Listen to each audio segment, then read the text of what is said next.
beautiful night in the Queen City, and we're at Great American Ballpark for Cubs baseball on Comcast Sportsnet. Game 2 of a 4-game series. We've got a day-night doubleheader tomorrow. The Reds a 5-4 winner in Game 1. Great to have you with us. Alongside Jim DeShays, I'm Len Casper. The Reds hit 3 home runs last night and edged the Cubs 5-4. Jay Bruce hit the game winner. Todd Frazier hit one, Marlon Byrd hit one, and Jay Bruce with the game winner. After a walk to Todd Frazier, hit a bomb 460 feet to right field. Jay Bruce, who got off to a very slow start this year, has really turned it on since mid-May, and in the month of July he has been red hot. So obviously the Cubs will focus their attention on Jay Bruce over the next couple of days. Last 7 games, 423, 3 doubles, 3 long ones, 7 driven in. Yeah, peaking as his name continues to come up on the trade market. 28 years old, signed through next year. Pretty affordable rate and a club option for the year after that. Yeah, a dangerous bat, still a very young guy in his prime. He had some injury issues last year. He's going to attract a lot of attention as the trade deadline nears. So Jason Hamill back on the mound almost 2 weeks after he left his last start with tightness in his hamstring. He says he feels fine, and the Cubs will see a guy they've never faced before. Yeah, young Cuban right-hander Raisel Iglesias goes for Cincinnati tonight. He's made just a handful of major league starts. He's 1-2 with an ERA approaching 6. Good stuff. Still trying to figure it out. Jason Hamill's had a heck of a year. 5-4, 2.86. That 211 batting average against among the best in the National League. So while the Reds did win last night, and we mentioned they hit the ball out of the ballpark, the Cubs have still won 7 of the first 10 in this season set. Over the next 26 hours, 3 games to be played. We'll have Game 2 of the series next.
Denny's Beverage Depot will donate $100 to Make-A-Wish, Illinois.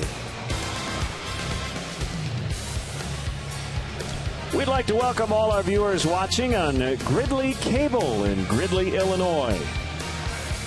Cubs wearing their alternate gray uniforms tonight on a beautiful night here in Cincinnati. And we'll set the umpires for you. The crew chief is Fielden Culbreth. He's back at the plate. Jim Reynolds is at first. Manny Gonzalez at second, and Paul Schreiber at third.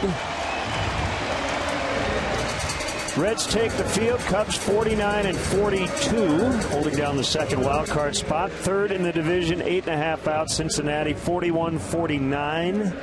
Fourth place, 16 back of the Cardinals. The Cubs Southwest starting lineup. Dexter Fowler has been really good these last 5 games. Look at that, 7 hits and 7 walks. Kyle Schwarber, the Ohio native, will catch and bat second. Bryant, Rizzo, Soler go 3 through 5. Chris Coglin and Starlin Castro ahead of Jason Hamill, putting together a nice season at the plate. He's got 8 hits. And Addison Russell, that's 9th. Cincinnati defensively, a little different look tonight. Marlon Byrd gets a start in center field. Schumacher left, Jay Bruce right. Frazier, Suarez, Phillips, Votto third to first. Brian Pena gets a catching assignment tonight. And 25-year-old right-hander Raisel Iglesias on the mound for Cincinnati. 1 up, 2 down, 5.90. The ERA's made 5 starts, a couple appearances out of the bullpen. Spent some time on the DL with an oblique strain. He's made 1 start since being activated, and that did not go particularly well.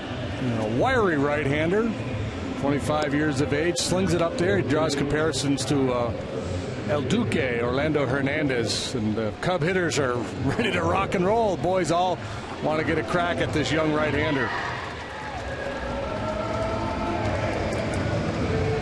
5-4 Cincinnati last night.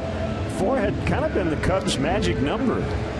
They had won 11 of 12 when scoring 4 or more runs over the last month plus. They came up a little short last night.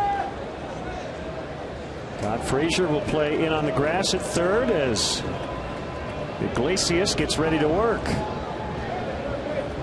And here we go, and ball 1. Kind of interesting. He's got that push off foot already set in front of the rubber.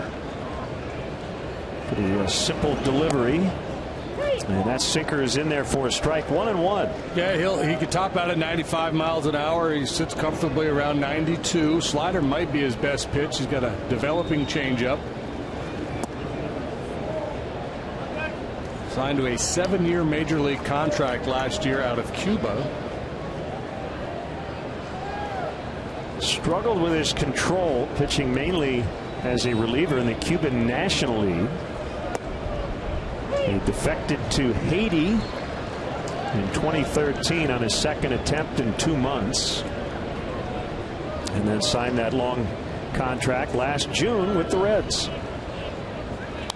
Fouled back, still 2-2. Schwarber on deck. Great night, 80 degrees, not much of a wind. We do not expect any rain the rest of this series. Doesn't mean it won't rain, but the forecast looks good. Full count, 3-2.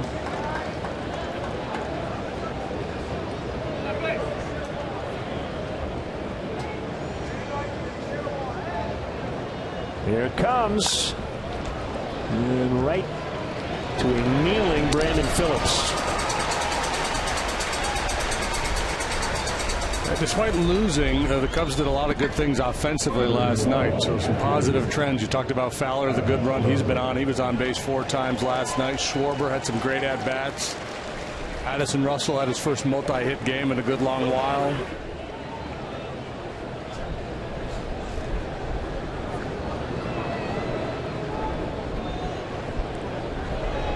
Kyle's uncle, Tom Schwarber, played high school ball briefly with Ken Griffey Jr. at Moeller High School in the Cincinnati area.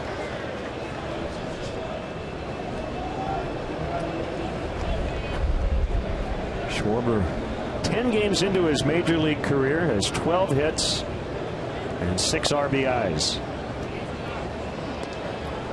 Reds overshift to the right on the infield and in the outfield as well. You see Bird pulled around to right.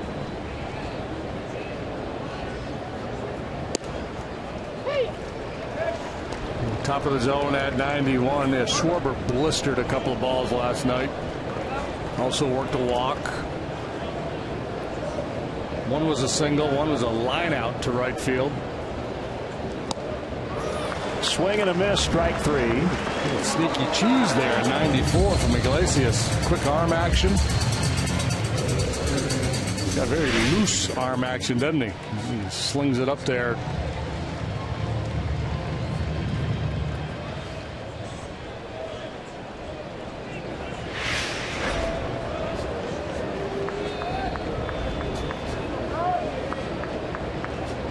Now Chris Bryant. Swing and a miss. Yeah, wiry. That's a good word to use. It's definitely more Mike Leake-like in terms of his build than, say, a Homer Bailey.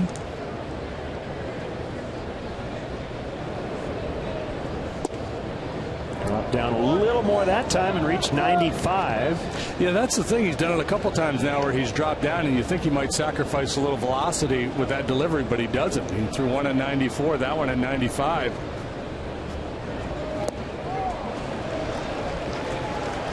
Was a slider. Bryant 1 for 5 with a double, an RBI, and a run last night.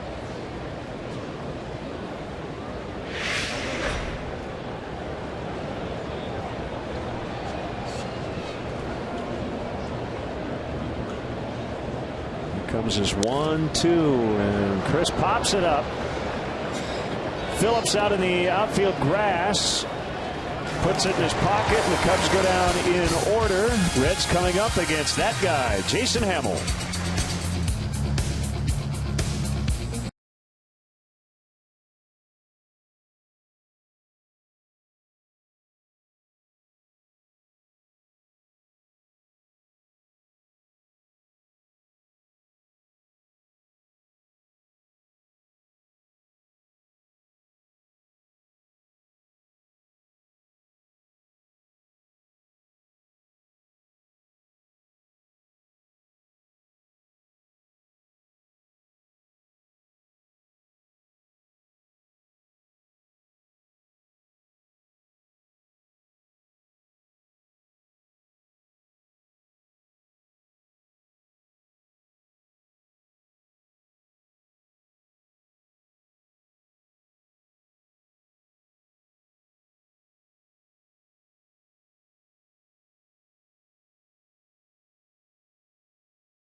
Are tied with the Cubs in runs scored, 11th in the National League. Phillips, Votto, Frazier at the top, Bruce, Pena, and Bird in the middle. You see Marlon Bird hot as of late.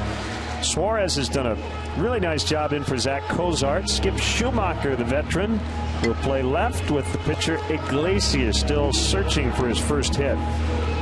Defensively, the Cubs are thusly aligned tonight. Coglin, Fowler, Soler, left, center, right. Brian Castro, Russell, Rizzo, third to first.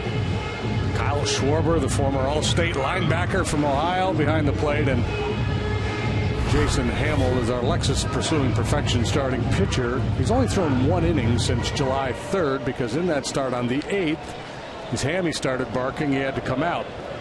He's making his 18th start, looking for his 6th win, and he's got a 2.86 ERA. The number's just outstanding for Hamill. Starting pitcher normally chooses which uniform on the road the team is going to wear, and for most of his road starts, if not all, he has chosen the alternate Cubs gray unis. That'll get past Castro and into center. Brandon Phillips is on to start the Reds first. And also notice Jason has the pant legs hiked up with the old-time stirrups. Going old school. Yep, I like it.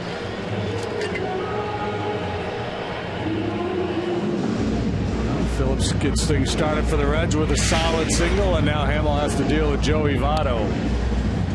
Jason 0-1 with a 4.98 ERA in his career against Cincinnati. 5 starts, 1 relief appearance. He's made 1 start against them this year. First time he's pitched in this ballpark since he was with the Rockies 4 years ago. 1-0 on Joey Votto.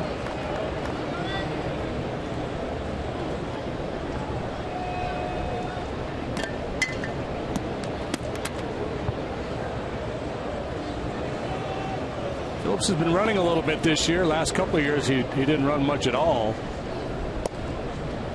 That's a strike, 1-1. So far Votto hasn't really solved Hamill. Although 3 walks, a long ball, he's had some measure of success.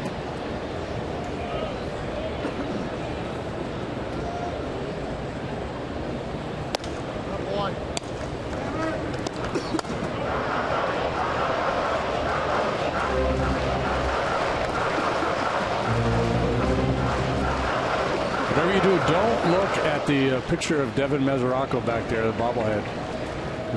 That'll get locked in on you. Those eyes will follow you the rest of the night. You won't be able to look away. One hit well. Fowler dropped it. Phillips will make third. Votto's going to hold it first. So you've got the sun into the shade, and that ball looked to be knuckling a little bit, but should have caught it. Yeah, obviously. And it is an error. Let's see some of the topspin here off the bat. He's dipping quickly, but he just didn't catch it.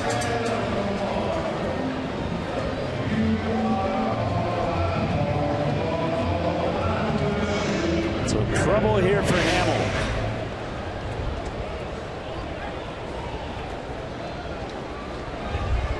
And now Todd Frazier, who does not get any easier. Last night he snapped a 15-game homerless streak. And fouls it straight back to the net. Also snapped a pretty good streak the Cubs had. Their pitchers had not allowed a home run in 12 games or something like that. Yeah, their starters gone 12 straight without allowing a home run before Clayton Richard gave up 2. Speaking of 2, the Cubs will be content to get 2 and allow that first run to score.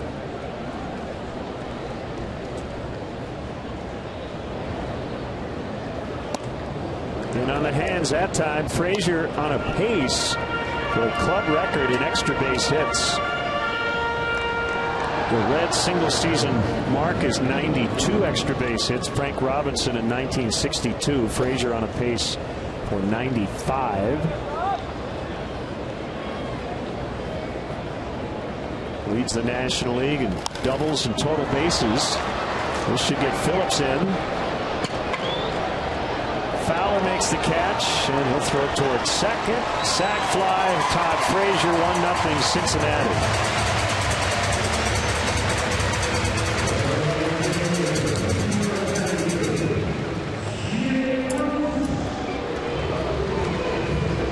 Just trying to avoid that big crooked number early on.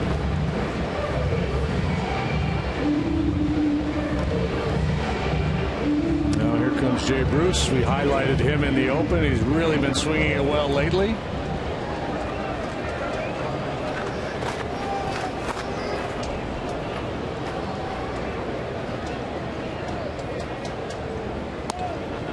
He's in the Reds all-time top 10 in career homers with 197. The latest of which was that game winner last night. His next one will tie him with Hall of Famer Barry Larkin for 9th. And the franchise all-time leader Johnny Bench at 389.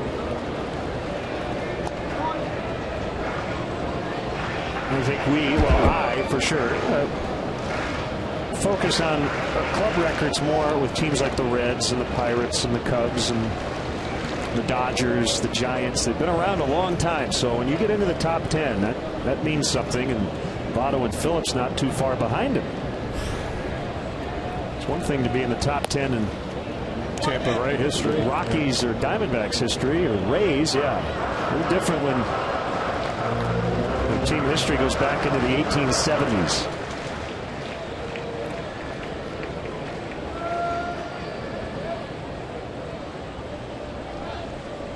One and two on him. Not a very big lead by Votto. Swing and a miss. Strike 3. Started him with a curve, finished him with a slider. That's his go-to pitch. He really gets on top of this one, and great action. And Jason's had a few starts this year where he struggled a little bit command-wise early on, and boy, that was an important. You better have your ace stuff facing Jay Bruce right now. And made some real quality pitches in that sequence. Switch hitting catcher Brian Pena. So an all Cuban-born battery for the Reds tonight with Iglesias and Pena. Hamill came in with a whip of 0.95. That's walks plus hits per innings pitched. Essentially less than one base runner per inning for him. Jake Arrieta is at 0.98. The Cubs have not had a qualifying pitcher finish a single season with a sub-1 whip since Dennis Eckersley in 1985. 0.97. Yeah, well, that's pretty impressive stuff. He's walked 18 in 103 2/3 innings. That was coming into this start. He allowed just 80 hits, so that whip was good for tied 4th in the National League.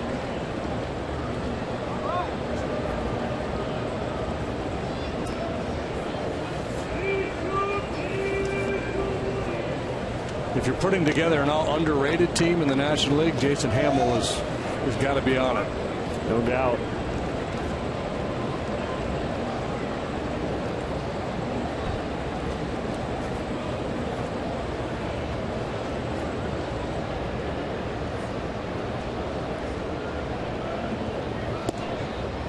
If you're wondering, the National League whip, just to give you some context, is almost 1.3. So about a base runner in a third per inning. Yeah, and the only ones better than Hamill in the NL, Max Scherzer, Zach Greinke, and Jacob deGrom. All of them who were just here in Cincinnati for the All-Star game. 3-1 on Pena. Trying to snap an 0 for 15.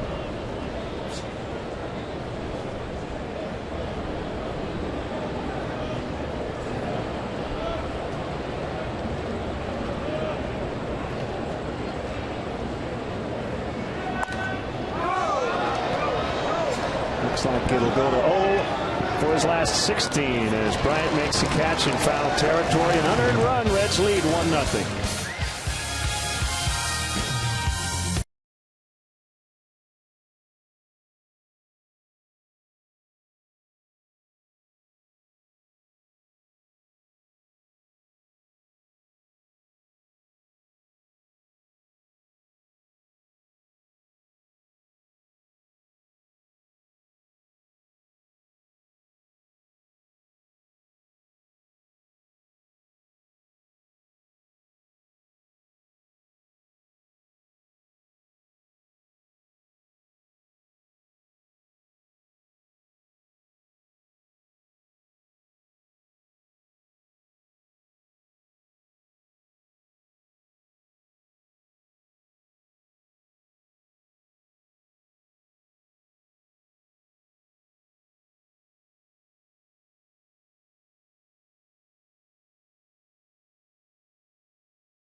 CSN Chicago has your VIP passes. Enter to win at csnchicago.com/sportscollectors for your chance at 2 VIP passes. Include entrance to all 5 days, free autographs, early admission, and plenty more.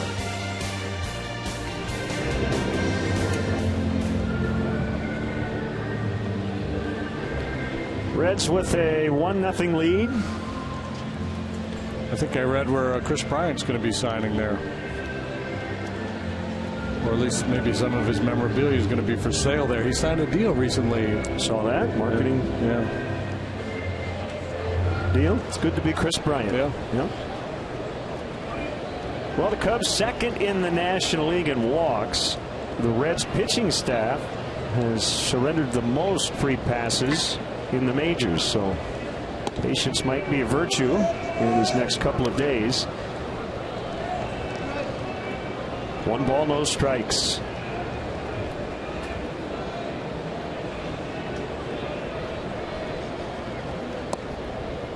Now, a small sample of this kid has only pitched 30 major league innings now, but in those previous 29 big league innings, left-handed batters are hitting .354 against him.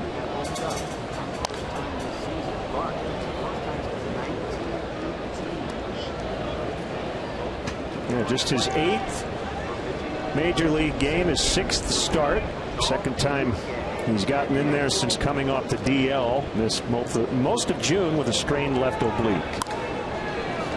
Fly ball the other way, slicing right to Skip Schumacher. Really battling that sun, which should not be an issue probably in the next 15 or 20 minutes.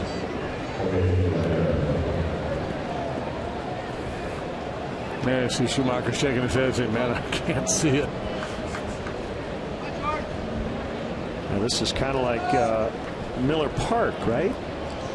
Even though no roof here, but through the panels, sometimes in left field, you have that issue late in the afternoon into the early evening.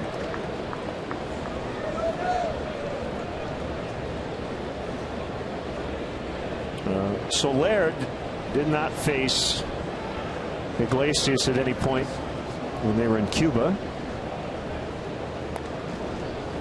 Battling here in the big leagues. 1 ball, 1 strike. There you go. Cuban pitcher, Cuban catcher, Cuban hitter. Breaking ball outside.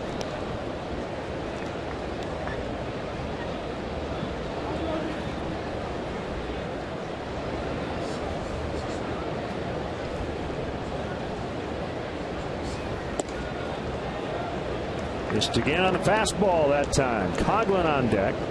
Iglesias, his motion, he's got a lot of moving parts, and sometimes he drifts a little forward too quickly and leaves the ball up in the zone.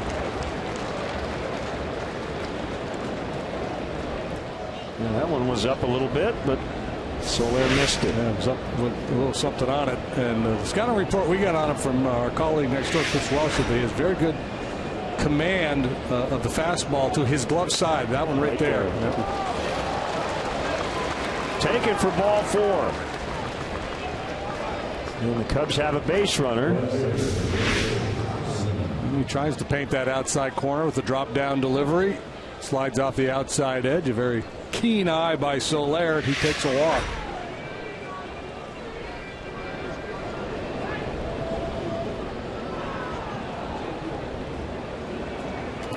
Coglin will climb in.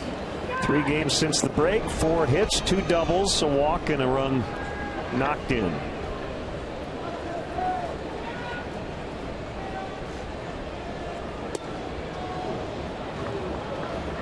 He hit the ball hard a couple of times last night, including a double into the left field corner in his last at bat.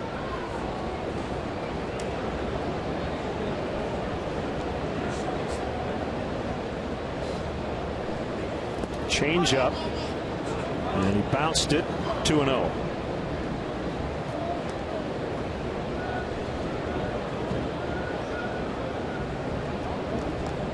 Makeup doubleheader tomorrow of the split variety, as most of them these days are.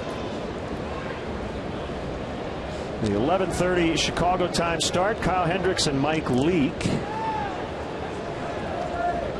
And then the 5 o'clock Chicago time start for the nightcap. Dallas Beeler and Tony Cingrani. Beeler will be the Cubs' 26th man. They get an extra roster spot for the doubleheader. Cingrani will come off the DL for the Reds. And managers ought to reassess that and let Leake and Hendricks pitch the nightcap.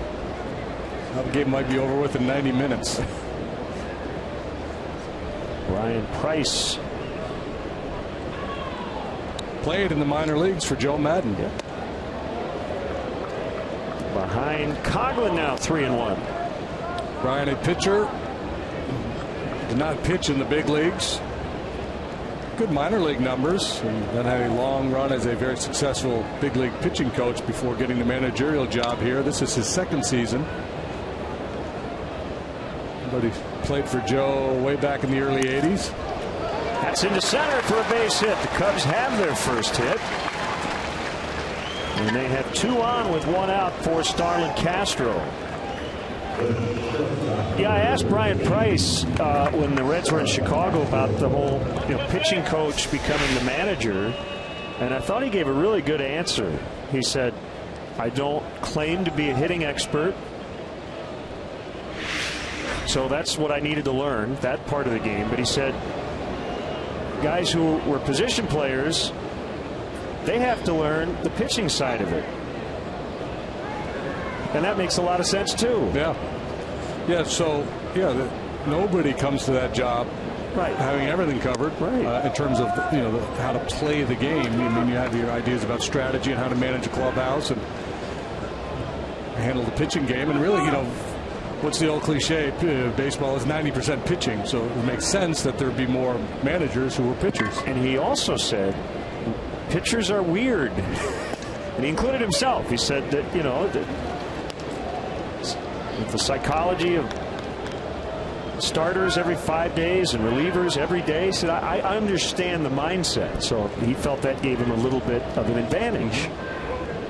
Well, I think some pitchers who have become managers get a little pushback from the everyday players. And, you have to earn that trust and the credibility. Larry Dierker ran into that a little bit when he was first managing in Houston. Kind of the equivalent of a kicker in football. You're not really playing. It was ironic because they would say he can't relate to us because he was never an everyday player. Well, but you never heard the pitchers griping about the position player managers. Right. And that's why a lot of former catchers do it.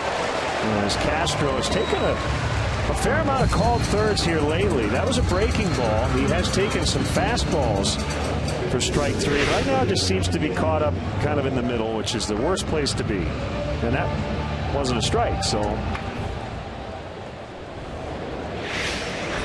hard to blame him for taking that one.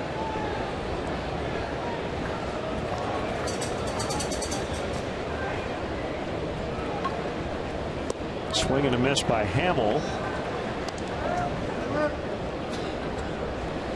Now see, I think that called strike 3 is about as bad as it gets for a guy like Starlin, because he's not a guy who's going to take a lot of pitches as it is, and if that one makes him even more impatient, right, and that's the last thing you want for him if you're John Maynard. And that's the challenge as a hitter. You can't allow the previous at bat affect your approach the next time you go up there. You see that sometimes with guys, especially when they're scuffling like Starlin is, or I'm just going to go up there and start hacking if they're going to ring me up on those pitches off the corner. Well, it looks to be a pretty good battle of sliders tonight. Hamill has shown a fantastic one all year, and we've seen some good ones early on from Raisel Iglesias.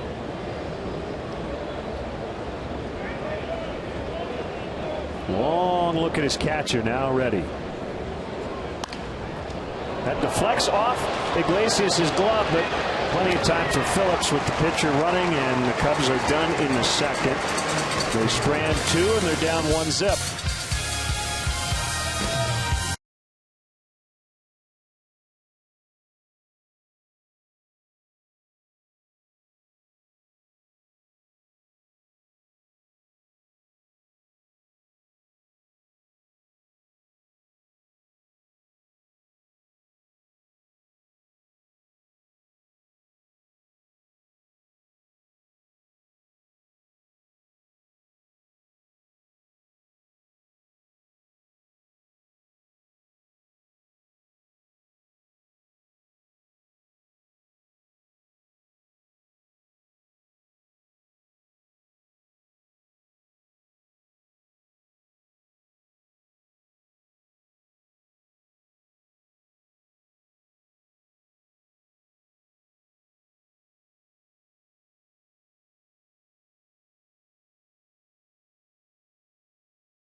Use hashtag Northside Data Strong Fan, and you just might see yourself in an upcoming broadcast brought to you by T-Mobile.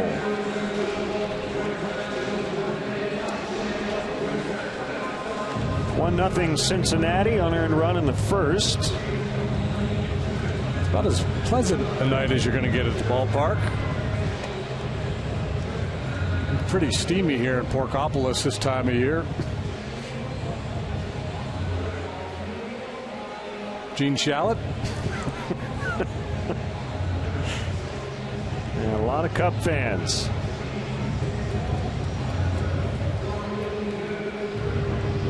Here's Marlon Byrd in for Billy Hamilton tonight. Byrd normally plays left, but he's playing center. Second start in center, but the 774th career start at that position. And he played it exclusively when he was with the Chicago Cubs. Pinged one the other way here last night.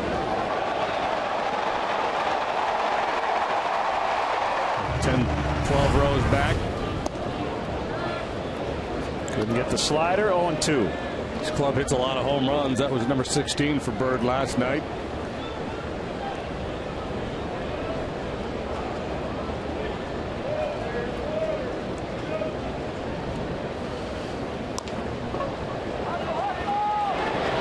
Russell out at first.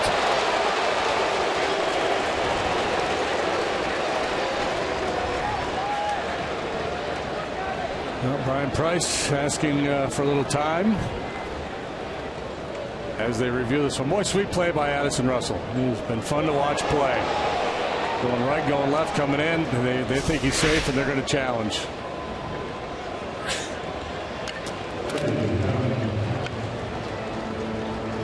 Might win that one.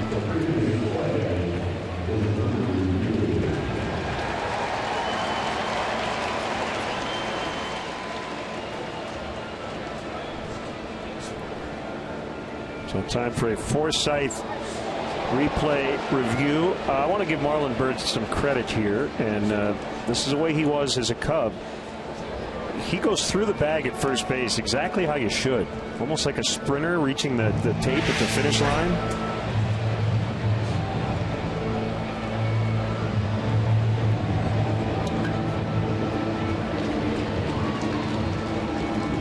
Some guys are running through the bag and they're looking at the umpire. Well, that didn't take long. So safe is the call. Trying to help the umpire make the call, but see, he's just running straight through the bag and he beats it out for an infield hit. There's the evidence right there. Foot's on the bag, ball not yet in the back of the glove. So good effort by Russell. He did what he could. Brian Price will keep his challenge. And here's Suarez, the shortstop.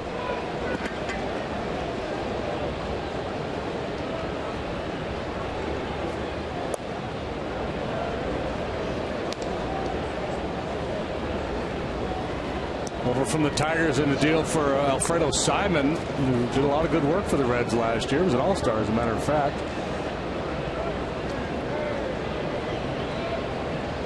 Suarez getting everyday duty now with Zach Cozart done for the year. Yeah, and I have a small bone to pick with the game reports and people talking about the play at second base. And this is to take nothing away from Brandon Phillips. But everywhere I looked online, it talked about the amazing play by Brandon Phillips, and nobody mentioned Suarez. Yeah, his piece of it was awfully good too, wasn't it? He had to make quite a late adjustment and make a barehanded pick while on the move to get that out. And as we said last night, I think if that ball gets by him, Dexter Fowler probably scores the tying run. He had just reached third and was looking at the play and was ready to head home. And he singles into left, so 2 on, nobody out. Let's go back to last night. Our Xfinity high-speed action.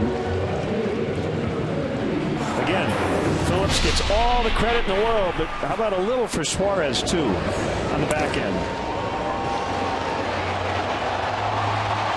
Yeah, Just because as Suarez is going to the base, he's not sure how Phillips is going to deliver that baseball to him. So he's got to kind of stay on Phillips. And then the late reaction as he gets to the bag, reaching up with the bare hand to snag that flip from Phillips. Skip Schumacher. Ball one. What if you had an infield of Nolan Arenado, Andrelton Simmons, and Brandon Phillips playing together every day?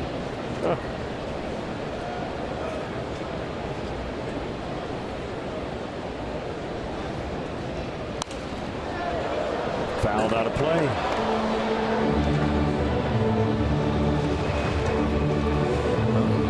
No indication that the hamstring is bothering Jason Hamill here in the early innings. Reds have managed 3 hits off of him, but his stuff looks good. It would be understandable if his command was not pinpoint.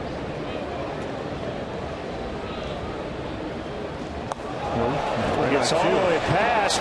Throw to third. Late. Double clutch by Schwarber.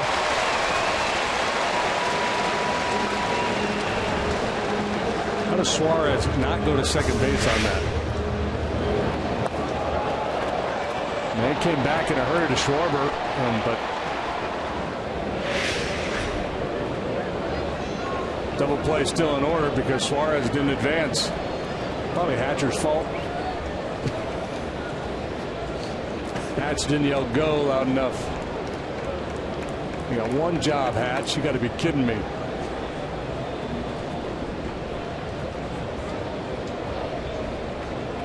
Well, 2-1.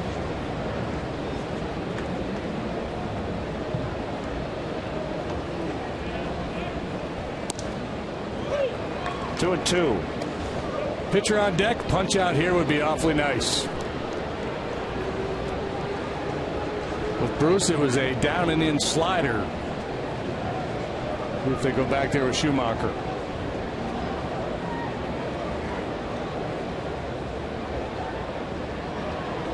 Backdoor one.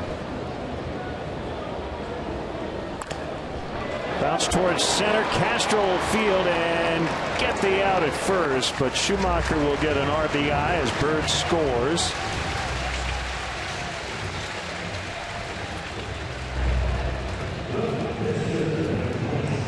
Two for one for Schumacher as he does get Suarez to second, although going back to your earlier comment, he should be at third now.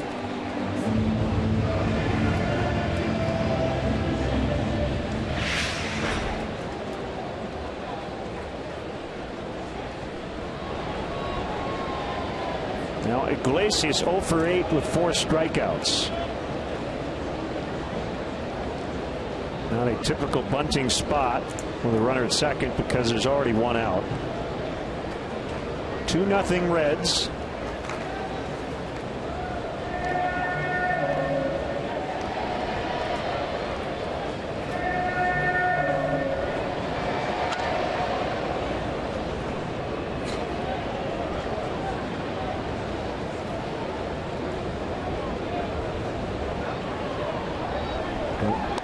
He bunts anyway and bunts it foul. What is that all about? I don't know.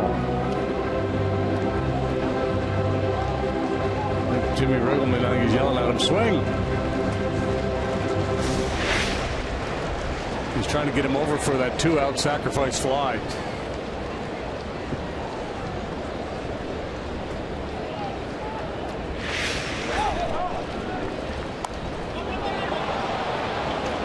Will make the catch.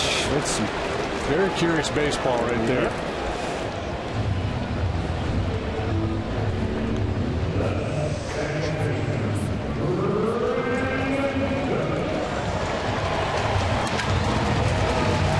Here's Phillips. Well, okay. Let's backtrack. He had the oblique issue. Maybe there's a don't swing the bat directive. Could be. That's the only defense. That's the only defense for that. How about just take? Yeah, well, either take or bunt. And, smaller, the bunt. If you get him to third, there's a chance he scores on an infield hit or a wild pitch or something like that.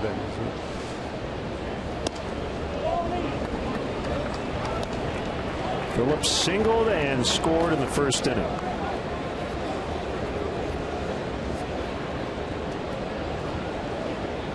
Eight consecutive seasons of at least 17 home runs from 06 to 13. Phillips hit 8 last year, 5 so far this year.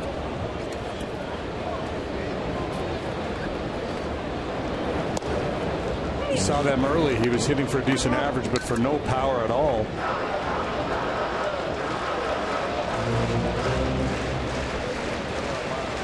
Not really well suited to the leadoff spot. He's never been a high on base guy. Doesn't take a lot of walks. His on base percentage as a leadoff man is below 300 this year.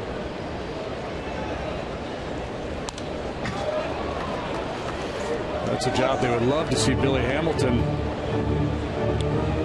hang on to. I mean, that's where they had Hamilton, but his on-base percentage was horrible, so they moved him down in the order. He was out early today, getting a lot of extra work in, and has the night off.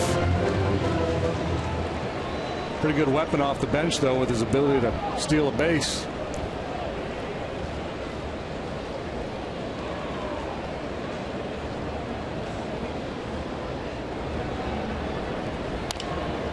So DJ LeMahieu won the Gold Glove, right, last year?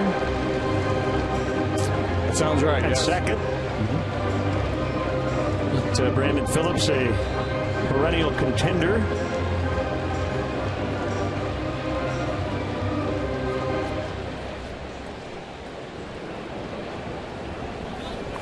He's been an all-star 3 times. 4 Gold Gloves, 08, 10, 11, and 13.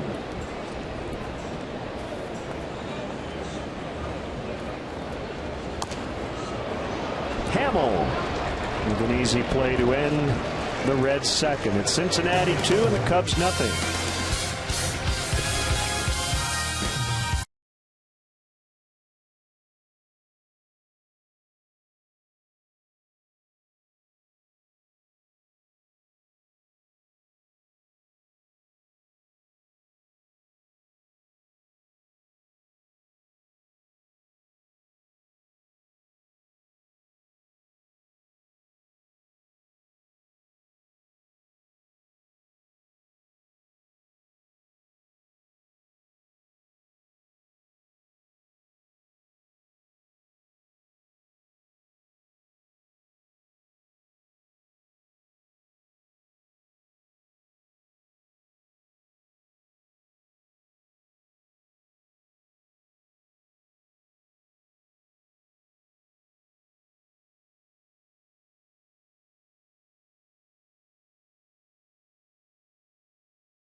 Comcast Sportsnet, brought to you by Nationwide agent Jeff Vukovich. Visit Jeff at jeffvuk.com. Nationwide is on your side. So, Mr. Mooney, we are a week and a half ahead of the non-waiver deadline. What are you hearing? It seems like we've been talking about this for months now, but just in terms of asking Joe Maddon today, he still thinks pitching should be the #1 priority as we get closer there. Marlon Byrd will retire Russell on a deep drive. It's too quick, kind of injury updates along those lines that Miguel Montero does have a sprained thumb, so he'll take 2 weeks to rest, and they'll evaluate it again at that point. And the Cubs think Javier Baez can start playing in games in Mesa maybe as soon as this week. So obviously he's another guy waiting in the wings, you know, who looked like he was on that path to where he could be a difference maker here before he fractured his finger. I think it was in early June. Here's Fowler. And a strike called. Rafael Soriano made his Cub debut last night. Looked a little rusty, but did not give up a run. And I know Joe likes his experience a lot. Yeah, he admitted that rusty was the exact word he used, but that he liked how he pitched through it, and that, you know, he's been saying this about Soriano for a while now because he'd been sitting out there on the market for so long, that he's someone who observes from the bullpen. He knows how to get hitters out, and he thinks that there could be some value to those other guys, young guys down the bullpen there. 1-2. And the count holding. Our first look at Raisel Iglesias.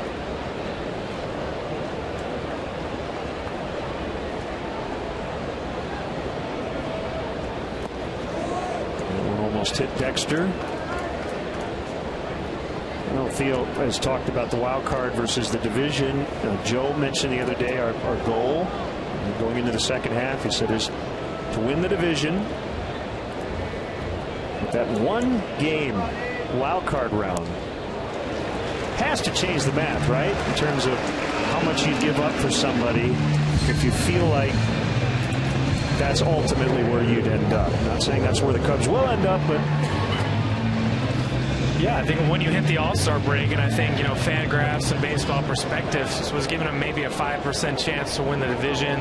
You'd have to leapfrog, you know, a team in the Pirates who look like they're here to stay. And I think, you know, I remember, I think it was Jed told me once, when you looked at the Red Sox, you know, in 03, 04, you know, they knew all those guys were going to be free agents, and so they kind of made different decisions that way. And if you look at the Cubs, the way they're built, you know, nothing is guaranteed, you know, injuries, bad luck, whatever, but they do have this long kind of runway in front of them, and I don't think they're, you know, they're going to compromise that too much here at the deadline. Yeah, I would agree with you. Base hit, Kyle Schwarber. That's a shocker, a rocket off the bat of Schwarber.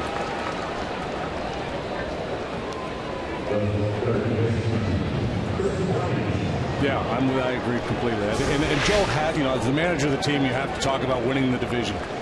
If you're the guys who are charged with making the trades and setting the course for the franchise, you take a more realistic approach. You don't tell your team we have no chance, but you make decisions based on the reality.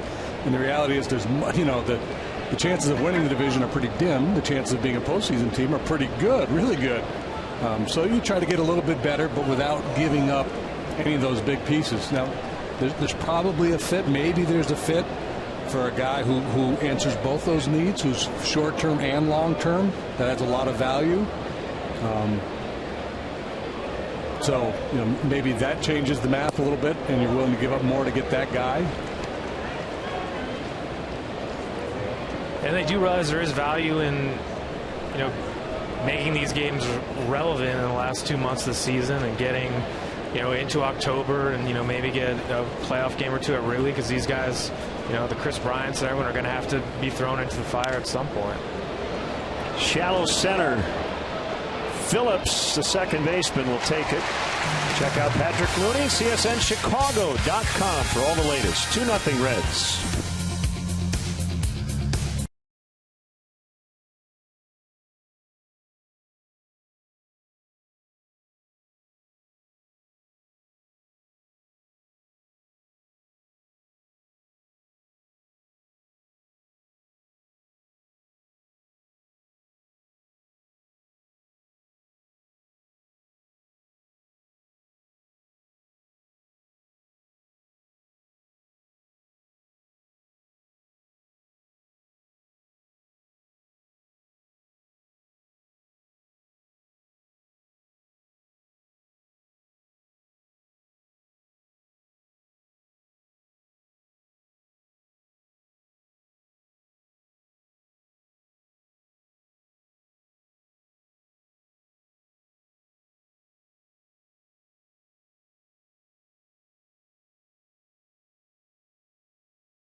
David Kaplan and Chicago Tribune writer David Haugh as they cover the hottest sports news, athletes, and teams that you care about.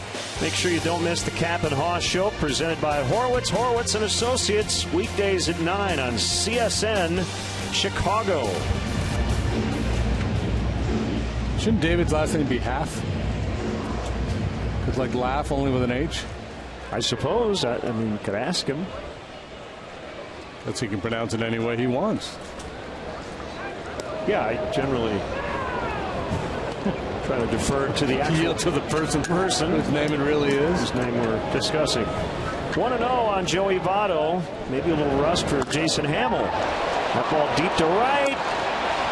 Off the wall. Votto's going to have to stick with a long single. Yeah, Jason making his first start in nearly 2 weeks.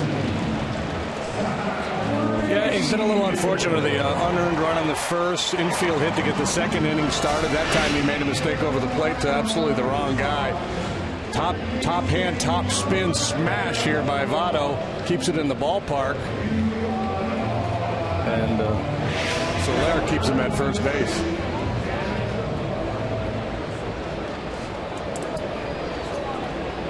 Yeah, as I mentioned there in the open, or I guess it was at the outset of the bottom of the first, just 1 inning for Jason Hamill since July 3rd. The injury and then the break.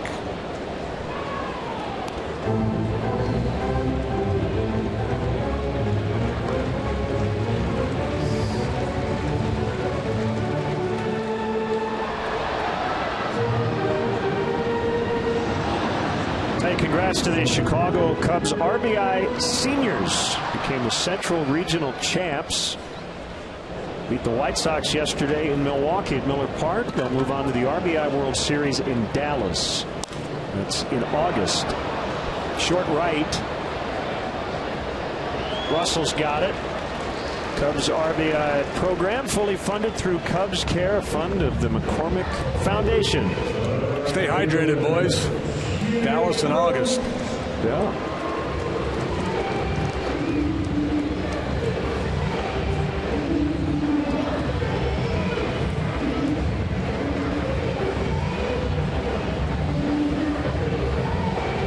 Bruce struck out in the first. Came in hitting .350 over his last 27 games.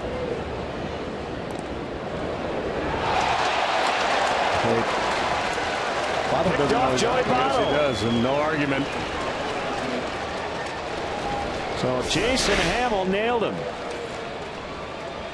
Well, he got stuck in the mud on his way back. And went down like he was going to do a push-up. Never got to the base.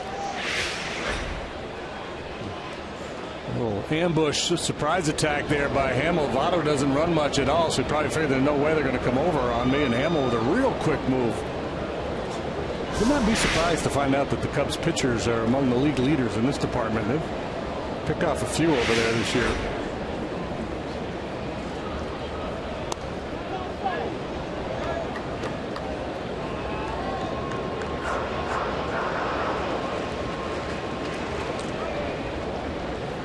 Find that out.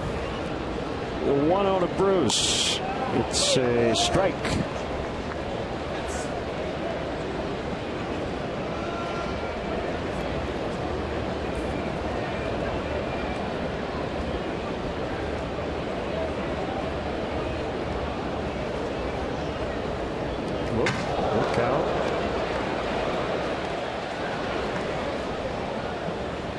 When you got a dangerous hitter up there and you decide you want to throw a fastball in, there's a tendency to reach back for a little something extra, and sometimes that leads to an errant pitch.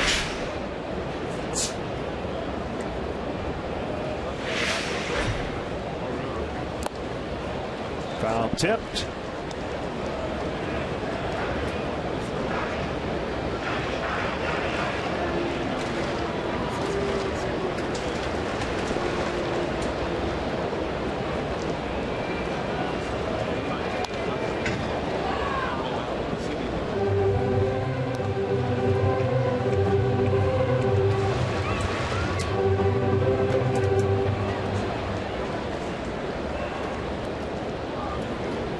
Cubs staff tied for 10th among the 30 major league teams. Pickoffs.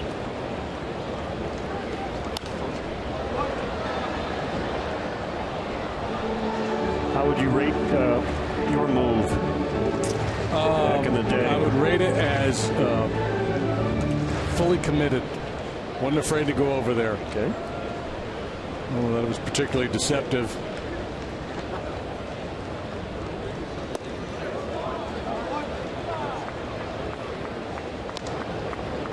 Three and two. Pena on deck. 2-0 Reds here in the third. They won last night 5-4. Most guys don't want to run against a left-hander anyway.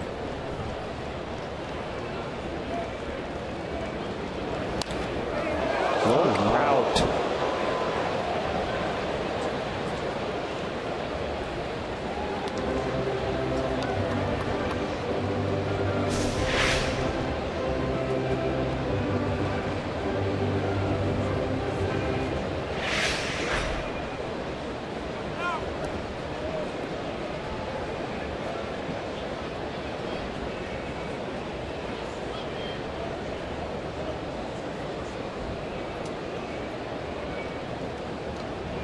This long at bat continues.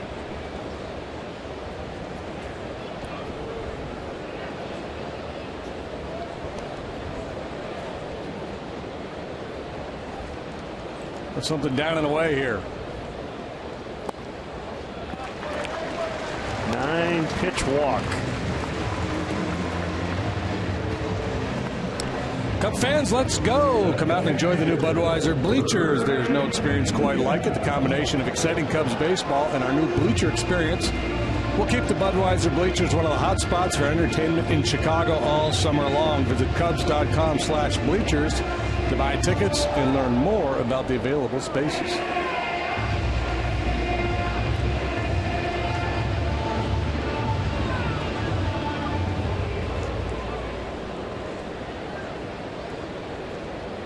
Pena with his 57th start back of the plate. He's been their main guy with Evan Mesoraco on the DL.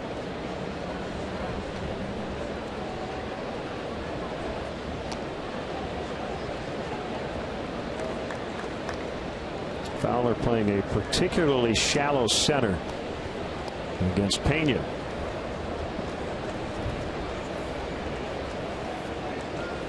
Jim DeShay's had 64 career pickoffs. Did I really? You were 5th in the majors in 1993 with 11. Wow, good factoids. A lot better than you thought. Research.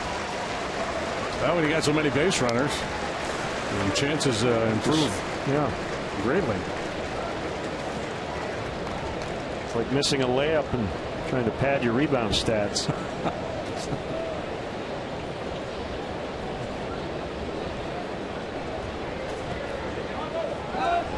Runner goes, Pena fouls.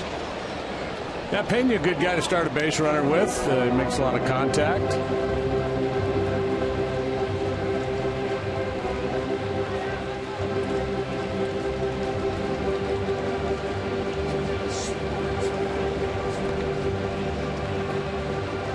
Bruce 6 out of 10 in stolen base tries. And it's probably more about Kyle Schwarber trying to test him than anything else.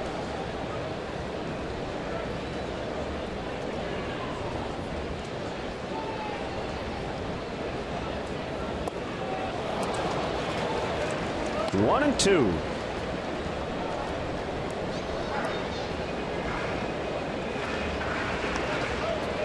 Pena doesn't slug much. No home runs. 8 doubles.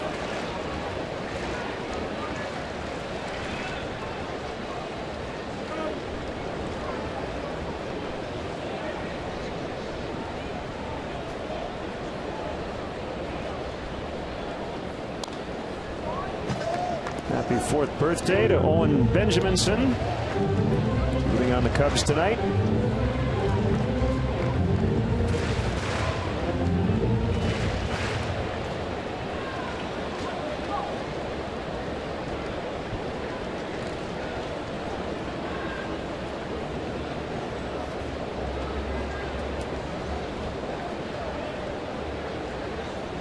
Hamill has a sign from Schwarber. They're going in.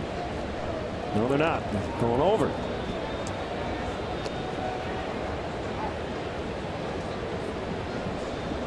Mets have a 1-0 lead in Washington. The Nationals took game 1 of that series and currently lead the NL East by 3. So 1-0 as they go to the 5th inning there.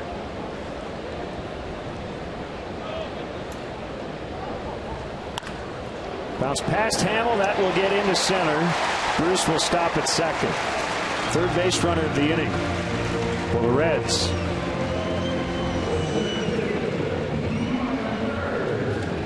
Now Bird. 5th hit of the game for the Reds, all single. Votto hit the ball off the wall, but he hit it so hard it did not allow him to get 2 bases. And finding some holes through that infield. That one sharply struck by Pena. Bird reached on an infield hit in the 2nd, originally called out. His manager challenged and got it overturned. He would come around later to score.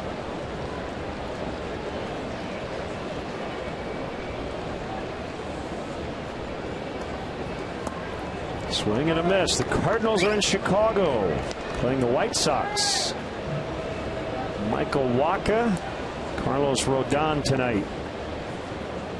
And just underway. Top of the 1st.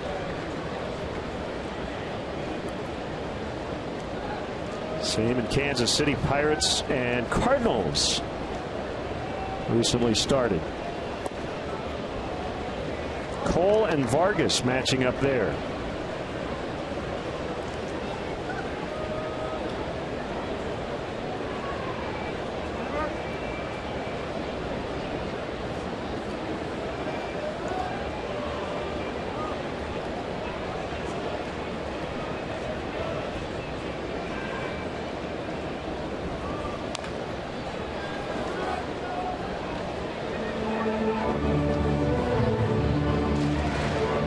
Red Sox now in Houston, starting against the Astros. I would call it a pretty disastrous weekend in Anaheim, wouldn't you? The Red Sox were swept in a 4-game series by the Angels, outscored 22-4. And they've now lost 5 in a row. Well, 9 games off the pace in the AL East.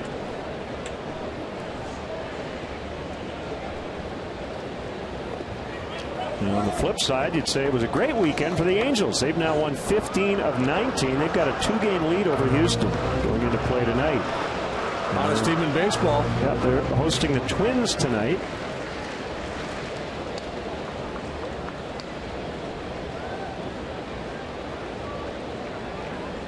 Good home run race right now between 2 teammates, Albert Pujols and Mike Trout.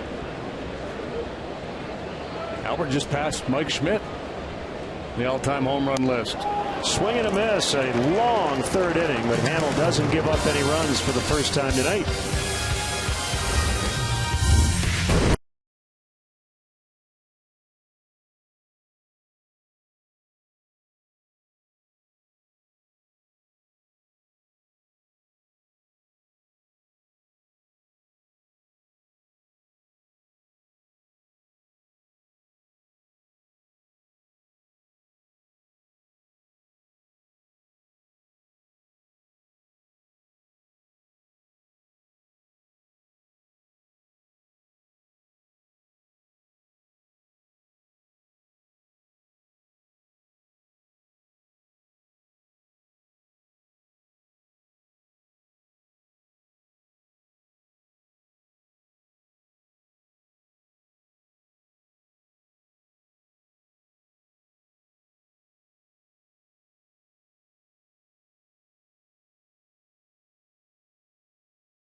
Cubs 2-0. Cub fans, let's go. Summer's in full swing, so plan now and secure your tickets, as it promises to be a fun second half at Wrigley Field. The Phillies come in for a 3-game weekend set.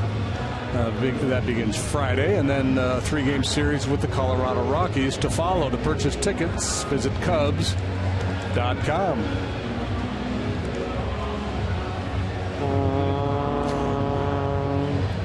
Mighty Ohio. That's the River Queen chugging along there.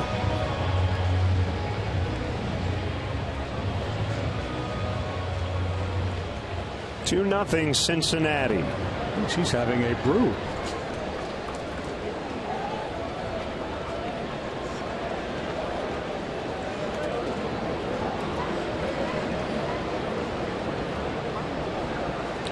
Here's Anthony Rizzo, another honor bestowed upon him today. His second Cubs Heart and Hustle Award. Each club named its winner earlier today. Todd Frazier, the Reds recipient. Left field, Schumacher's got it. It honors active players who demonstrate a passion for the game of baseball and best embody the values, spirit, and tradition of the game. Only award in Major League Baseball voted on by former players. So congrats to Anthony Rizzo. And then, kind of like the other community awards, got 30 nominees, one from each club, and then they pick an overall winner. Josh Harrison won it last year. They'll make the announcement of that on November 10th. Yeah, that's an award to the Major League Baseball Players Alumni Association hands that out. I mean, Anthony won the Branch Rookie Award last year, did he not? Right? Went to Denver for the ceremony in the offseason.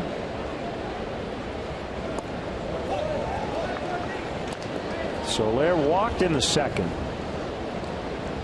And he's 3-0 here in the fourth. Turn the big fella loose. Pena said, yep, just throw it over the heart of the plate here. Deep to center. Bird can't get it, and one hops the wall. Soler on his way to second. He's got a double.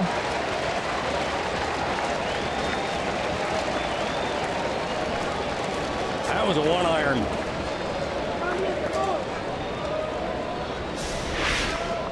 A screamer. Or they had a bird out there in center field. It's a pretty good 3-0 pitch, actually. Down a little bit out over the plate, but Soler leans on it. Second hit of the night for the Cubs. Third, excuse me. Schwarber and Coglin with singletons.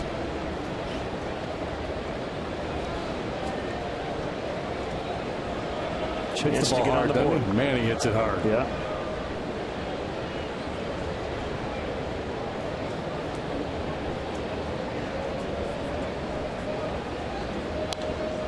Fouled back by Coglin.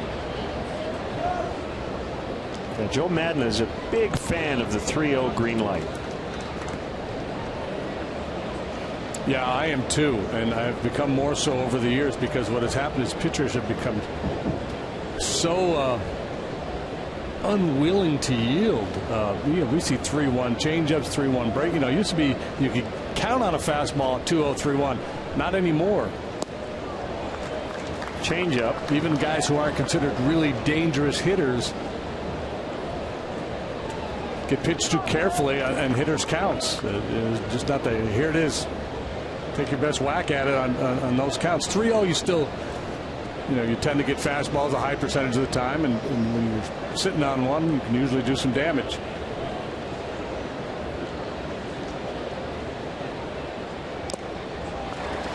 Foul tip, strike 3. Strikeout per inning for the rookie Iglesias. Hey, Cub fans, let's go. Don't miss your chance to catch the best matchups in baseball. Reserve your place in line for history in the making. Join the season ticket holder waiting list. It's easy and free to register. For details, visit Cubs.com/waitlist. Astro caught looking on a suspicious looking pitch. It looked like it was on the plate. And he chops one foul.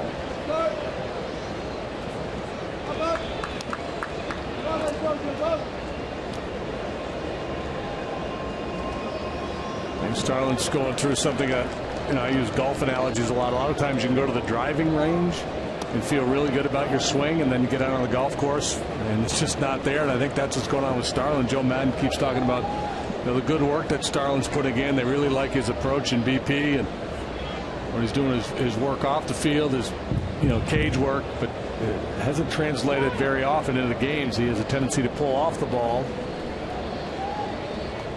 And some swings here lately, though, some pretty good signs, a willingness to shoot it the other way. Deep drive to center field last night.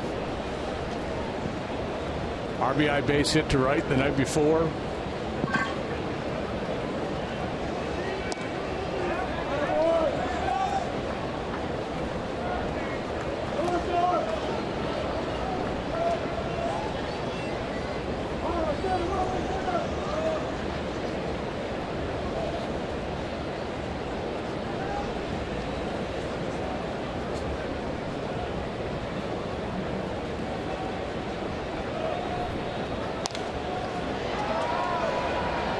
You can see the frustration in his face. Every time he thinks he has a pitch he can do something with, if he misses or fouls it off. And it's the hardest part for a guy who's had success when you're going through struggles like this, to just take it one at bat at a time. He's trying to make up for lost time, so he's going up there telling himself, I got to get a hit, I got to get a hit. And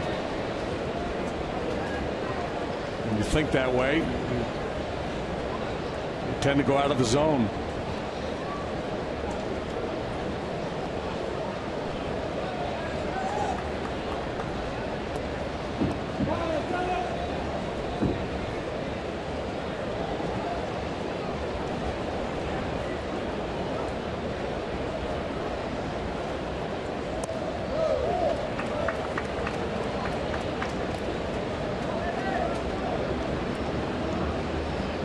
Hitters talk about looking for that window that the pitcher delivers the ball from. A guy like Iglesias, that's a challenge because the window is moving all over the place with the different angles he gives you.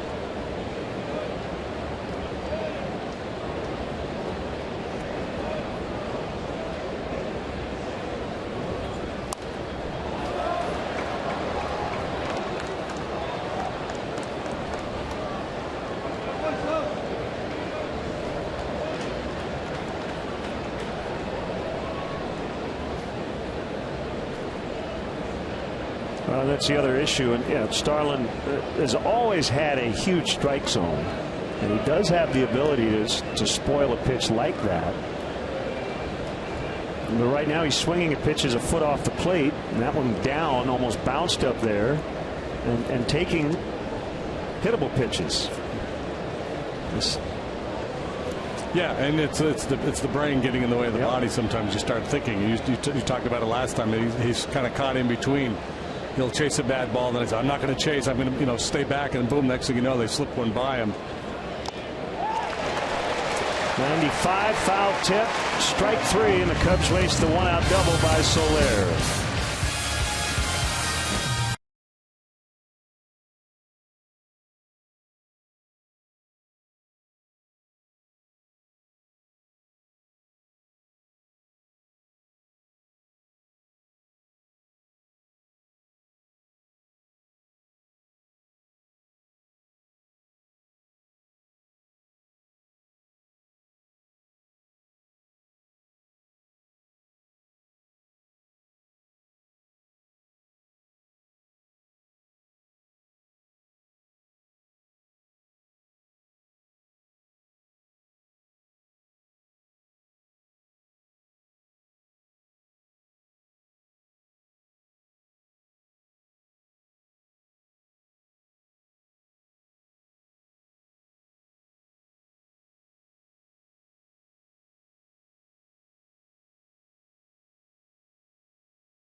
5. You'll want to come early if you're one of the first 10,000 fans. You're going to take home that handsome Jorge Soler debut bobblehead presented by the Illinois Pork Producers. For more information, visit Cubs.com. Cubs trail 2-0 on a gorgeous night here in Ohio. We're going to play 2 tomorrow before we head back to Wrigley Field for the weekend. Eugenio Suarez, 1 for 1, 2 for 5 in the set with a triple last night. Curveball called strike 1. Well, Jason could use a quick inning here, and he's worked awfully hard through 3. He's got the bottom of the order up. Slider that time.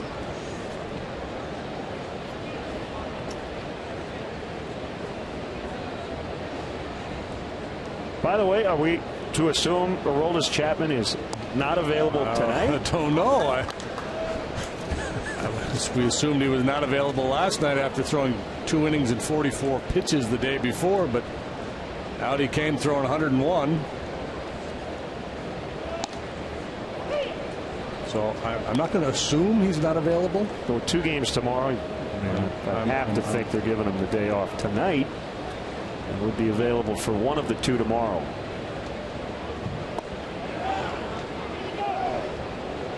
Suarez held. And the count now at the limit, 3-2.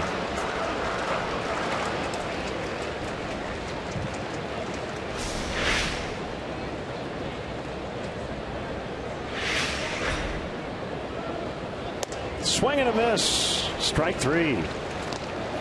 Back-to-back Ks. He banned Bird in the 3rd inning.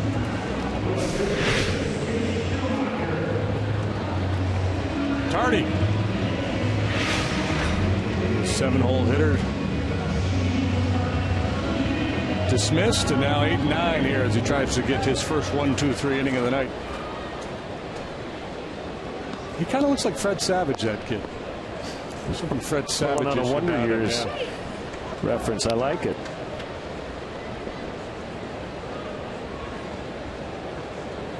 I think he looks more like the brother, the older brother, Wayne. I don't remember.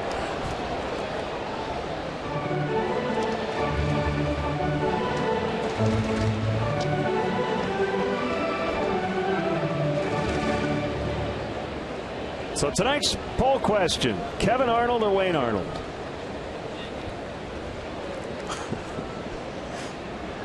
Two strikes on Schumacher. And it'll stay that way. A couple of Cubs minor league notes. South Bend outfielder Jeffrey Baez, the Midwest Player of the Week.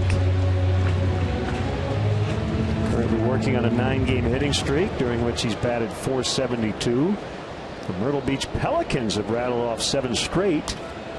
Line shot, Soler's got it. And right after their 7th straight win, 3 guys were promoted to Double-A. Included switch hitting third baseman Jamer Candelario. Junior Lake, an 11-game hitting streak. He's been red hot.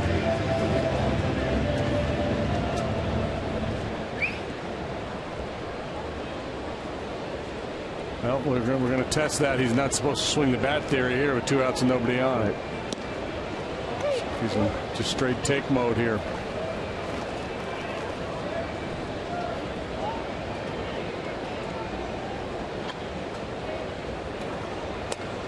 He's swinging. That doesn't so much for that theory. And if you don't know what we're talking about, if you weren't with us earlier, he came up with 1 out and a man on second and was trying to bunt. Ended up popping up to Rizzo. And strategically, it just made no sense to bunt in that situation. So we thought maybe because he had been on the DL with a strained oblique that he wasn't supposed to swing the bat. That obviously is not the case.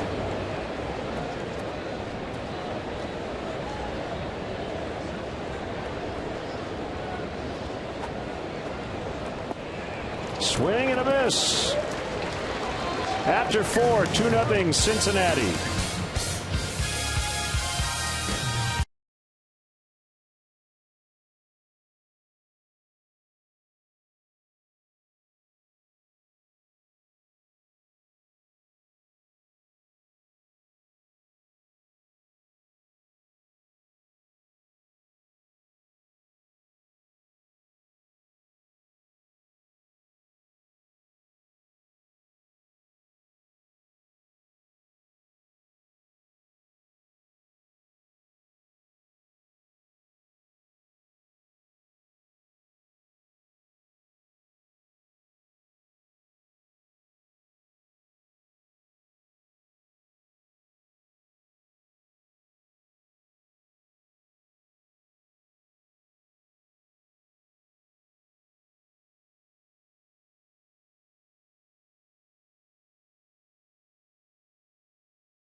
events page and show your support of the Chicagoland Law Enforcement Night, which is Wednesday, August 12th. The Brewers are in town. Tickets will be in the terraced reserved outfield, include a special Cubs law enforcement baseball cap. For more details, visit Cubs.com/special events.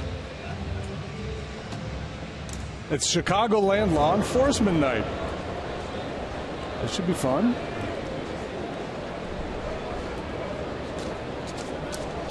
Cindy Lou is in the house.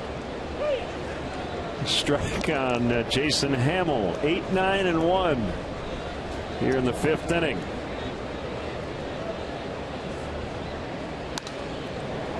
Going to stay in there against that Laredo delivery. Put a good swing on him. Cubs have 71 games left. I was doing some tireless research this afternoon. Okay. Of those 71, 45 are against teams currently below 500. Okay. So Milwaukee and Cincinnati would make up a fair amount of those. We've got 2 series with the Phillies remaining. Got the Rockies coming to town. So 45 against sub-500 teams, 26 against 500 or better. Got him on a slider. 3 in a row for Iglesias. They've got that stretch in August where they're in Chicago for 18 consecutive days. The only road trip is to the south side to play the Sox. So it's a very favorable schedule. I haven't broken down the Mets or the Giants, the prime competitors for that second wild card spot. Haven't really looked at the Pirates either, but nothing's easy in this game.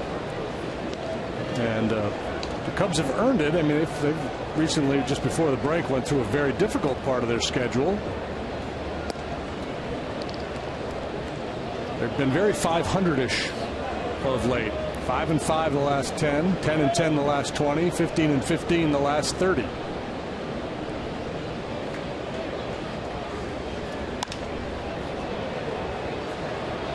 Right field, foul territory, and out of play.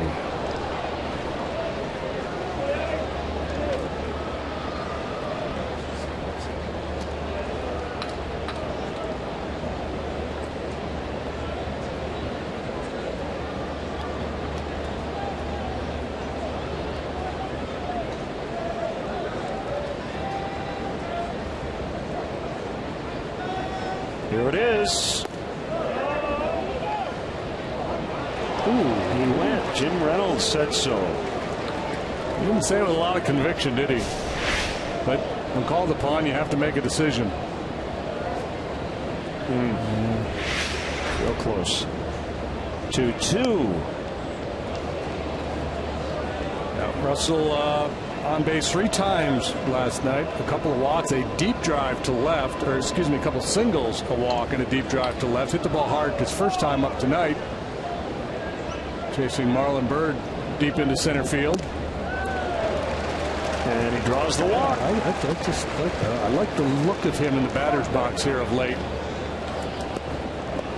Kind of fun, Joe Madden, in his attempt to get his players to not be immersed in this thing 24 hours a day. He asked Addison to read a Stephen King novel. He's actually listening to it, kind of the books on tape thing, in his downtime. Every once in a while gets quizzed about it. Yeah, and Joe's busted him a couple of times for not knowing, so he has to nudge him to revisit it. Yeah, he just wants him to leave the game at the ballpark. Not obsess over his at-bats, not take the game home with him.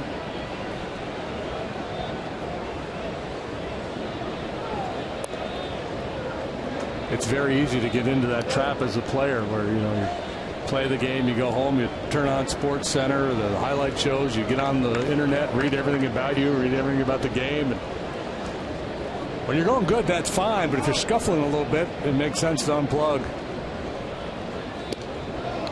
The best part of that story, the Stephen King novel, is the addendum or the aside that you told, and I'll make it as short as possible. You were reading The Shining, and you ended up doing some laundry late at night, and you forgot something in the laundry room, and you went back in the dark, and you came out, you turned the corner, and you ran into a woman, and you screamed, and she screamed, and you said, "I'm sorry, I'm reading The Shining," and she said, "I just saw the movie." And it was in 1980, and I was in Boulder playing, and Joe Madden was like a player coach on our team out in Boulder. So it was out there right where The Shining, supposedly took place. And I'd walk through this pitch black laundry room for about 40 feet, and she was at the garbage chute just to the right as I came out of the room. Oh. That ball hit hard into right. Russell will stop at second. Yeah, that movie and book, that'll hang with you for a while, for sure. 2 on, 1 out for Schwarber. And the funny part was, so she's screaming, I'm screaming, and that's all that was said, too. I'm reading the book, I just saw the movie, and then we went our separate ways. Well, what a chance this is with Schwarber up now and a couple of men on.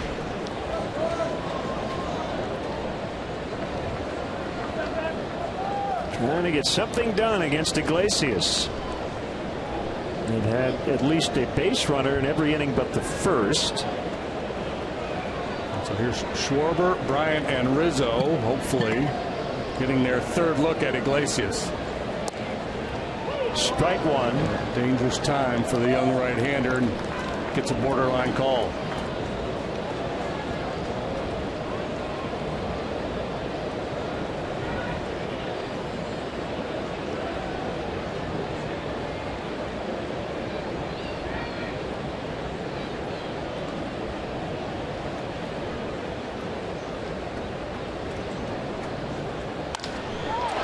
In the air, Bird going back on him. He's not going to catch it. Russell's going to score. Fowler's got a hold at third because that ball bounced out of play. Schwarber gets the Cubs on the board. RBI double.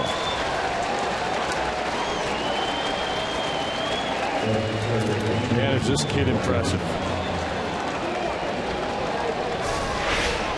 And he has hit the ball hard so many times per plate appearance since coming to the big leagues.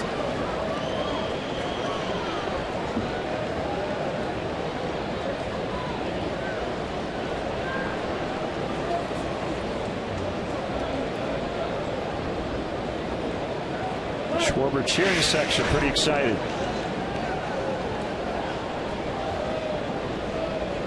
So within a run, you've got Bryant coming up, second and third, and only 1 out. Jeff Pico. And we talk a lot about Kyle being from just down the road here, and apparently when he was growing up, his grandmother said, "I want you to be the next Johnny Bench," and he was just a kid. So, who's Johnny Bench? And she explained it to him, and apparently he had the opportunity years later to meet Bench, get his picture taken with him.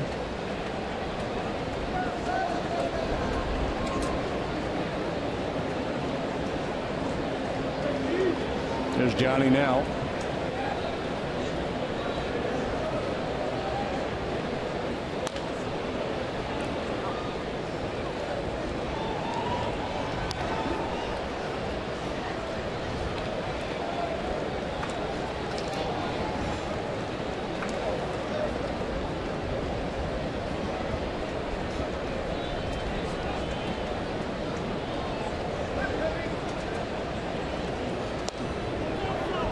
Outside, 1-1.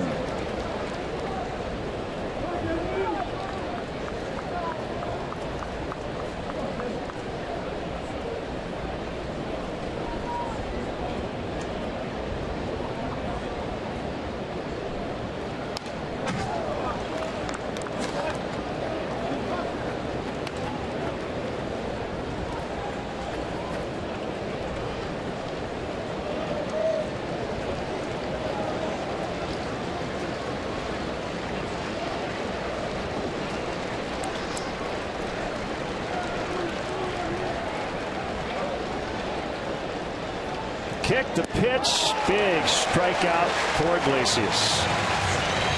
Number 7 on the night. It'll be up to Anthony Rizzo.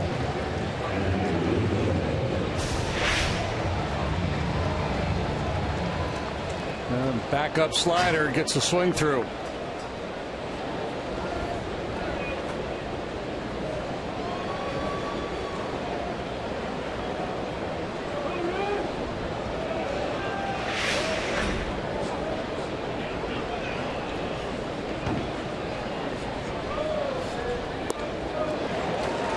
That's the change.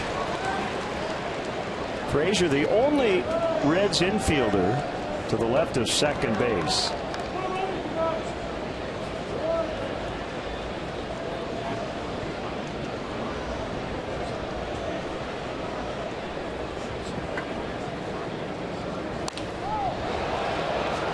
Up front a little bit. And he's got a battle 0-2. Choke up a little bit. Set that front foot. Hit a little line drive into left center.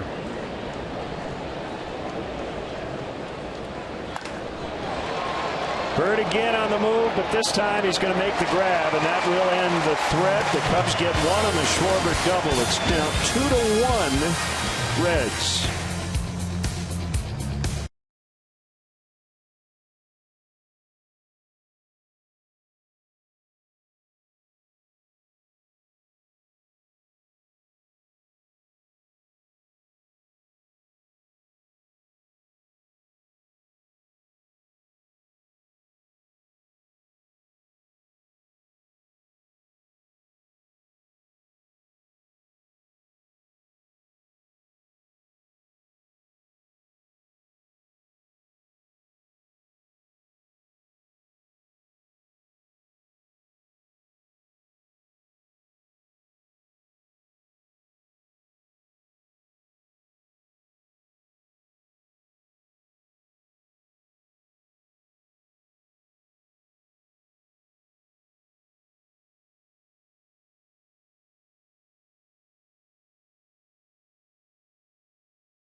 Cubs on the board with an RBI double.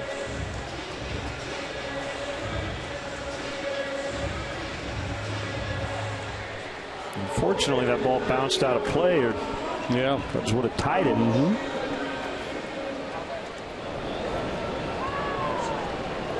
Top of the order, third time through for the home team against Hamill. Slider outside, ball one.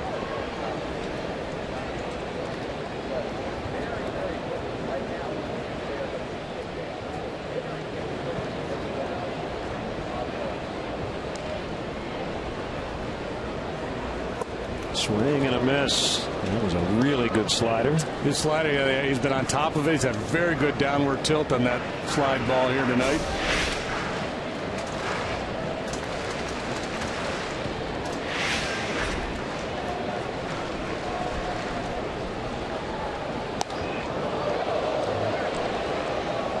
Good action in on the hands.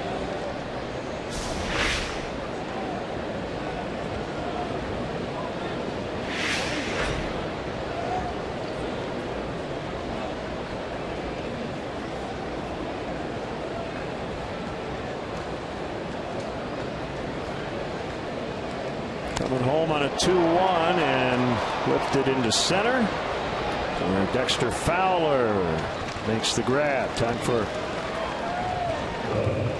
our AT&T UVerse multi-view. Eugenio Suarez. Is it more Wayne Arnold or Kevin Arnold?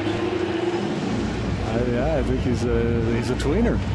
I knew in that moment that life was not fair. I'd never felt pain like this before in my entire life. It felt wonderful.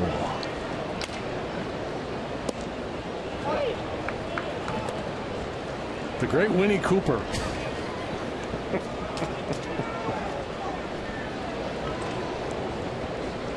When it came to surveillance, the KGB had nothing on my mother.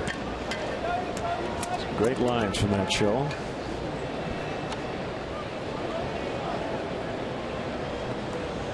Otto's hit it hard twice tonight. Knuckling liner out to Dexter Fowler that he couldn't handle, went for an error, and then a bullet off the wall for a single last time up.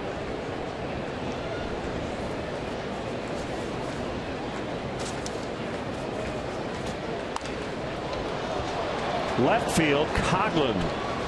Lots of time to get under it.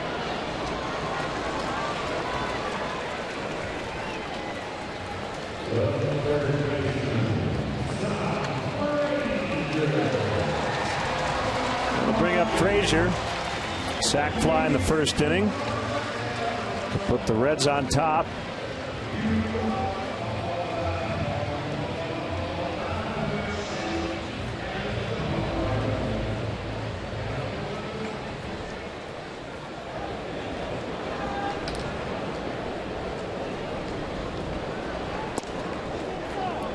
Frazier, two-time All-Star now, won the Home Run Derby contest this year, won a Little League World Series championship as a kid from Toms River, New Jersey.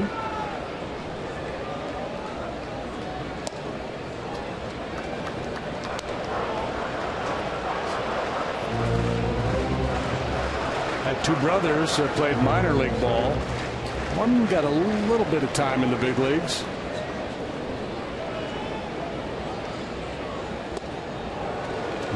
Jason Lewis starting to trust that fastball the last couple of innings.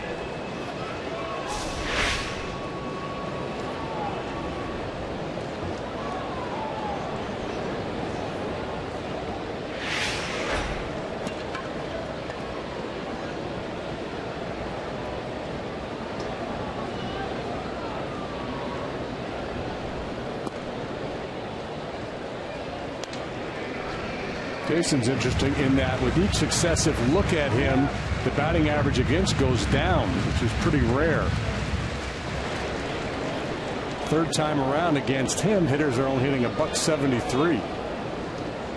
2-2. Now full.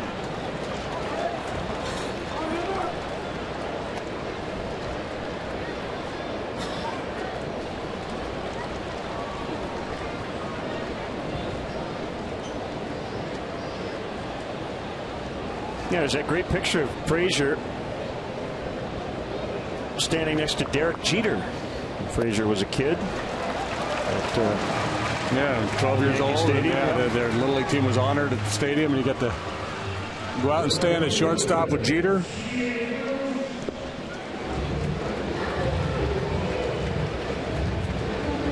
And then made the All-Star team last year. His first, Jeter's last.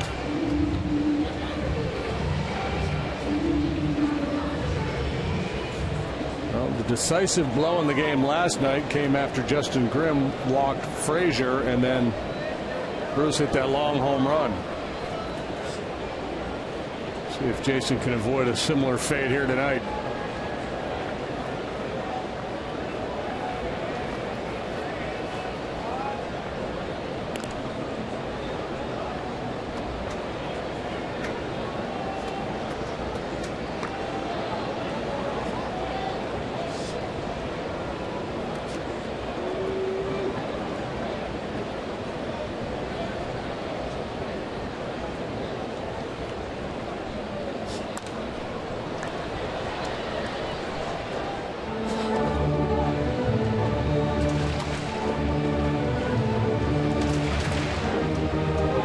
Team with 5 hits.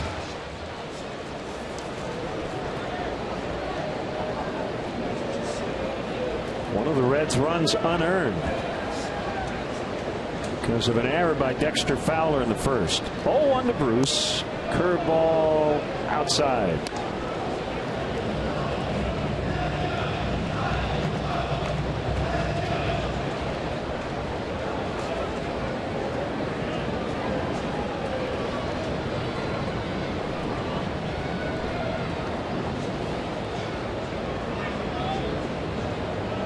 No Mike Trout in the Angels lineup tonight. Left heel was bothering him. First time he has not been in their lineup.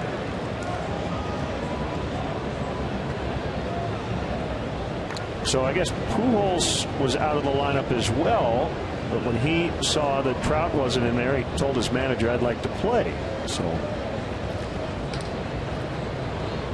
he is in there tonight.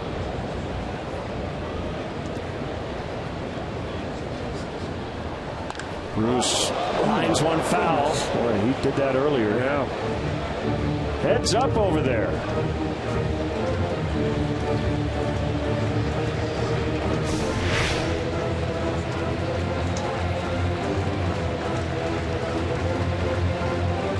Just about hit Schwarber. He almost got Schwarber in his frustrations. He flipped that bat back around.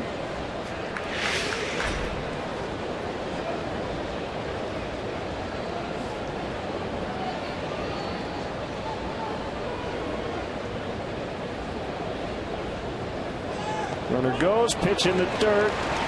Frazier gets the bag. It's his 9th steal. And the Reds, who lead the majors, pick up their 87th.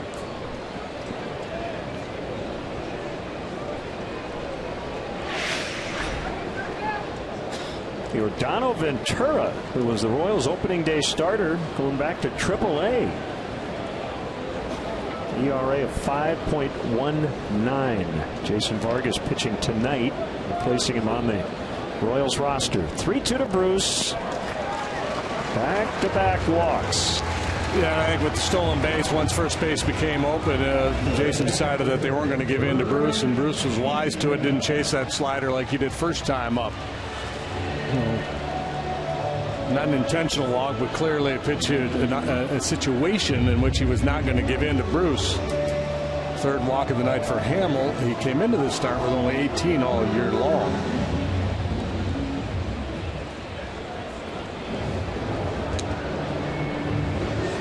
For all you social planners, summer's a great time to be at Wrigley Field. There's still time to plan a group outing and enjoy special perks only available inside the ballpark. The Cubs offer special ticket packages for groups of 15 or more. Visit Cubs.com/groups. That 3 walks in a game matches his high, and they'd only done that twice before. Command has been impeccable.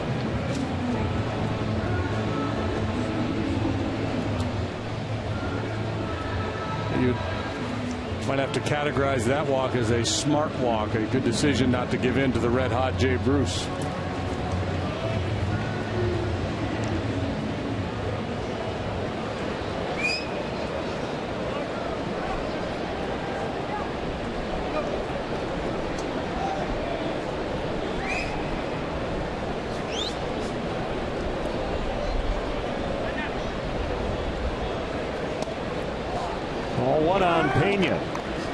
Yeah, he's kind of fighting his delivery here this inning. He's starting to get fatigued a little bit.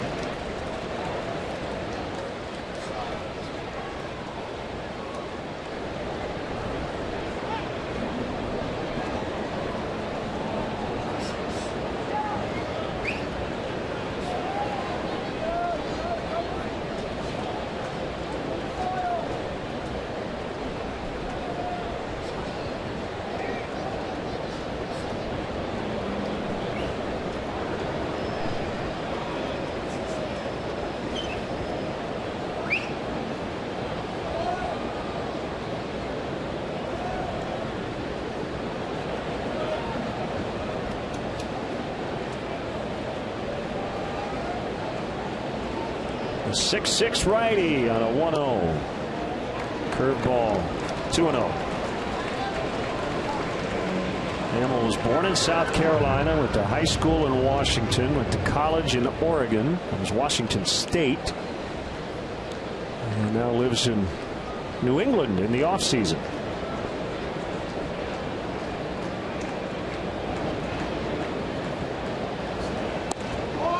Two and one. Back with the Cubs on a 2-year contract, club option for a third. Debuted with Tampa Bay back in '06.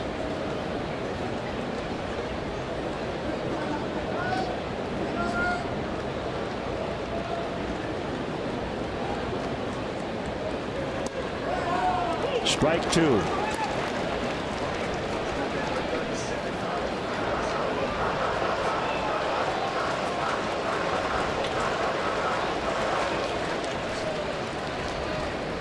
What was happening after two were out? Frazier walked, then stole second. Bruce walked.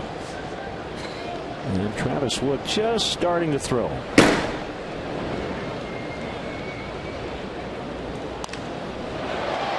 Fly ball right center. Fowler took a look at Soler, and it'll be the center fielder to make the grab. Inning over. They strand two. It's 2-1 Cincy.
CSN, the Fire look to avenge an earlier loss against the New England Revolution.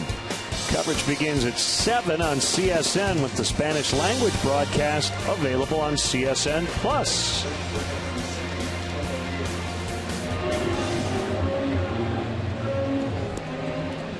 One-run ball game, 2-1. The Reds have the lead after winning 5-4 last night.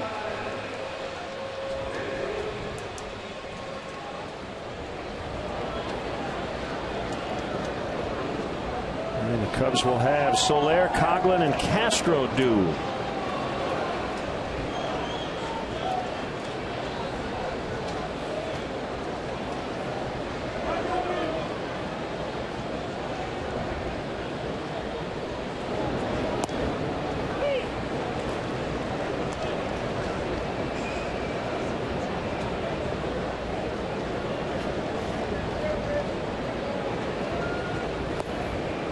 Iglesias made the mistake of falling behind Soler last time, and he drilled a 3-0 fastball for a double over the head of Marlon Byrd in center. Now Soler has to do something here, down 2 strikes in the count. Jumbo Diaz is up in the Reds pen as Iglesias nears 100 pitches. This time he gets Soler. Follow the Cubs all season with MLB.com at bat. At bat is up to the moment, at any moment, with in-game highlights, live look-ins, replay reviews, radio broadcasts, StatCast, and more. Get MLB.com at bat for your smartphone or tablet.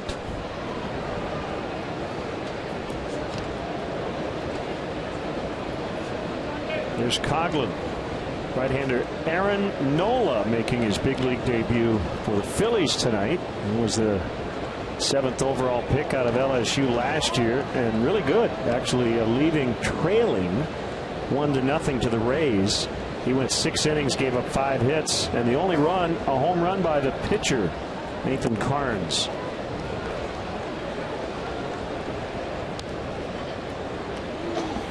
Wow, that'll be all over the Timmy Kirkjian, Jason Stark universe. The last time a pitcher made his major league debut and only gave up 1 run, and it was a solo home run by the opposing pitcher, was in an interleague game. Yeah, it was. I was going to say it's Pud Galvin in 1897, but there was no interleague play back then. Hit to deep left, way back. Schumacher can't make the play. Is it gone? It is. No, it's not. Coglin on his way to third. He'll go head first, and I think a fan reached over on that one.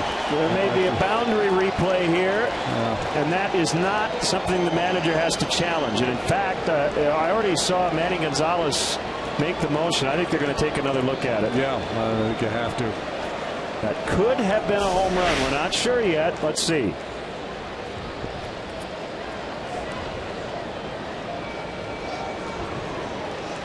Oof. Well, at the very least, it's 3. Yeah, I think. I can't really tell. It looks like oof. Boy, that's really tough to tell. Forsyth replay review. The umpire still. They might have a cleaner look than we do. Discussing. It's right on the top. Right, it did it. And then it hit the fan's arm. Brian Price coming out first. They're not going to go to the. It should be a home run. That ball would have left the park. Review. That ball would have left the ballpark. I think it hit top of the wall, then hit the fan's arm, and back into play. Now, what could Brian Price be arguing? That it's 2? He's arguing double.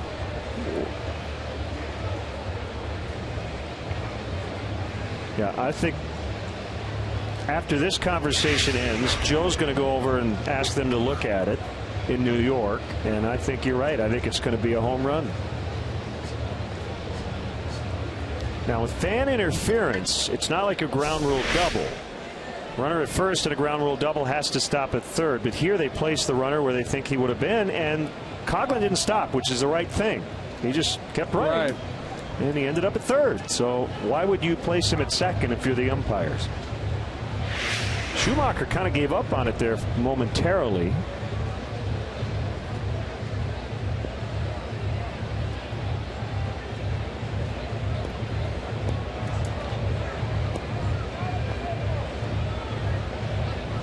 I'm with you. I think it's a home run.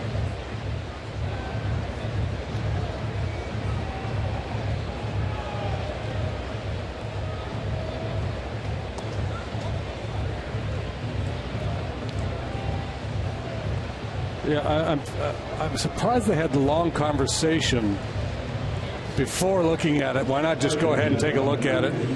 Right. Satisfy all parties. Say, here, we're going to take a look at it. We're going to determine exactly what happened, and then we'll decide where he ends up. But Coglin, who's shown good power the other way all year long, he had deep drive to left for a double last night.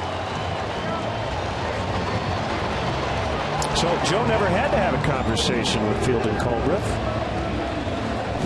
Chris was pressing his case as he was diving into third base.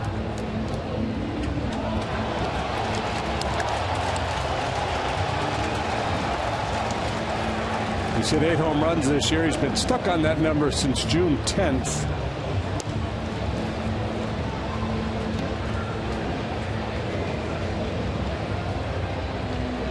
Yeah, this is where your idea to have the umpire mic'd with an explanation right after the play so everybody could hear would really be valuable. You know, here's what we've determined. Here's why. That's a home run. somewhat ironically, I guess, after a long chat with the other manager, they go and look at the replay in New York. So it's almost as if Brian Price, by arguing, although I think Joe is going to make sure they look at it. Instead of a double, it'll be, I think, a home run. And that look was a little different. I thought initially that the first bounce was off the wall, then off the fan. It looked like it hit his arm first.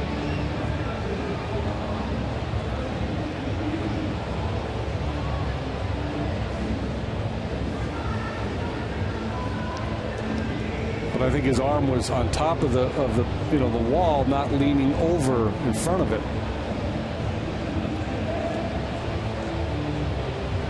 They should just put a basket out there. Touche.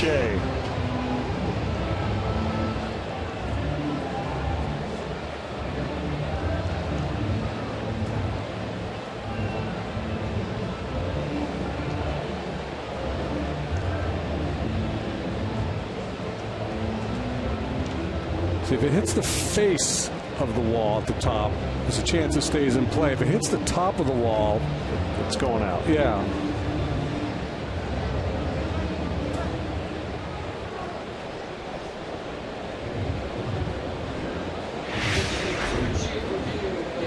So it is a crew chief review.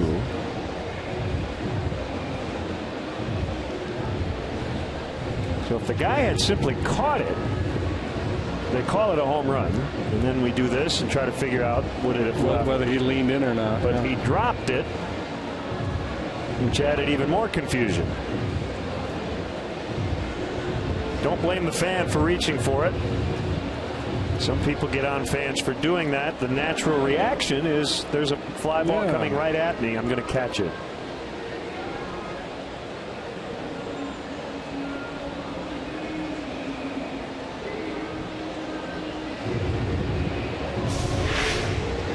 I suppose New York could just call that guy, find his cell phone number. Hey, where were you?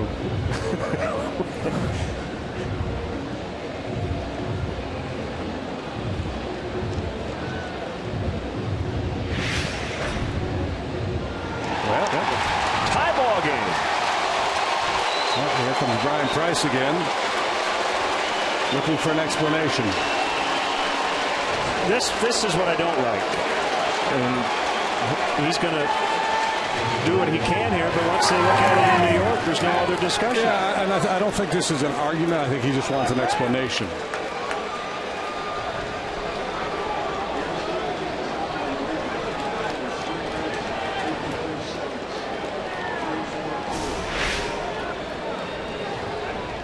Brian might have said, hey, as we look at our Ford home run replay, I was hoping it was a double, not a home run. So, I didn't ask you to review if it was a homer.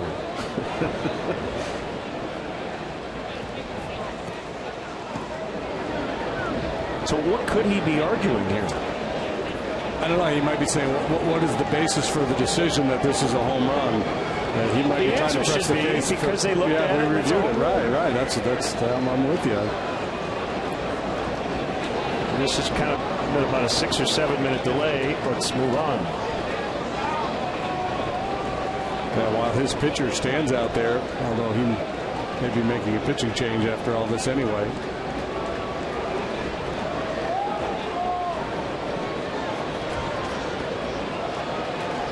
Yeah, no, if I'm fielding Colbert at some point, I'd say, look, we reviewed it. Yeah. We've talked about it. Discussion over, Brian. I'm sorry, but we're moving on here. Well, that's a first. Guy standing on third base. The other team's manager comes out. Joe never did come out. And it turns it from a triple into a home run. That worked out well for the Cubs.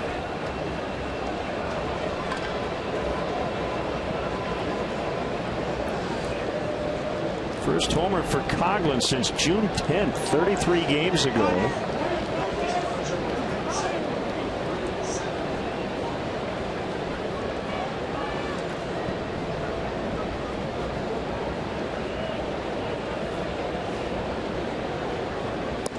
Well, there's any number of Cub hitters that are in a little bit of a home run drought. They haven't been going deep very much at all lately, but obviously a very big one to tie this ball game.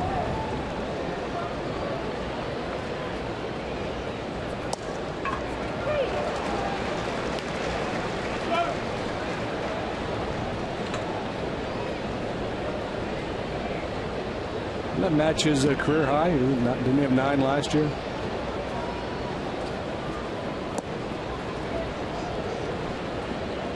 You are correct. I'll take Chris Coglin factoids for 600, please, Alex.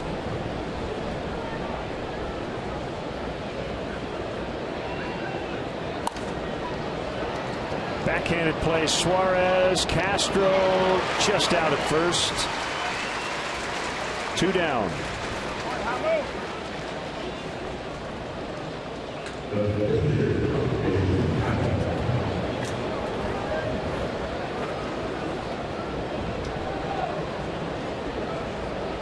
Here's Hamill.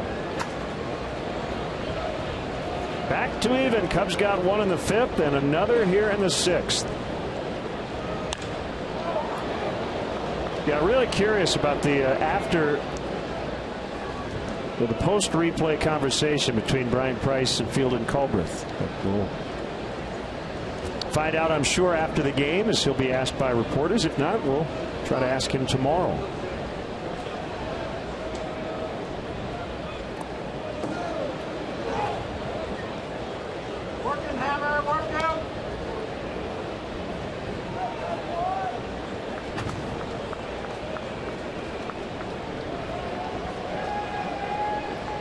He might have said, look, I didn't ask you to review whether it was a home run or not. I just wanted you to decide where to place the base runner.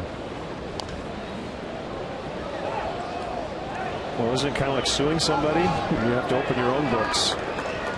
No, I don't want you to look at me. I'm suing him. Look at him, not me.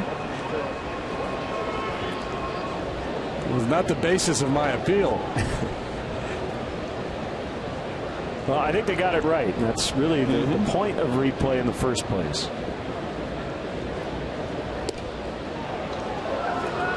Two and two.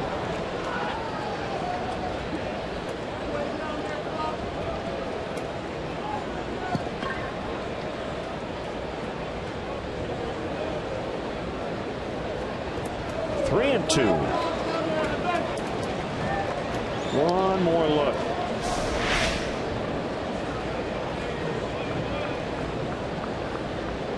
And his arms were resting right on top of the fence.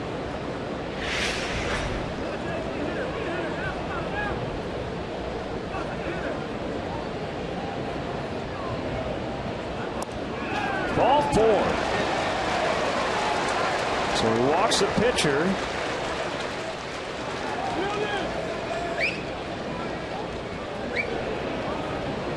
He has to face Russell.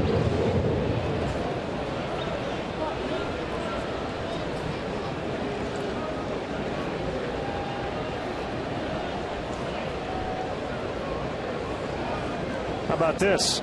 So Travis Wood is going to come in and run for Jason Hamill. So Jason was going to take the at bat and then come out of the game. And after he reached base, Joe said, "I'll have Travis pinch run."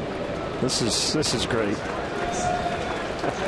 And we know he's got that tightness in his hamstring anyway. Yeah, and with his long inning and then first start back after quite a while. I'm not going to push it too hard. Good effort here tonight for Hamill. Hopefully there'll be no lingering effects from that hamstring.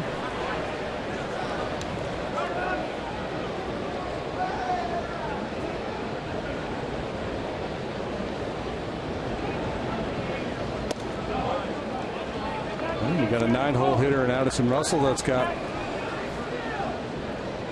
decent power, so Wood gives you a much better chance of scoring on a 2-base hit than Jason does.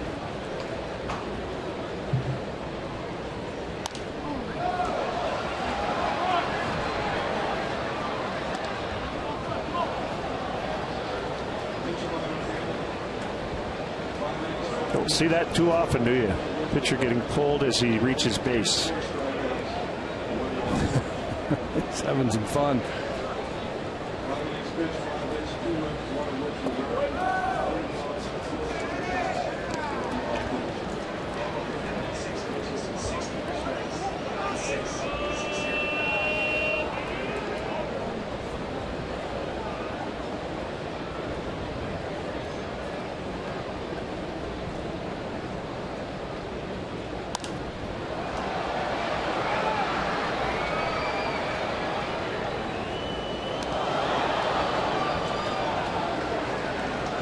2-2 on Russell. Swinging that bat with conviction. Iglesias leaving a couple of fastballs up.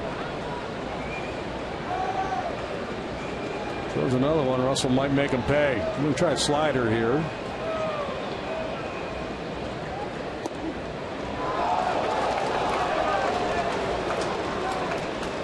Full count, 3-2. Hopefully Woody's got his hamstring stretched out. He'll be on the move here.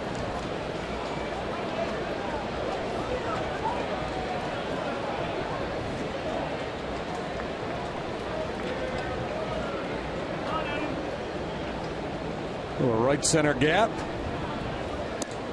Ball 4. That'll do it for Iglesias, I would think.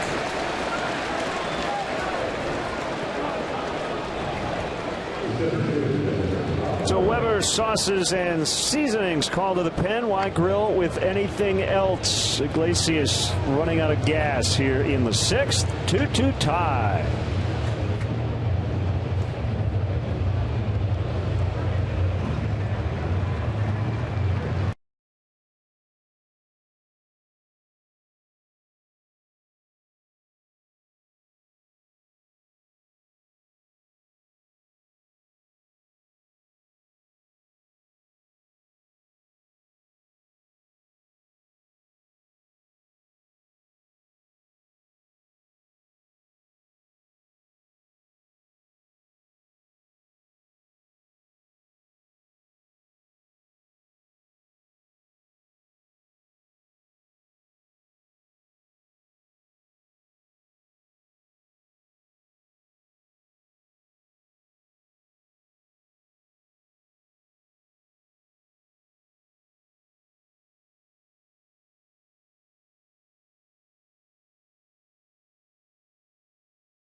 Diaz.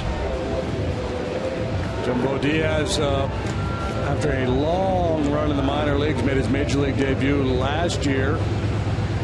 Made the club out of spring training this year. Really struggled at an ERA of well over 6. Was sent out. Pitched well down at AAA, so he is back up. Pitched well in a couple of appearances since coming back to the big leagues, but overall the number's still not good. 6.12 ERA for Jumbo.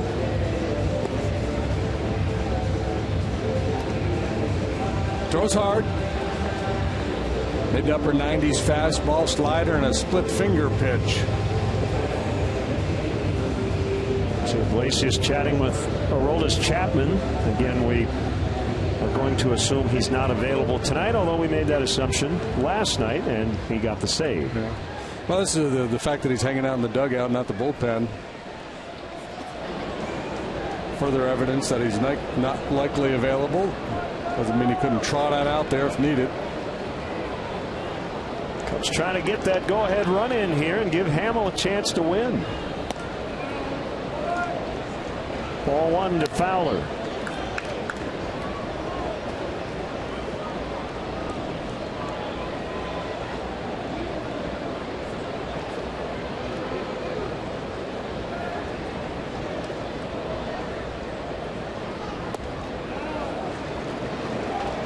Two and 0. He's coming after back-to-back walks to end the night of the starter Iglesias.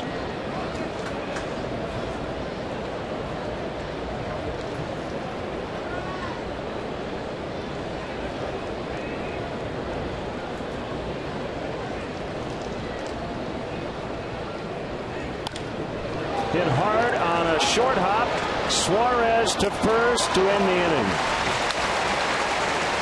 Controversial home run, Chris Coglin to the opposite way, and we're tied at 2.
Her name is Ivy. Hey, what a cutie.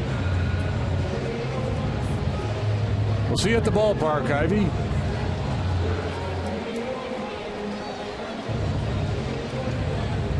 Here's Travis Wood after pinch running for the starter Hamill, working in a 2-2 deadlock. So the starters will both get no decisions. Hamill gave up 2 runs in 5 innings. 1 was earned. Iglesias 5 2/3. 2 runs, both earned. Well, all in all, you'd have to say a successful return to the rotation for Jason. And Iglesias, I like his stuff. He's intriguing.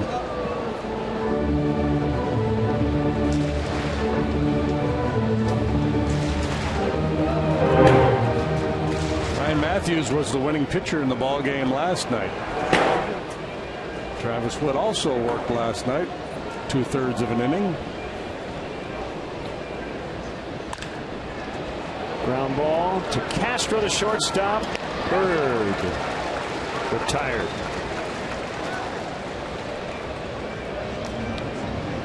The Cardinals are happy to have Matt Holliday back, activated right out of the break, and he has hit a grand slam tonight.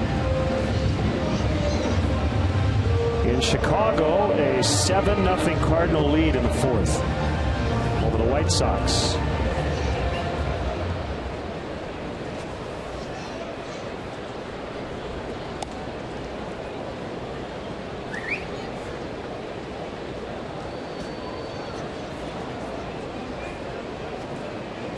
On and 0 on a Eugenio Arnold. Now it's foul. It's kind of like Chuck from Happy Days. You might not remember him from the Wonder Years, but he was there.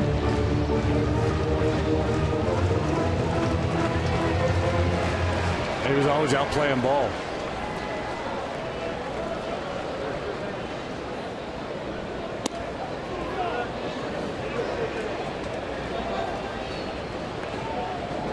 Two and one. Schumacher on deck.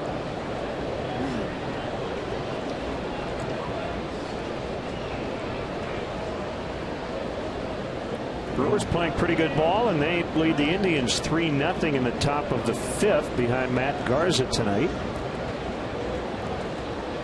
Garza's given up 6 hits, but no runs through 4 1/3. Swing and a miss.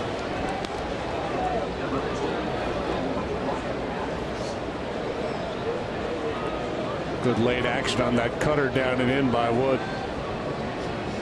Gene Segura has homered for Milwaukee, his 4th.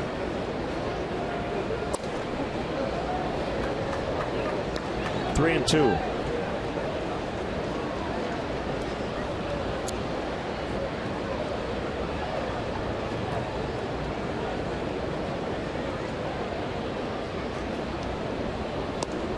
He got him.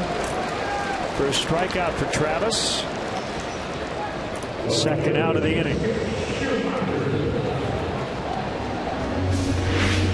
Hamill beat Suarez with a fastball right about the same spot last time, and Wood, after working inside, was up and away a little bit. Suarez late.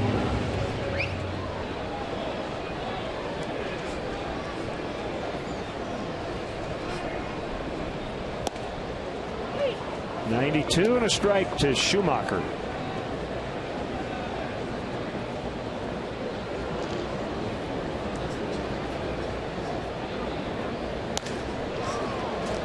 Bryant ranging to his left. The spin, the throw, the out. Travis Wood goes 1, 2, 3. We go to the 7th. It's a 2-2 tie.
As the Cubs square off with Troy Tulowitzki's Colorado Rockies. Coverage begins at 6:30 with Cubs pregame live. Presented by Fields Auto. Right here on CSN Chicago.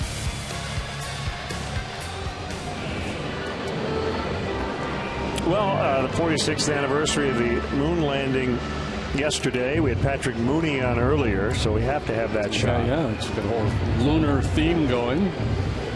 Got a good Wally Moon story. Oh, Mr. Mooney. Remember Mr. Mooney from the Lucy Show? Gail Gordon. Kind of makes you want to have a moon pie. Diaz against Schwarber.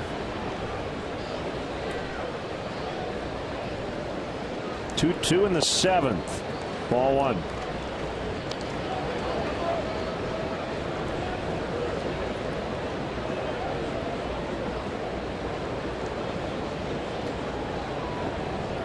Probably should hit a home run at some point in this series, I'm thinking. Get everybody in Schwarberville excited. Home run swing, just a little off that 98.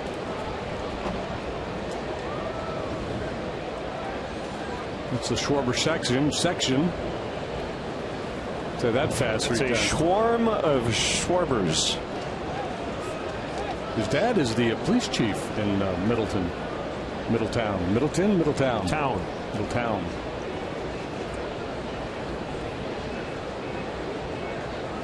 I like Schwarberville. Might rename it. Middletown's rather generic, right?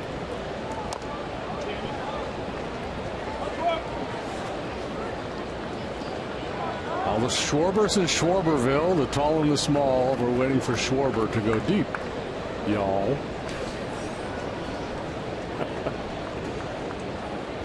He liked it.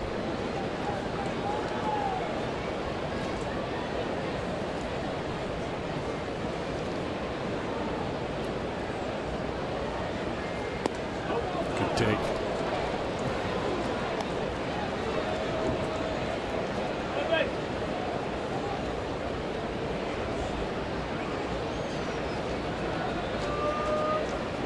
Ohio State showed interest in him as a football player. A lot of schools were interested.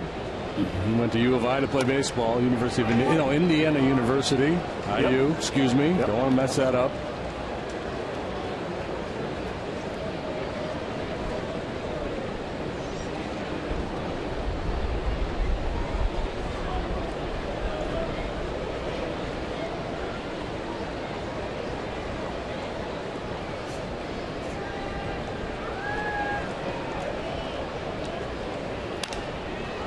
Foul. Jason Stark, Twitter alert. He tweets, there's never been a game in the history of interleague play where only one run scored on a homer by an American League pitcher, but we're an inning and a half away. There you go.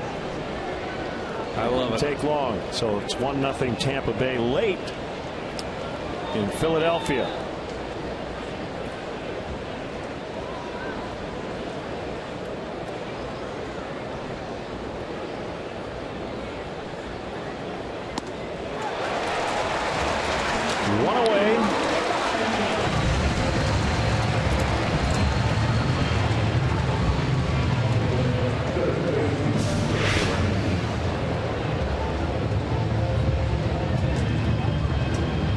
Couldn't quite get to that elevated 98 and a Cholula hot sauce heater from Jumbo Diaz.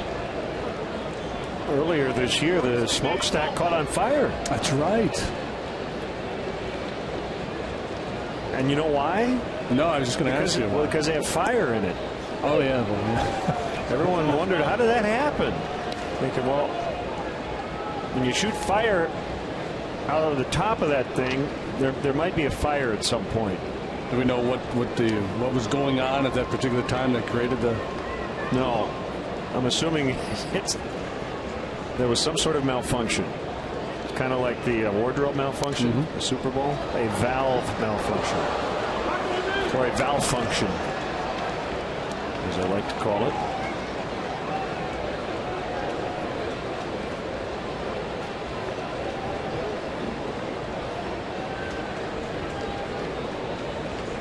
Tough night for Bryant so far. A couple of pop-ups and a punch-out. Now he's down in the count, 2 strikes. See if he can salvage something here.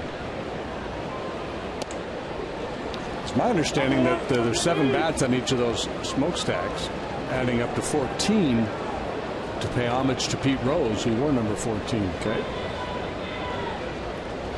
Yeah, it kind of looks like Pete. I don't know.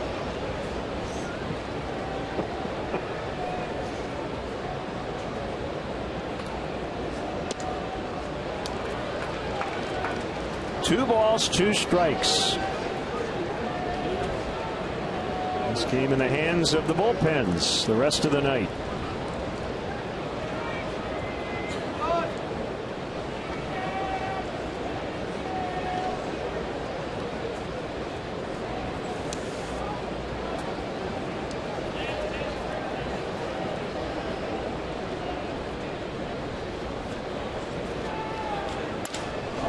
Pulled the left in the corner. It's going to hit the warning track, and another ball bounces out of play.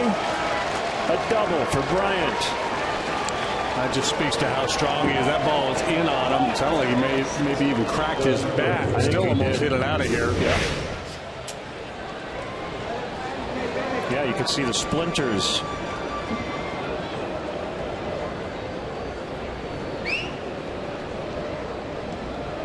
No, he does come back from down 2 strikes to get something done. A 1-out double for Bryant.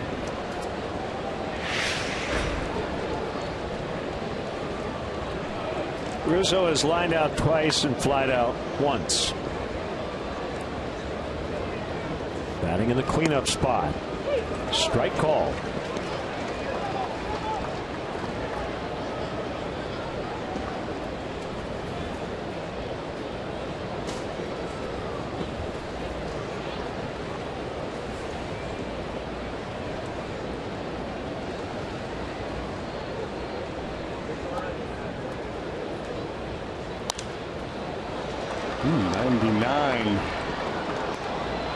From Diaz. Anthony did not get a lot done in Atlanta. He's 3 for 15, 3 for 18 now on the road trip. Hit the ball pretty hard last time up to center field.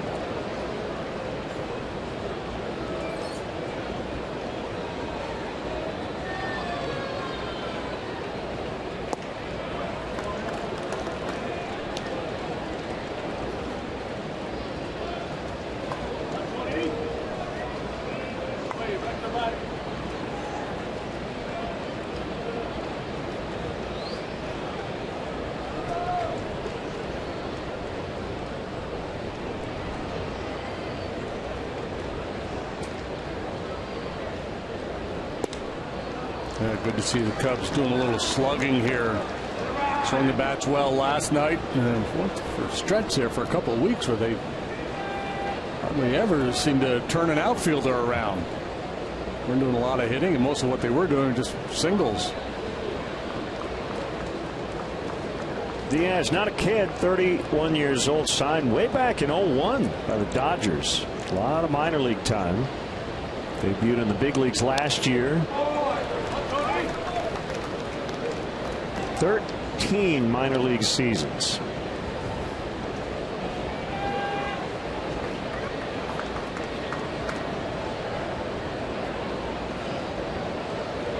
Mostly as a reliever, and good numbers. Career .263 earned run average in the minor leagues.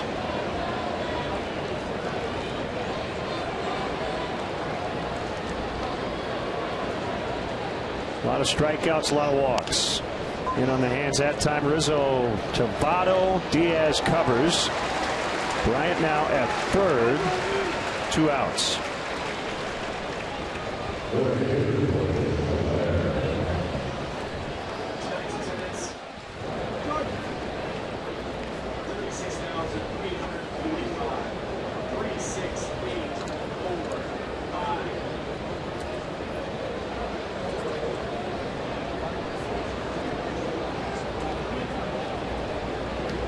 Soler walk, double, strikeout against Iglesias. What's going on with all the cell phones? Yeah, I guess Somebody must have started it, and everybody else picked up on it.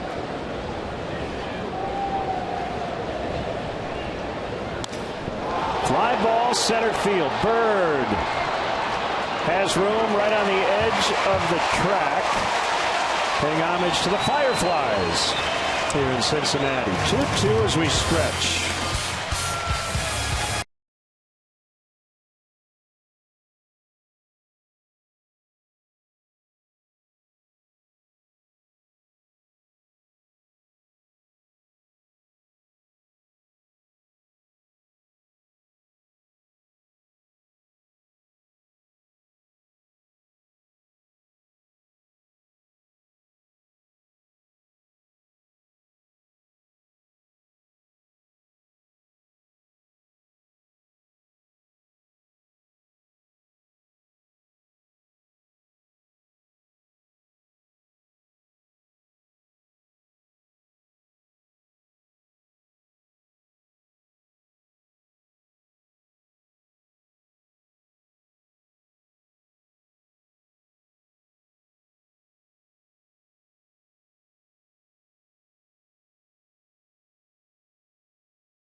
Your car, there's a shuttle service that is provided for you. That's at 3900 North Rockwell.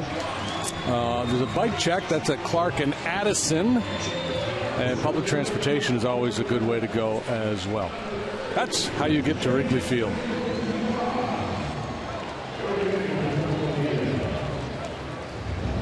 Travis Wood trying to hold him here in a 2-2 tie.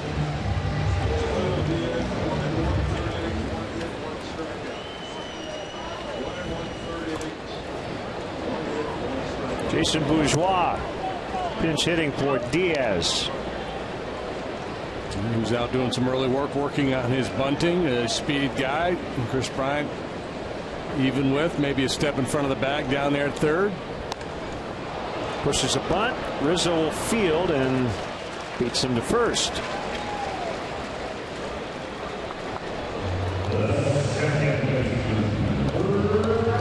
Bad idea, just didn't execute it. And a quick out for Travis Wood, who had a quick 1-2-3-6.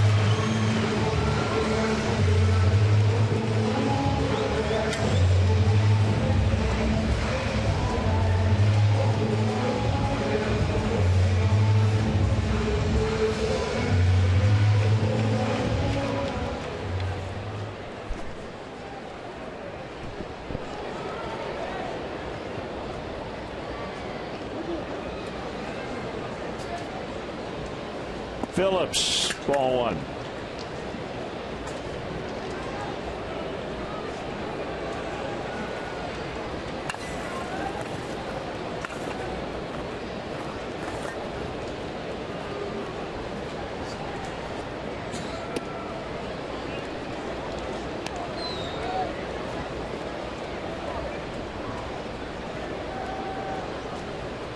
Wood, the former Cincinnati Red.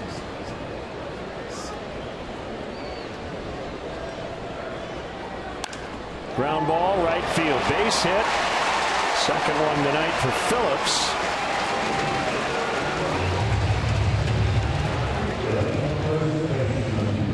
A solid single to center his first time up, and he scored the Reds' first run of the game back in the first inning.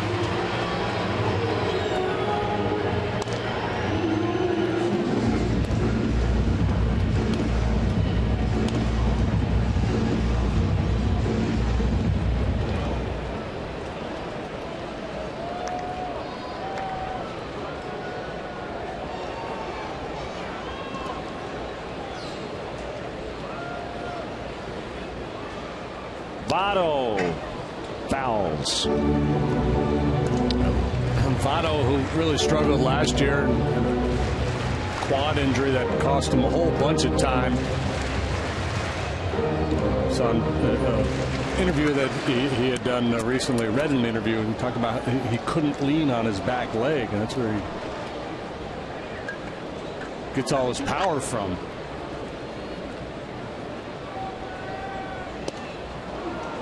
Yeah, missed 100 games, didn't play after July 5th last season.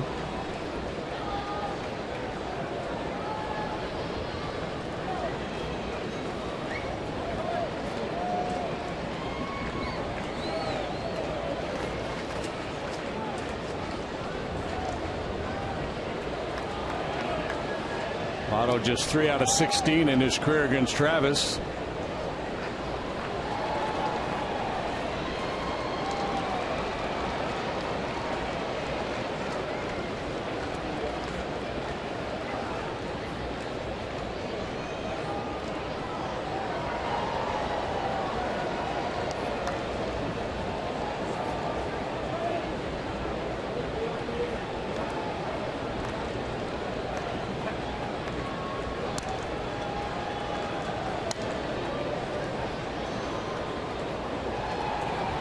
Reds got a run in the first, another in the second. Cubs answered back, one in the fifth, one in the sixth. Strike two. A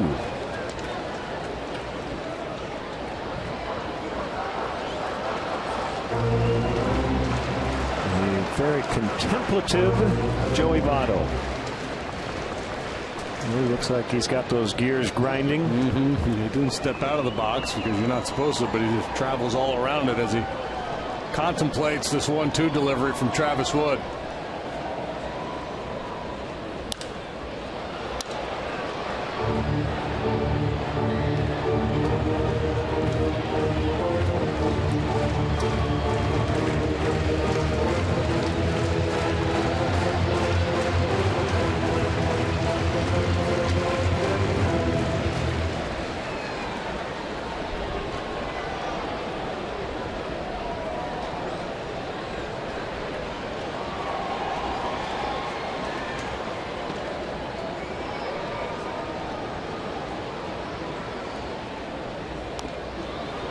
Still 1-2. Votto from Toronto, 31 years old. To Richview Collegiate Institute in Toronto. Second round pick of the Reds, 2002. He's the only major league player ever to come out of Richview Collegiate Institute.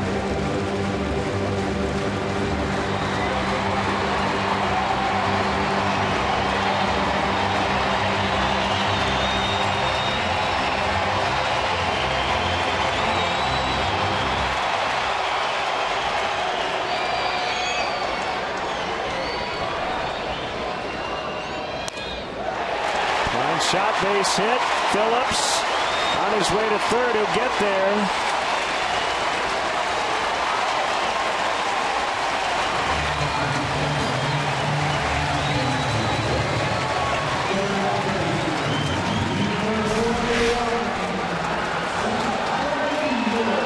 He made a lot of good pitches to Votto. This is a cutter towards the outside corner. Just such a good hitter. That'll be it for Wood. And that was his high school, not his college. Did not go to college. He was drafted out of high school in Toronto. That'll be it for Wood.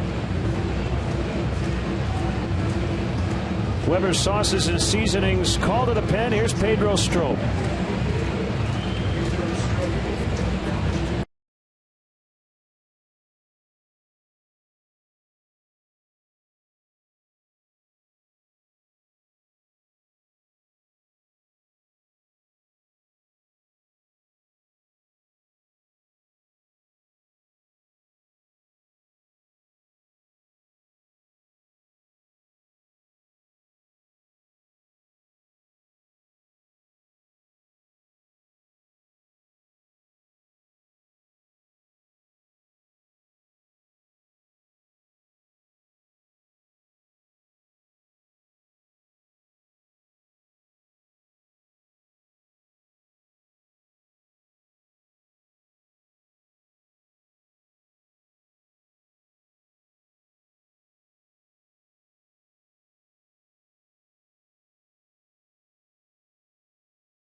Here's Pedro Strop, first and third, one out. A tough hitter, Todd Frazier, coming up. A big situation here, obviously. With a big arm and a lot of swing and miss with that slider. That's what Joe Maddon's hoping for with Strop in here against a very dangerous Todd Frazier. His third appearance of the road trip for Strop. Worked twice in Atlanta. Suffered a loss. Allowed 2 runs on 2 hits, 2 walks. And 1 outing, then a scoreless inning a couple days later. A strike on a slider.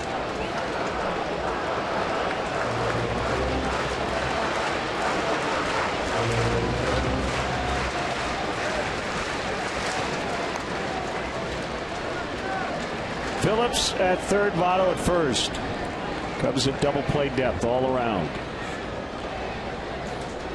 Votto runs, pitches low, dropped by Schwarber.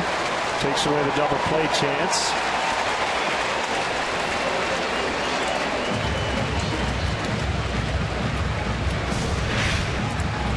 Sixth of the year for Votto.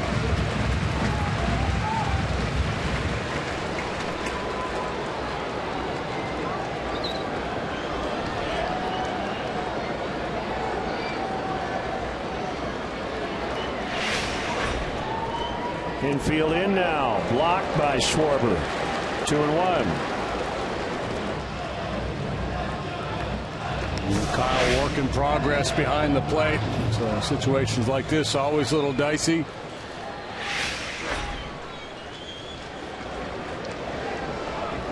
Especially with a guy like Strop out there who bounces that slider quite often. 2-2. So strike away here from a big punch out. He tries to miss a Frazier bat. Bruce on deck.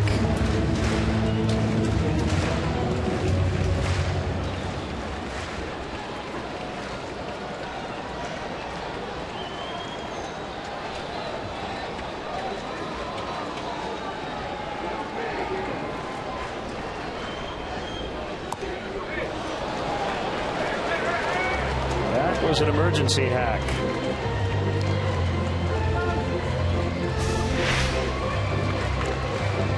If you're confident that Strop could make the pitch, I think hard in would be a good way to go here. With a 2-seamer, maybe up a little bit, in on the hands. Usually under pressure, pitcher goes to his favorite pitch for Strop. That's the slider. Here it comes. Base hit. Phillips in. Votto's going to score. Todd Frazier over a draw-in infield. Oops. A 2-run single. And it's 4-2. Yeah, it's not like he blistered that ball, but when you show a hitter the caliber of Frazier, the same pitch over and over again, pretty good chance he's going to make you pay. And they threw him a lot of sliders, stayed down and away. And yeah, when you take that pitch in a vacuum, just look at that singular pitch, you go, that's not a bad pitch. But the fact that he was kind of leaning and looking out there throughout the at-bat, I think that taking a shot hard in would have been a good idea there. So the Reds have their second 2-run lead.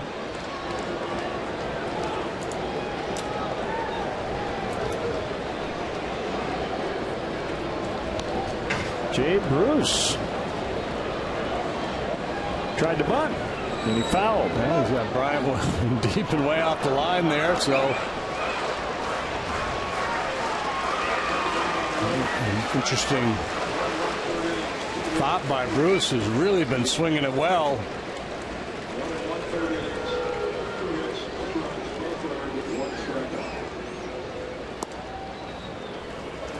Those runs charged to Wood. An inning and a third.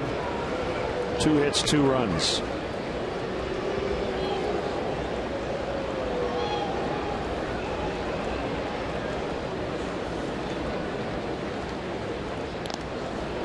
Frazier was not even off the bag when Strop made that throw.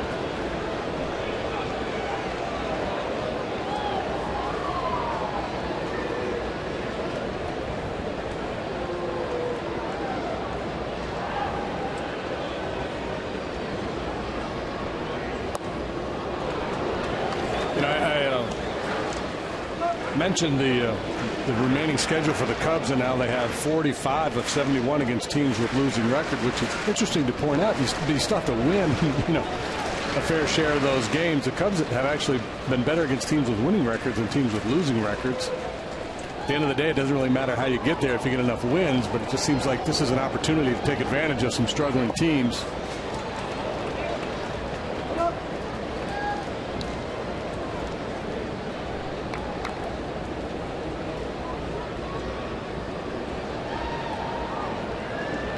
Yep, you got to go out and play all the games. Can't just win them on paper.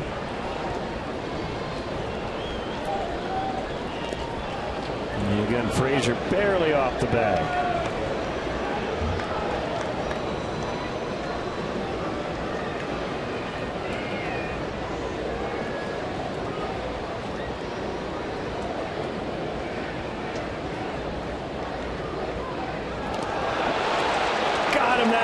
Can you believe it? Frazier had no lead, then about an inch of a lead, and this time about a 3-foot lead, and he got him on the third try. Well, I think because of the previous throwovers, he was so quick over there, and he almost caught Frazier leaving the bag earlier, so he felt uncomfortable taking his lead the way he normally would, so he waited a little bit and then tried to aggressively get out there, and Strop came over at just the right time.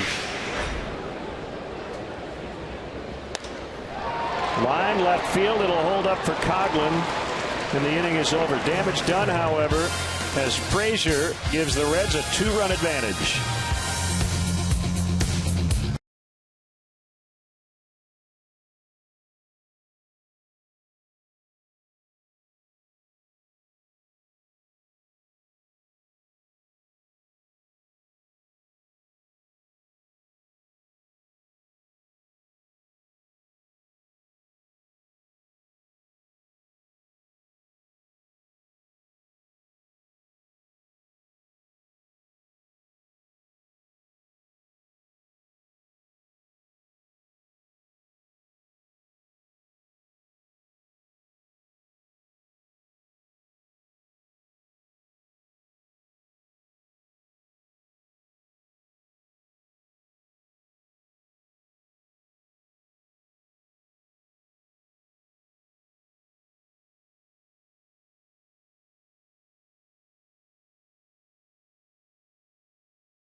Town to town and up and down the dial.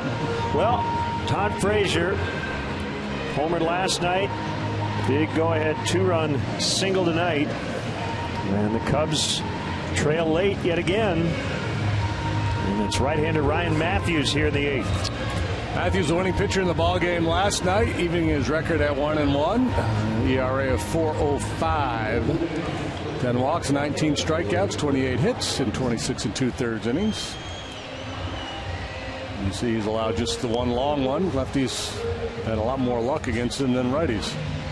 Or a lot more success, I guess I should say. I don't know how lucky they've been. Jumbo Diaz in position to be the winning pitcher with an inning and a third of scoreless ball. Ryan Matthews looks like he means business. He's got a little Mad Hungarian act going on here, doesn't he? Yeah. Storming around behind the mound. Stalking his prey.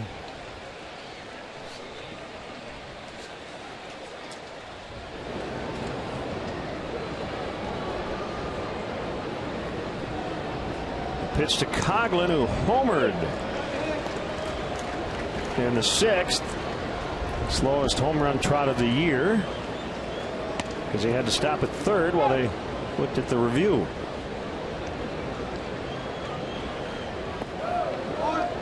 1-1.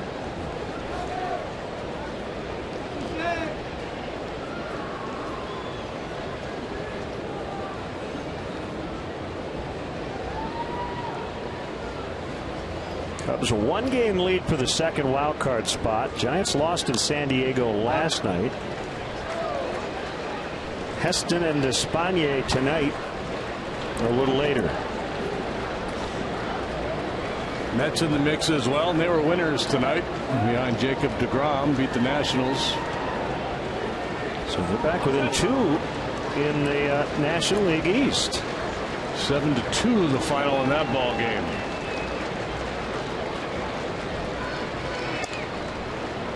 Ground ball to Phillips. Easy play. 1 out. So I'd have to think Hoover will probably be the closer tonight. Yeah. He was here in the 8th.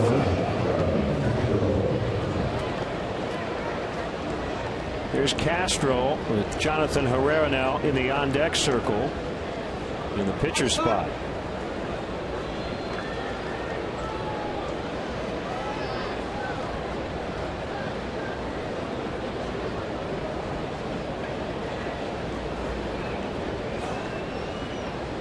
If you were inclined to manipulate your roster before a series against the Reds, you might bring a couple left-handed bats onto your club, because they don't have a lefty reliever other than Chapman, and you know when he's going to be used. So you knew anytime you pinch hit with a lefty, you're going to have a platoon advantage.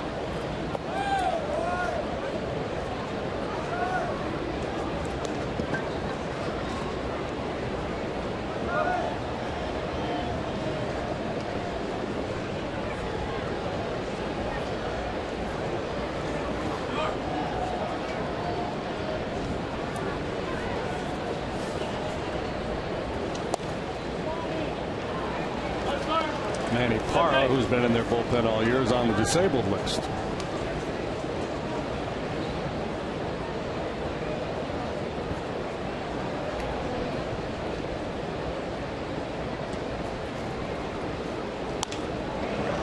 Line drive, base hit the other way. Castro's on for the first time in the series.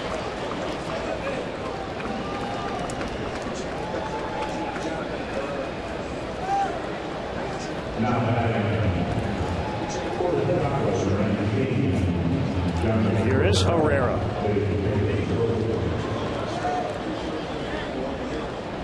wouldn't say he came out of nowhere because he had previous big league time, but he had to handicap the bench situation going into spring training. His name was really not in that mix.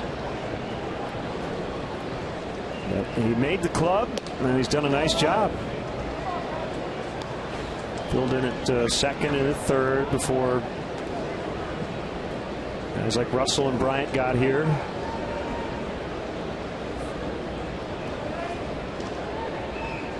Gone 9 for 23 here in July.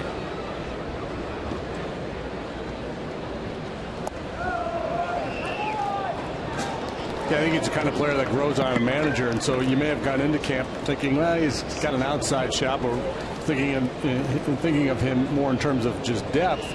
But you watch him play, you watch as your roster comes together, and you think, well, you know what, we could use a guy with this skill set to play a few different positions for us.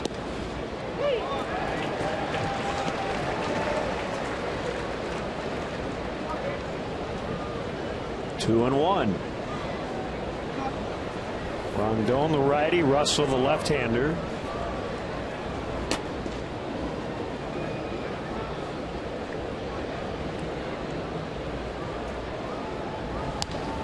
Late swing for strike two. 2-2. Every now and then you come across a player. I'm not saying that's the case with Herrera, but you'll find out after the fact that we were this close to sending this guy out. If somebody hadn't gotten hurt, he was going to be designated for assignment or sent to the minor leagues or whatever. And at the end of the day, the guy stays there all year. Popped up. Nice catch by Suarez.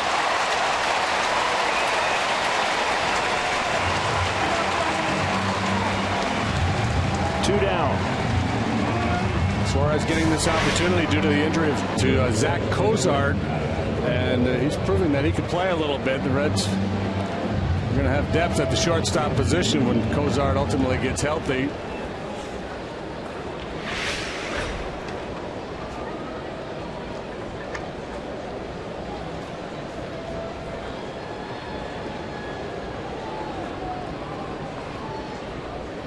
Russell has reached twice on walks. Yeah, I like the look of Russell here in this series. He's looked very comfortable in the box. He's had good swings. He's laid off some borderline pitches. Looks like he's seeing the ball well.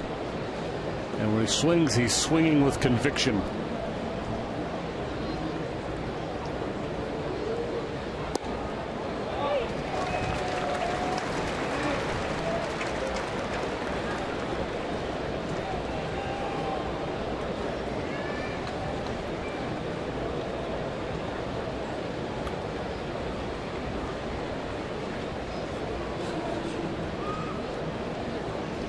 One.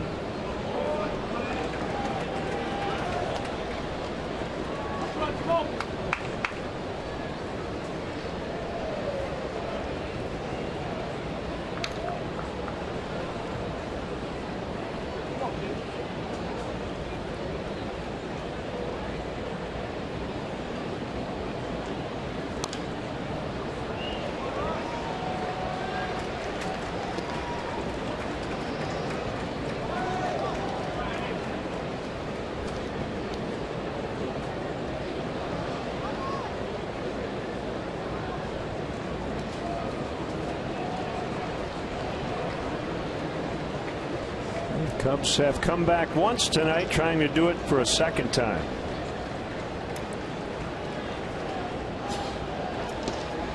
Which would only be fair since the Reds came back on them twice last night. Swing and a miss to end the inning. A hit, no runs. Bottom 8, 4-2.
The 8th. He follows Hamilwood and Strop. He'll get Pena, Bird, and Suarez. Russell having a nice year. 2.08 ERA for 34 appearances. 21 2/3 innings. He's not a big strikeout guy. Fastball velocity probably a little below average. Good changeup. Pena switch hitter. This is his weaker side. Jonathan Herrera has stayed in to play second.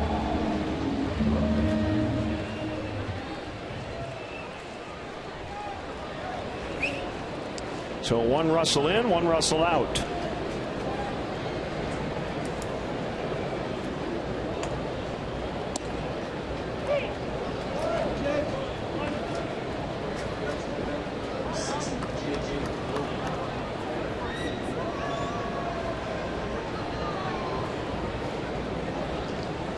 It is Hoover up in the Reds bullpen, so he'll have the 9th.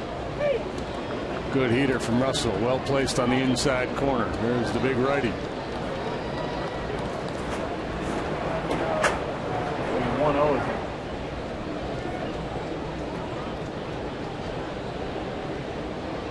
0-2 to Pena.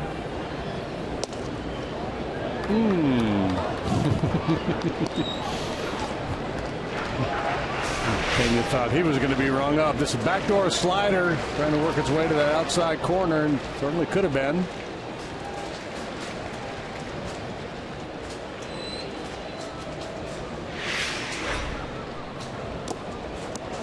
Just able to stay alive.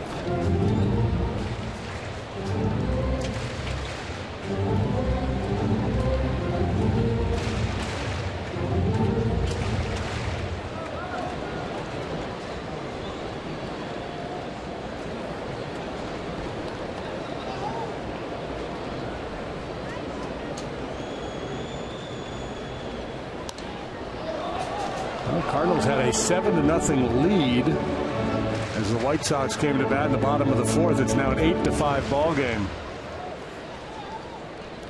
Rodon gave up 7 in 4 innings for the Sox. Waka, excuse me, 5 earnings in 5 innings. On a bounce. Ooh, a little barehanded play by Castro. That ball took a tricky hop on him. 1 out. Very clever work by Castro. A little jam shot, had some funky spin on it, kicks back the other way on Starlin. Very resourceful here. Glove no longer an option. Bare hands it, slings it on over for out number 1.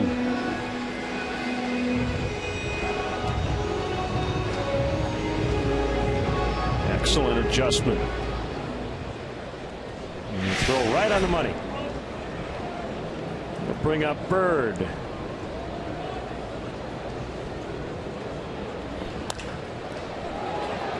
Right behind the bag is Herrera, out at first.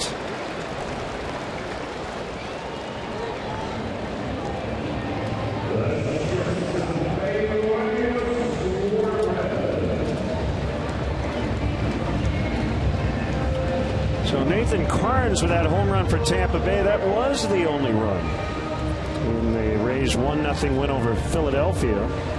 6th American League pitcher to homer in a 1-0 victory, in the first since 1962.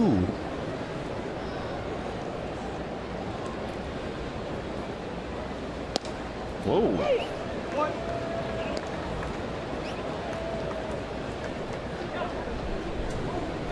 Technology, man. Was that Mel Stottlemyre hit that home run in 62? I don't know. Might have been.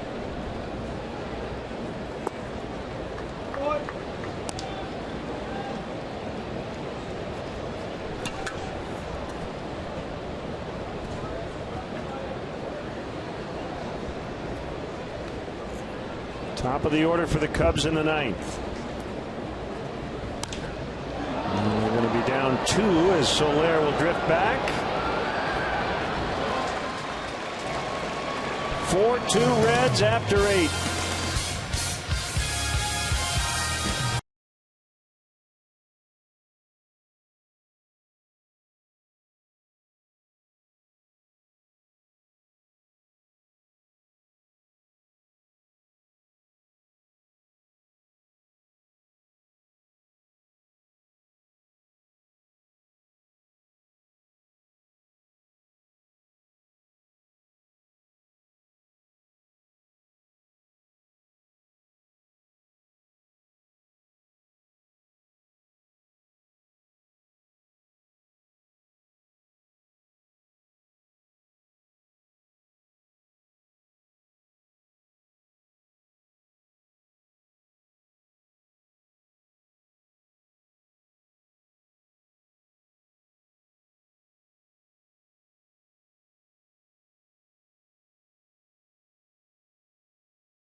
is Todd Frazier.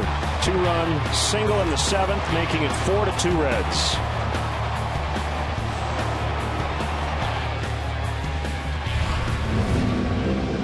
RBIs for the All-Star, who homered, scored twice last night. Indeed, it is J.J. Hoover out of the Reds' pen to try to close it out for Cincinnati. He does have 1 save this year and 2 opportunities. 1.31 ERA, league batting just 159 against him. He's a 4-pitch pitcher, which is rare for a short reliever. Fastball, curveball, slider, change. Of those secondary pitches, the curveball probably the best.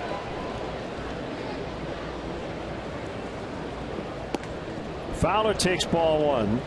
Bird goes from center to left. Schumacher's out. And speed in center with Billy Hamilton. Right down the middle.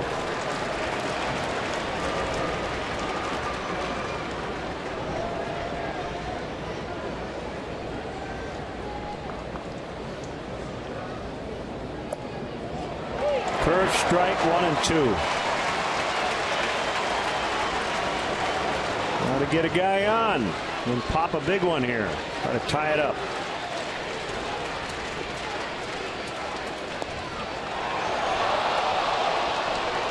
They've got something free on the line with another strikeout. Crowd kind of has that vibe. Yeah, right now. there's I think pizza. Oh, I got it. Pulled into right. Bruce will play it on a bounce. Tying run will come up, and it's Kyle Schwarber. No pizza for you.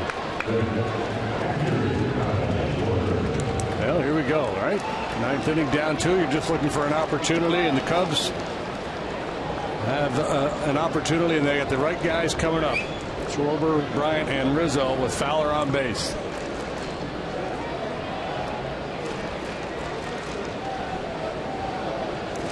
Two for 4. Strikeout, single, double, strikeout.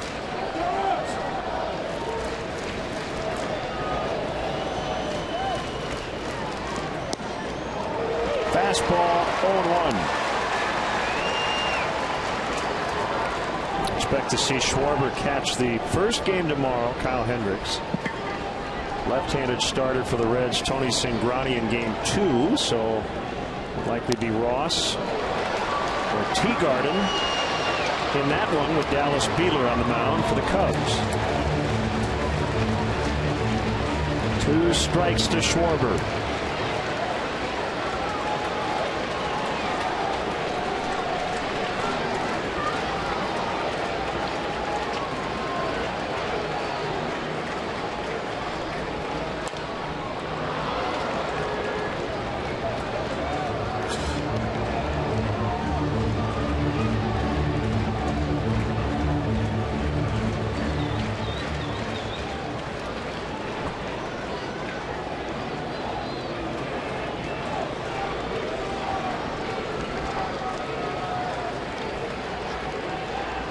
Another 0-2. Wow. Way high. Laney wanted it up, and Hoover, I guess he's coachable.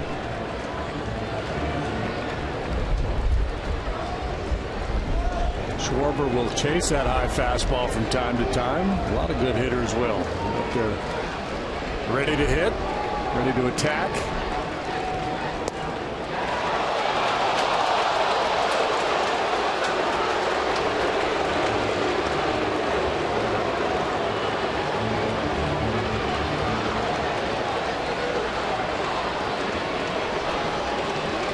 Two balls, 2 strikes.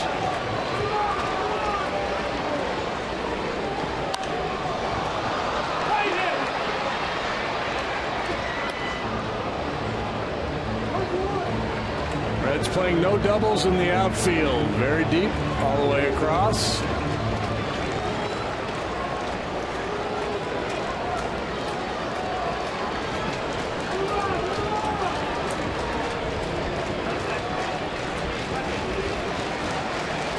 Fowler started the inning with a single. He's at first. 2-2 to Schwarber. We'll do it again.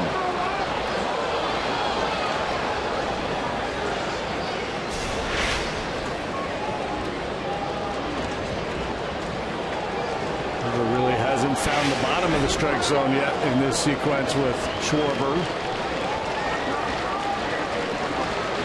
Perhaps by design.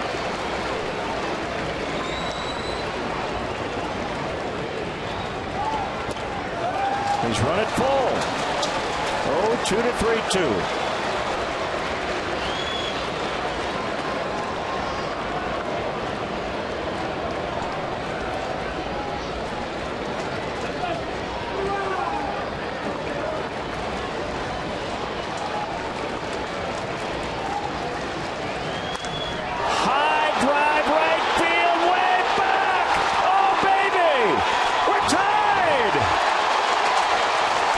Schwarber with a moonshot.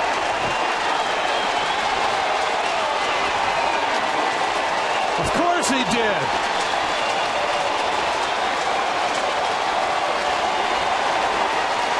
Wow. This kid is living the dream. Look at all the Schwarbers up there in Schwarberville.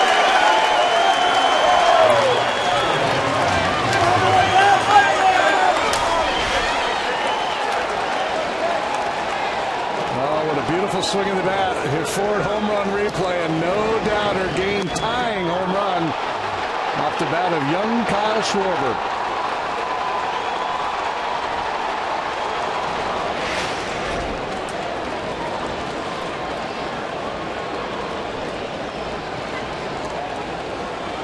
Already three-hit games out of 11.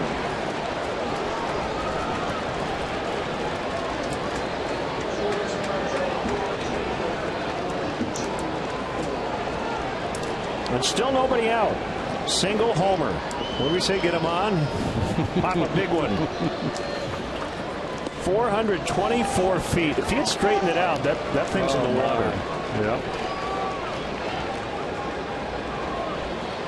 You hear about light tower power. Yikes.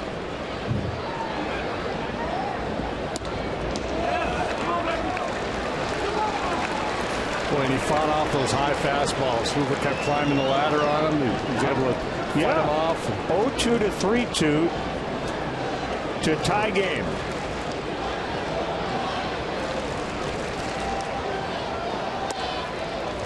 Ball 4.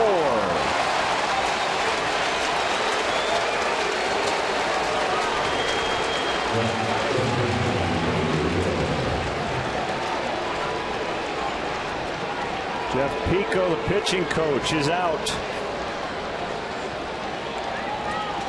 That was the first home run allowed by J.J. Hoover this year.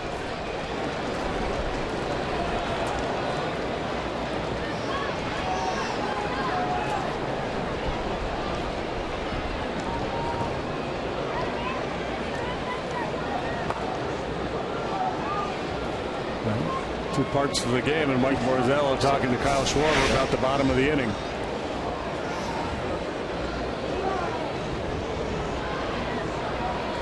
We've got a little patio area right above the visitors' bullpen, a little concourse area behind that, and eventually you get to the Ohio River. Headed up there into the bow tie bar. So Bryant is on, nobody out, and here's Rizzo. Ball 1.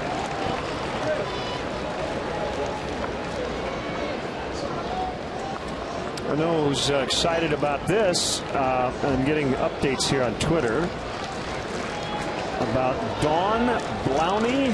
She's delivering a baby as we call this game. Bryant did not get a great read on it. As it just got away from Rizzo, or from Pena rather. The baby girl is just about on the way. I'm getting the play-by-play from that. I don't want to mention it. Hang in there, Don. Little baby girl named Schwarber.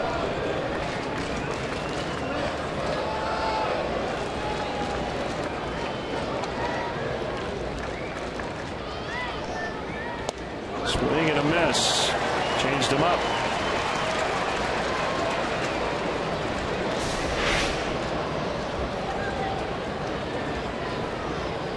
Rare to see Rizzo fooled like that by changeup. Sometimes that curveball down in the dirt. Take an awkward swing.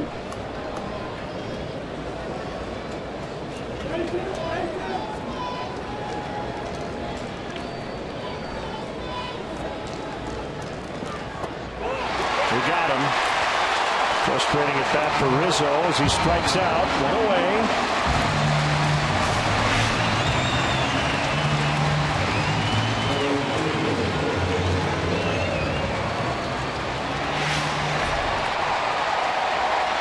The free pizza strikeout. That's bizarre, isn't it?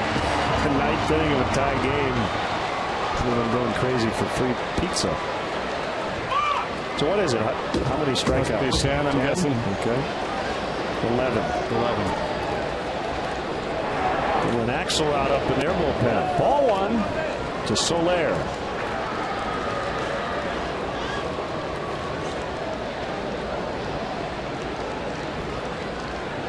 It's a way to comfort the patrons. We just gave up the lead, but you're getting free pizza.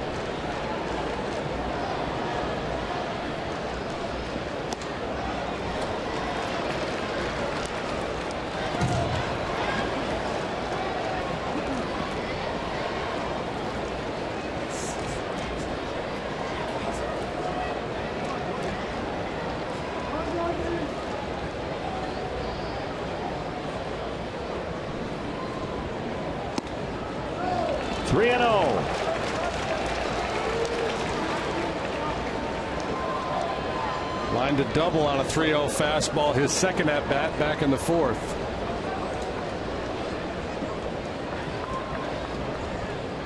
No doubt he's got the green light here if he wants it.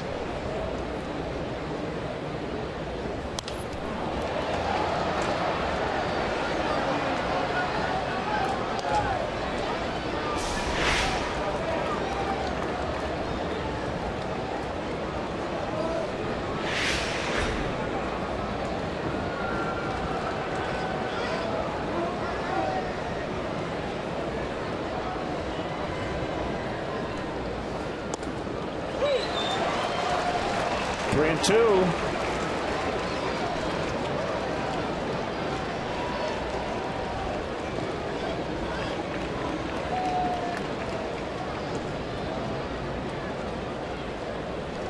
See if Bryant's going. He's not. Good thing. So there strikes out. 2 away.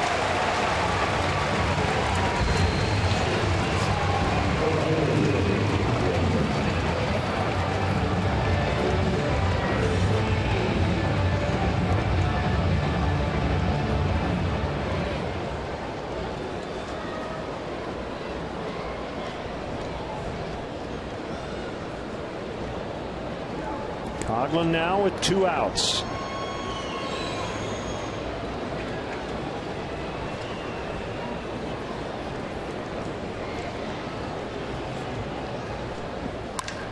Ground ball to Phillips. And we'll go to the bottom of the ninth. Kyle Schwarber. 3 hits tonight, single, double. And a game-tying 2-run homer. 4-4.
37 to start his major league career. 2 doubles, a triple, 2 homers, 9 driven in. This is his 11th major league game. Papa Schwarber enjoying this one.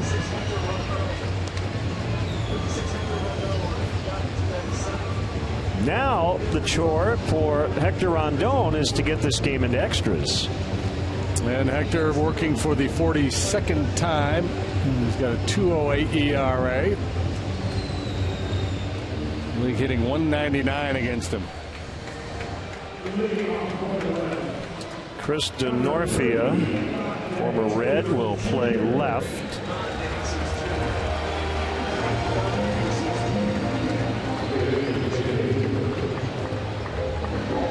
And he'll go into the 9 spot.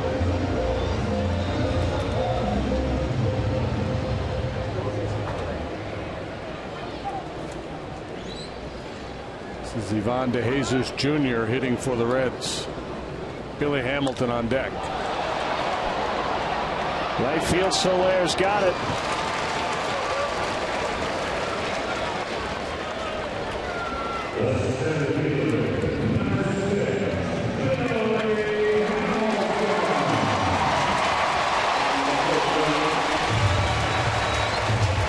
This is huge right here. Hamilton reaches. He might end up on third base within 2 or 3 pitches with his speed. Pinching in at the corners. Rizzo's left foot is about 6 inches off the baseline.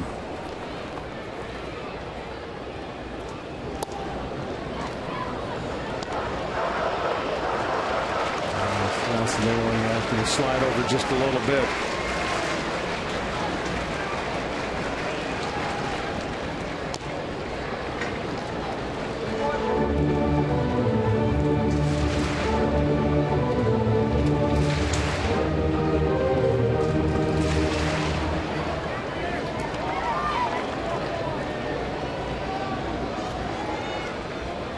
Rondon's 1-1. Line into the Cubs dugout.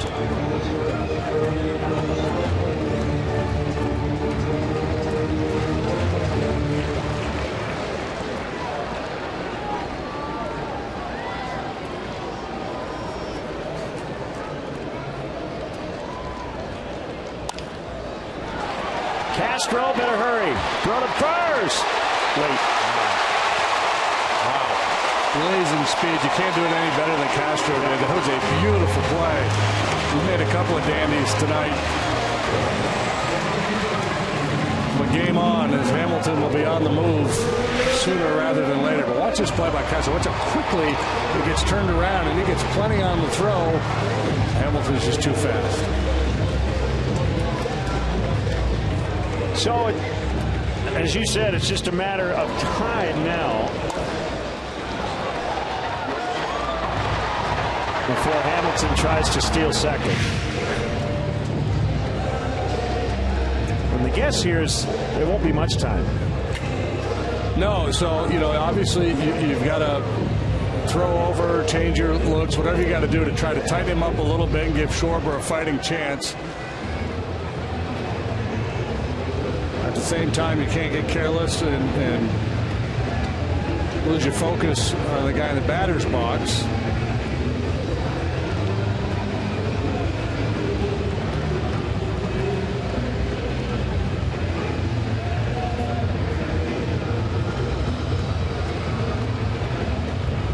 And the one thing you also have to guard against is pitcher trying to make a heroic pickoff throw. You know, we've seen that with a guy like Hamilton on first base. You try to go quicker than you've ever gone to first base with a pickoff throw, airmail it down the right field line, and the next thing you know, he's standing on third base. Yeah, and the Cubs have 2 pickoffs already tonight. So you'd be tempted to do that.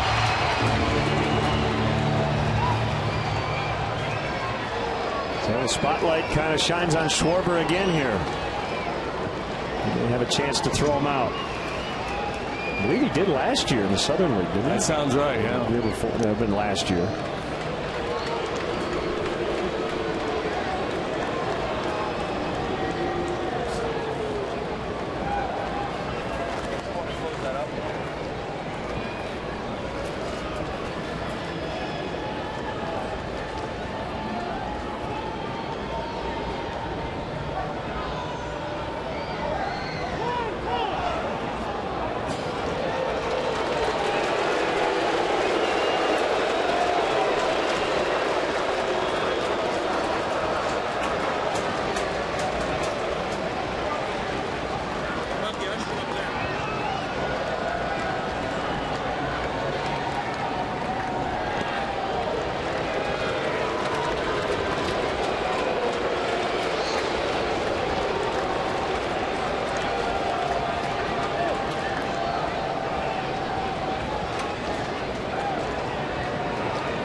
good lead.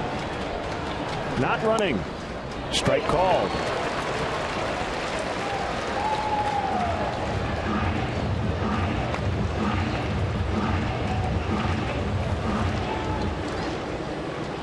No, he did not face Hamilton in the minors. Schwarber? Correct. I thought Hamilton was down on a rehab assignment. Oh, well, maybe. Okay. I don't remember that story. I don't see any minor league numbers for him after 2013.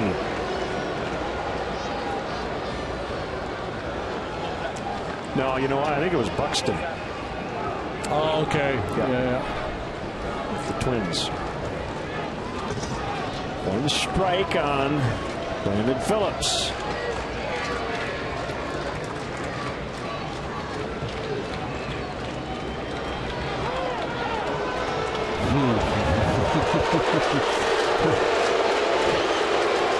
This is good stuff, boy. Everybody trying to get into their rhythm.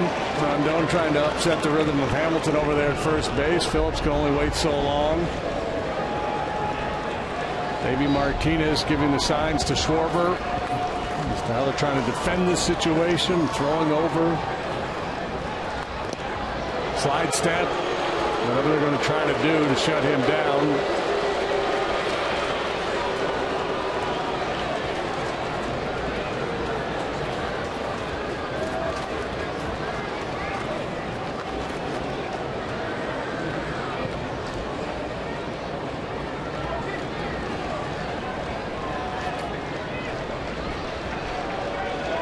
Fake towards second. They called a ball. Well, there you go. So it wasn't the overthrow, but instead the distraction of Hamilton caused Rondon the ball. Yeah, he was just trying to alter his times, you know, and you know, sometimes you hold it a long time, sometimes you hold it just briefly and go. And according to Field and Culbreth, he just never really came to a complete stop. So it's the influence of the speed of Hamilton.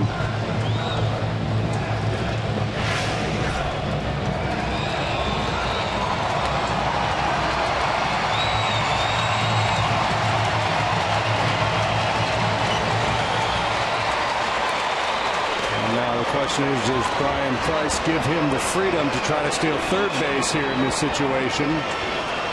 Or would you say that's good enough? Let's just give my guys a couple of chances, Phillips and Votto, to drive them in.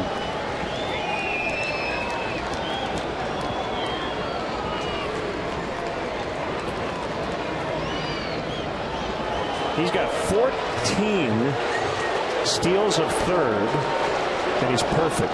14 out of 14. Lorenzo Cain and Brandon Guyer each have 6, tied for second. And steals of third. On the ground to the shortstop, Castro. He'll get Phillips. 2 outs.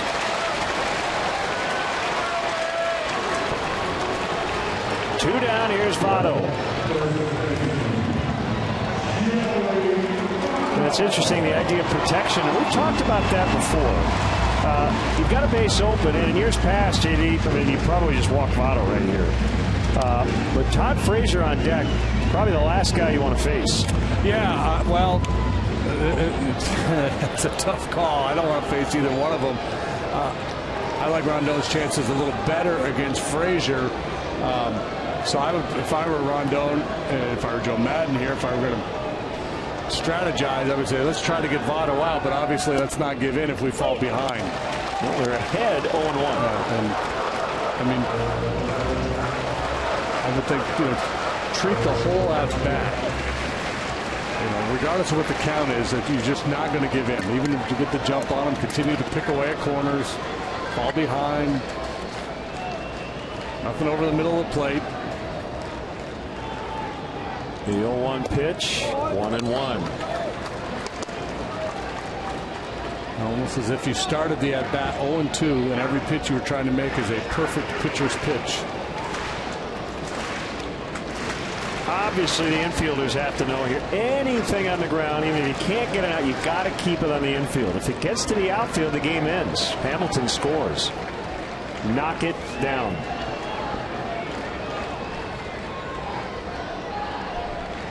1-1. High fly ball left field. Denorfia going back. He's got room. We go to the 10th. 4-4 after 9.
Long. Jack Link's Beef Jerky. Feed your wild side.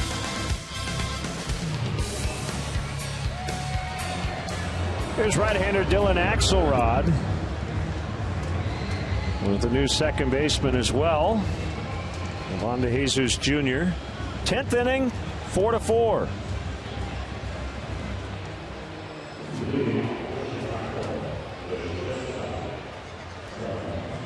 Axelrod making his 2015 big league debut. Last year, 5 appearances, 4 starts for Cincinnati. Former member of the White Sox. 29 years old. He's got his 30th birthday coming up. Had one of those starts against the Cubs, didn't he? I think you're right. There's de Jesus Jr.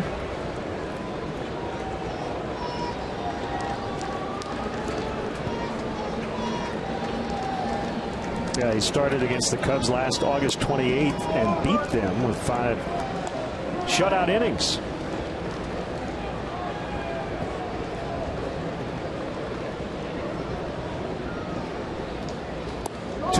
On Starlin Castro.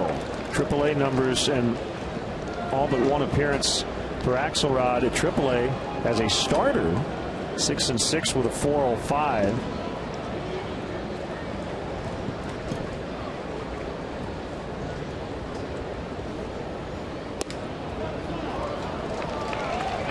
Three and 0.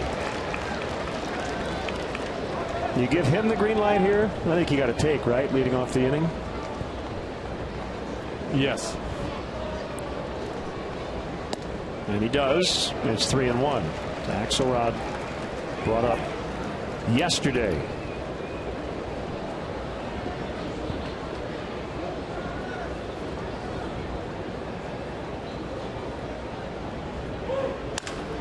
Fly ball to the left, and he just missed it. Missed the sweet spot. 1 out. Yeah, swing looked good, didn't it? Yep. Maybe caught it down towards the end of the bat a little bit, maybe. I'm not sure, but aggressive swing at a 3-1 fastball and just didn't quite center it up. Here's Herrera.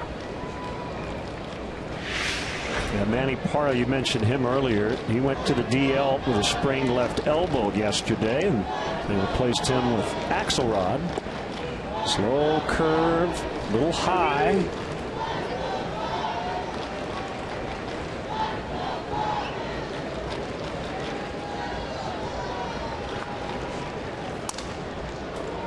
Broken bat on the foul ball.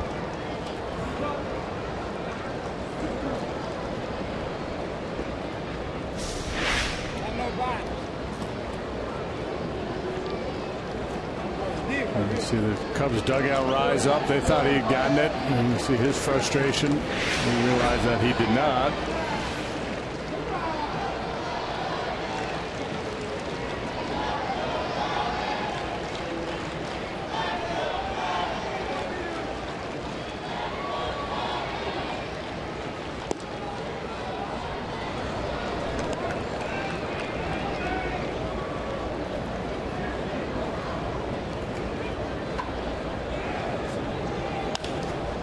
Another fly ball. This one's not going to go anywhere as Bruce calls it in. 2 outs now. It's Chris Denorfia, who originally was a Red.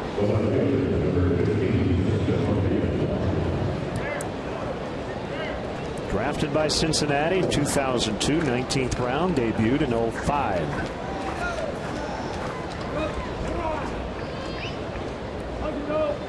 That's when he was 24 years old.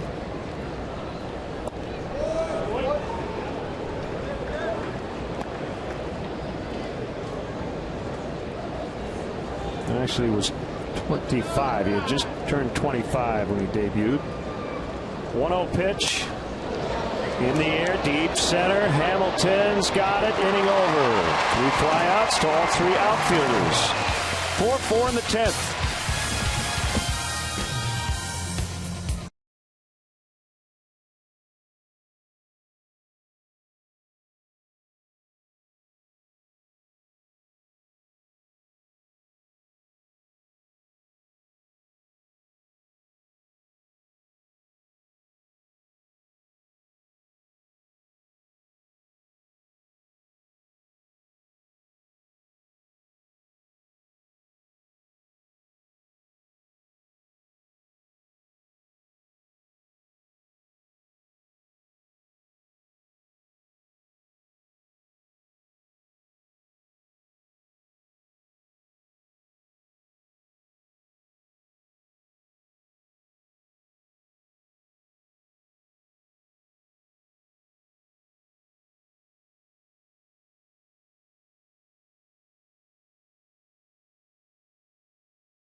Rondon back out there for his second inning of work.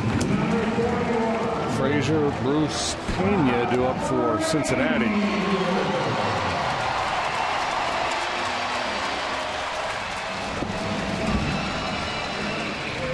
Frazier has driven in a couple here tonight.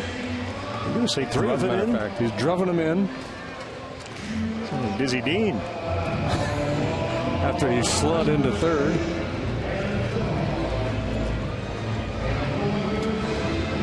I like when Frazier bats because they play Sinatra.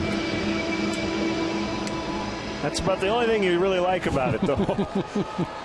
So Rondon starting his second inning of work. And here we go in the bottom of the 10th. Strike 1.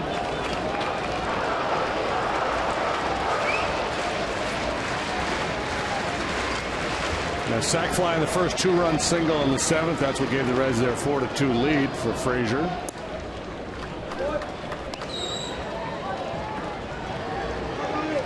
That hit came off Strope. The runs were charged to Travis Wood.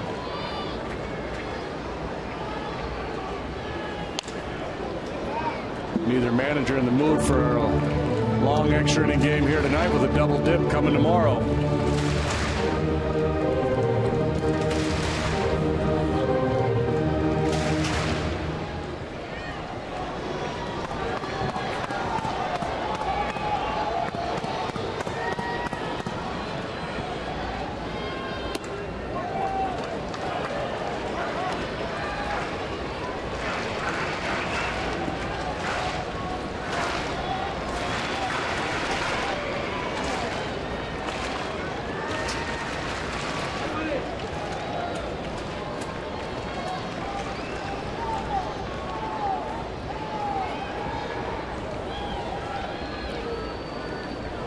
2-2 pitch. It's full.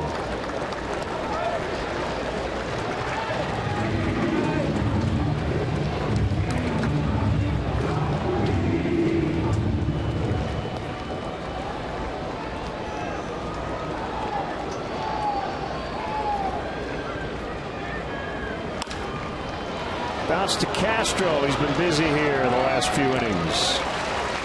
One out.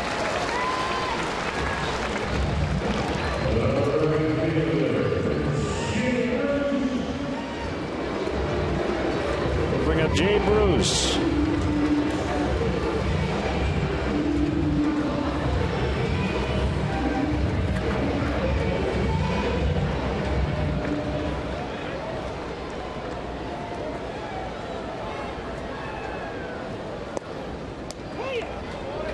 Slider strike dropped by Schwarber. 0-1.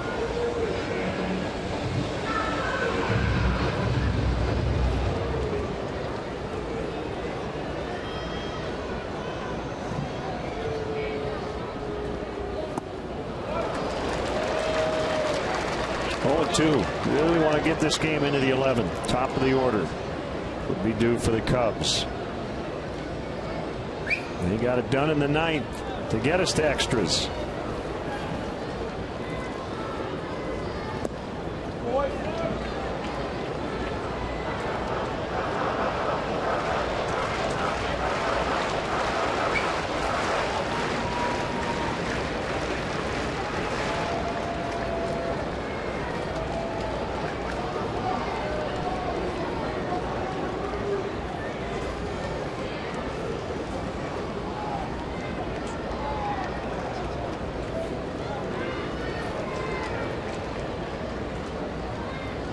Schwarber nearly came out to the mound, but we're now on the same page.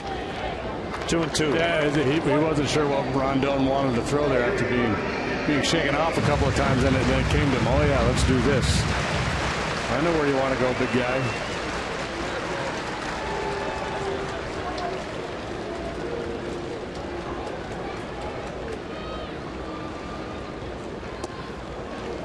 Back-to-back full counts.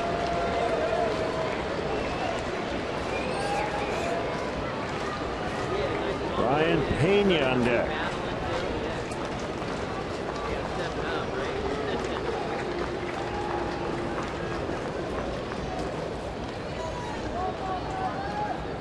Here it comes. Swing and a miss. He got him.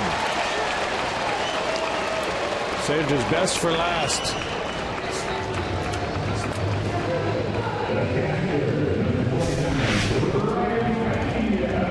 Great execution of this 3-2 slider by Rondon, dipping down below the strike zone.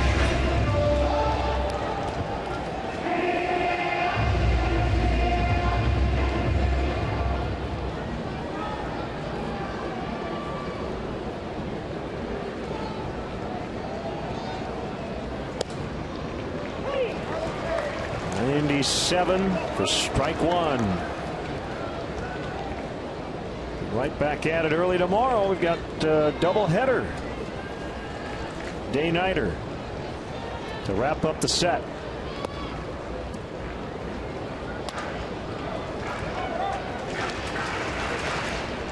Thursday an off day. The bullpen will have a chance to regroup before the weekend series with the Phillies.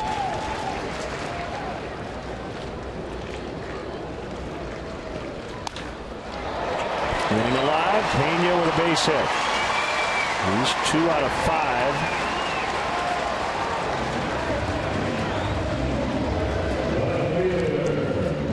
Stress level a little different with Pena on first base than Billy Hamilton. Yeah, just a little bit.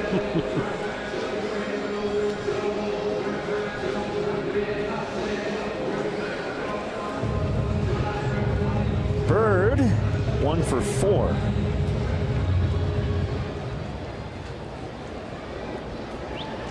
He homered last night.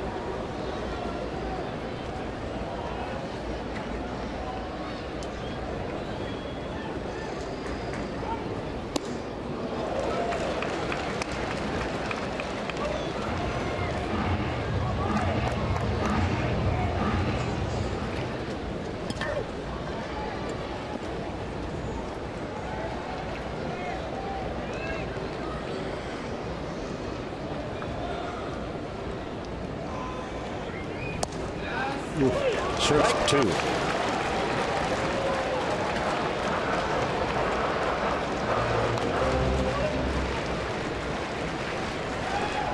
Little knee-high Cholula right there.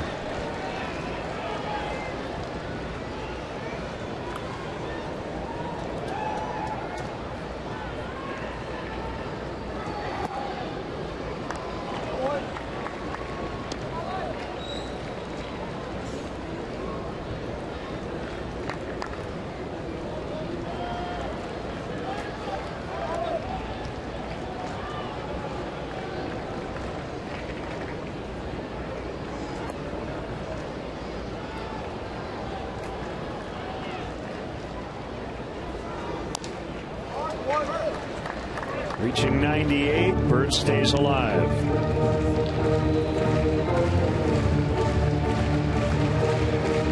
Yankees beat the Orioles tonight 3-2 in the Bronx.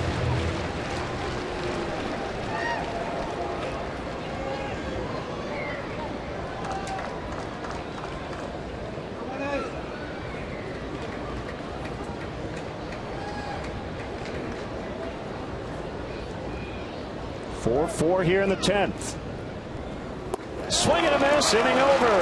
2 scoreless innings for Hector Rondon. Southgate Bridge, 4-4.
All season long, Jack Link's Beef Jerky. Feed your wild side.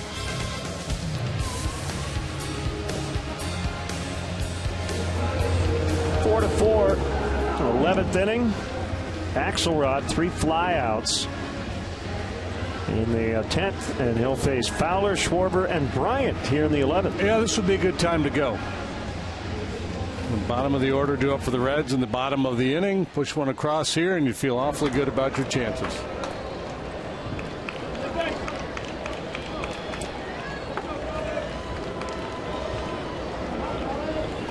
Two more hits tonight for Dexter.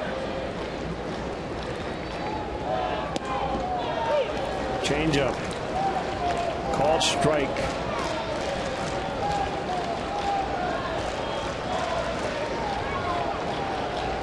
Comes another one.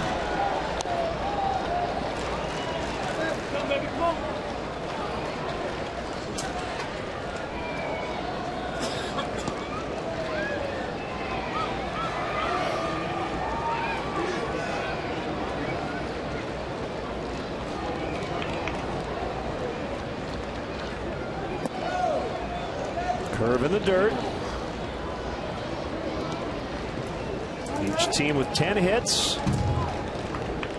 One error in the game. That was by Fowler. He dropped a fly ball in the first inning. It did lead to an unearned run. And he missed it. Ball gets by, and he's going to reach. How about that?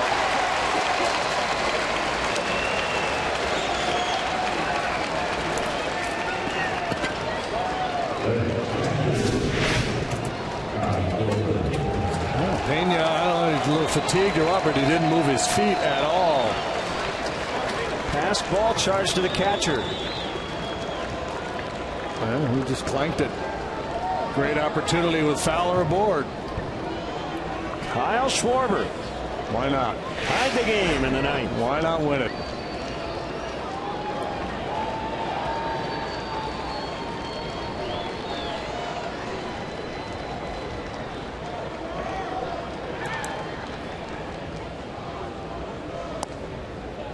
Ball one.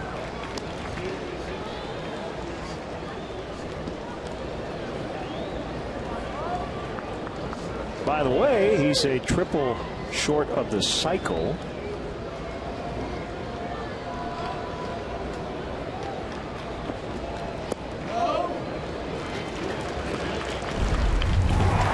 Not much doubt about this one.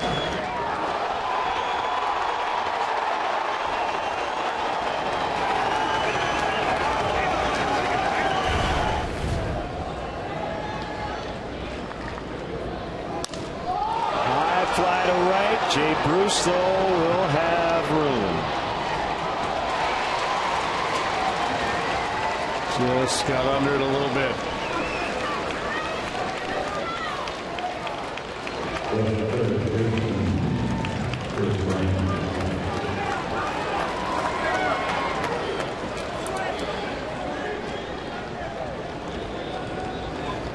Bryant's reached the last two times on a double and a walk.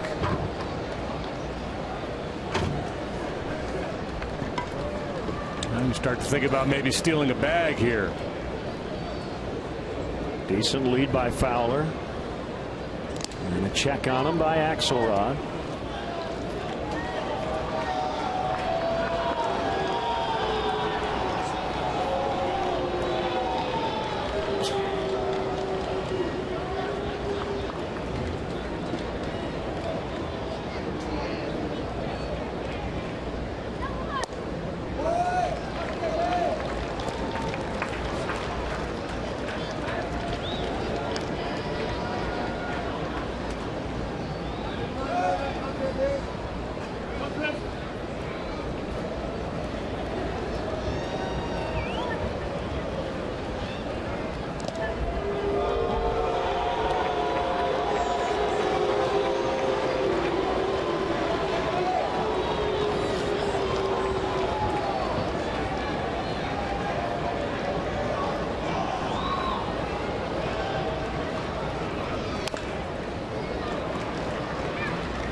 Braves beat the Dodgers again.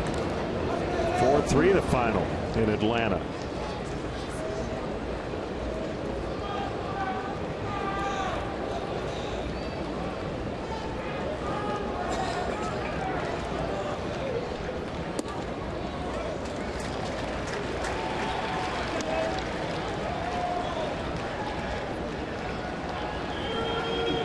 Axelrod understandably being cautious with Bryant here. But he's got a man on first base. He's got Rizzo on deck.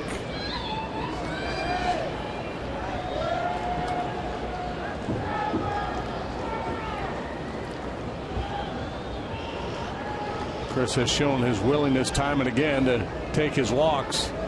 Fowler runs. Bryant fouls.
lot of Cub fans here and they're booing these pickoff throws from Axelrod.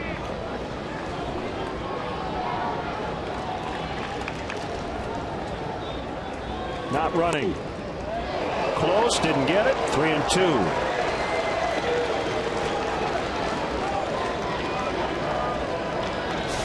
Battle of wills here as Axelrod doesn't want to give in to the middle of the strike zone and Brian doesn't want to expand his zone.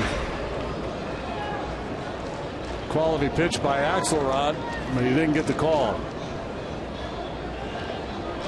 Fowler on the go, swing and a miss. Strike 3. Stolen base, Fowler. 2 outs in the inning. I don't imagine they're going to let Rizzo swing the bat here.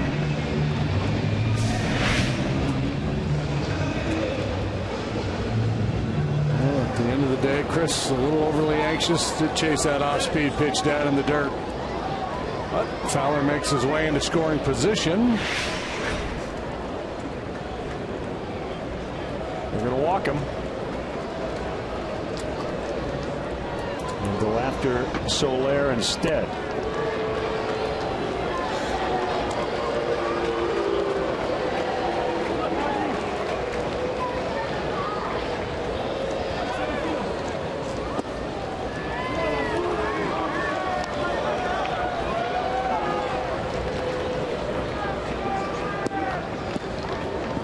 Ball 3. This will be the first time Anthony has reached. He has lined out twice, flied out, grounded out, struck out. And now aboard on an intentional walk.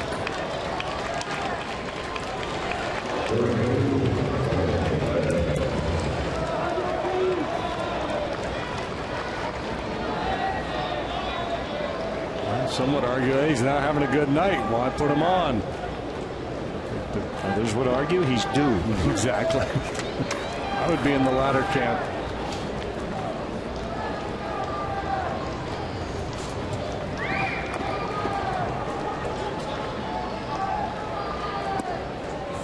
Breaking ball in there. Strike 1 on Soler. First and second, 2 outs, 11th inning. 4-4 deadlock.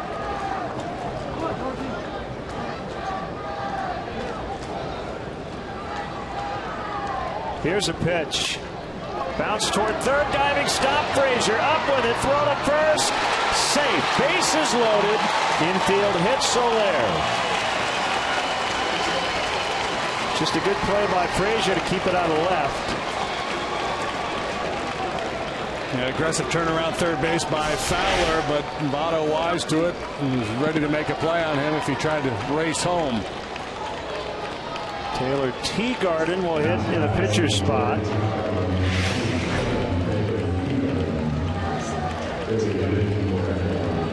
So he's in for Rondon. You're wondering what the bench looks like.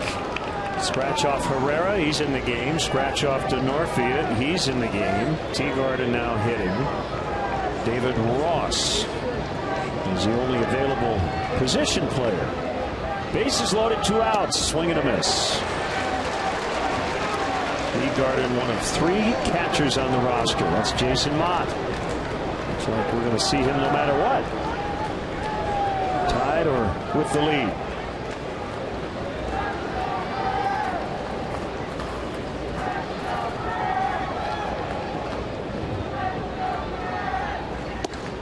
Two.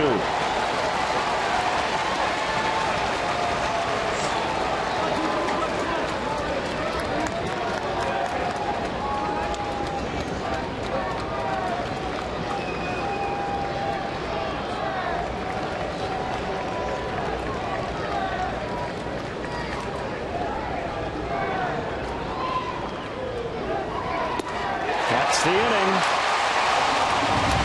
They leave them loaded.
Situation. Instead, it's a trying to resume, keep this game going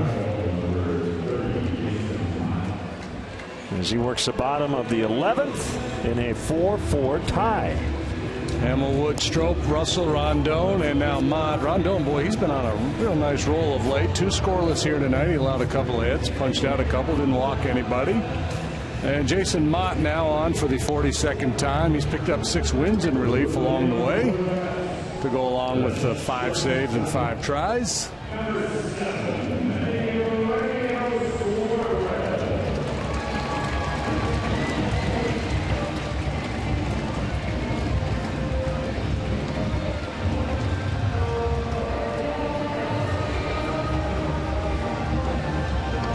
Suarez, DeJesus Jr. and Hamilton do up for the Reds here. Pitcher spot is now the leadoff spot for the Reds. 1 ball, no strikes to Suarez.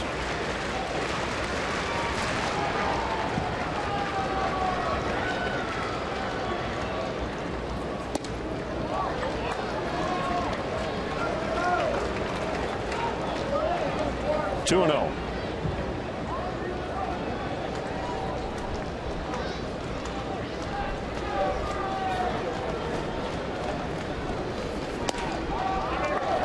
Could have been. Should have been. Suarez will be taking all the way here.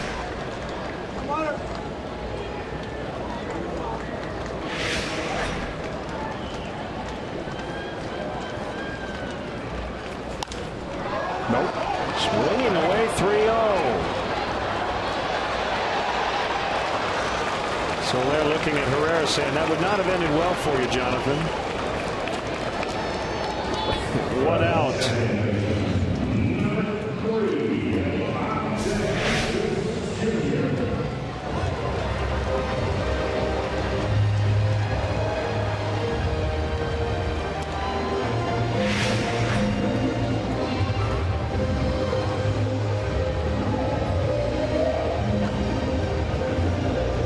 Yeah, I'm not sure about the 3-0 green light leading off an inning. Yeah, well, I'm sure a home run hitter, but yeah, and I guess it's Suarez has extra base power and not proven hitters behind him, so I'm guessing that's why they gave him the green light there.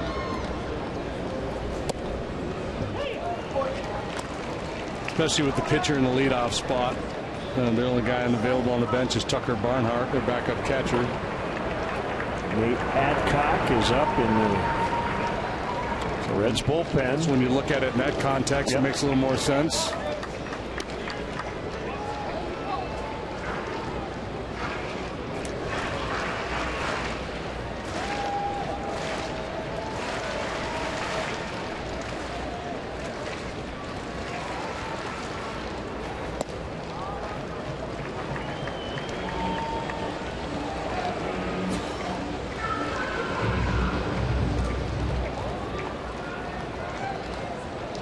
Two and one on the son of former Cub shortstop and coach Ivan DeJesus Sr. Line shot. Soler's got it. 2 down.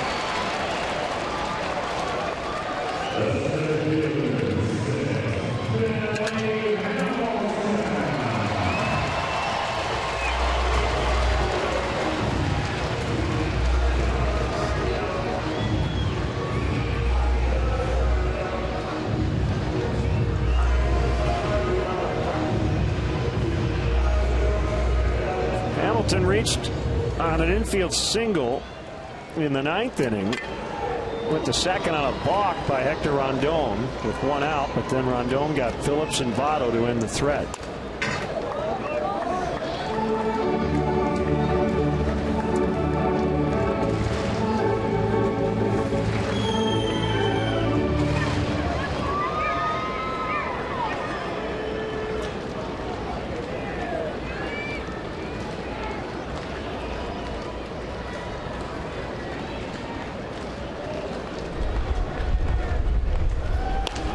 Ground ball into right.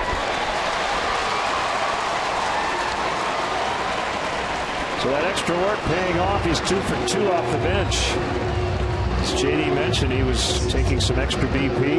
Yeah, not in the lineup.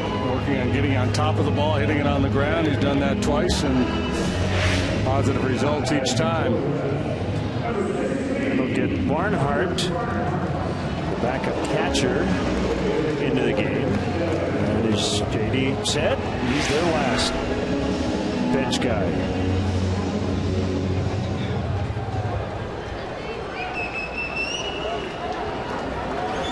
Switch hitter. Keep an eye on Hamilton. Not running. Barnhart fouls.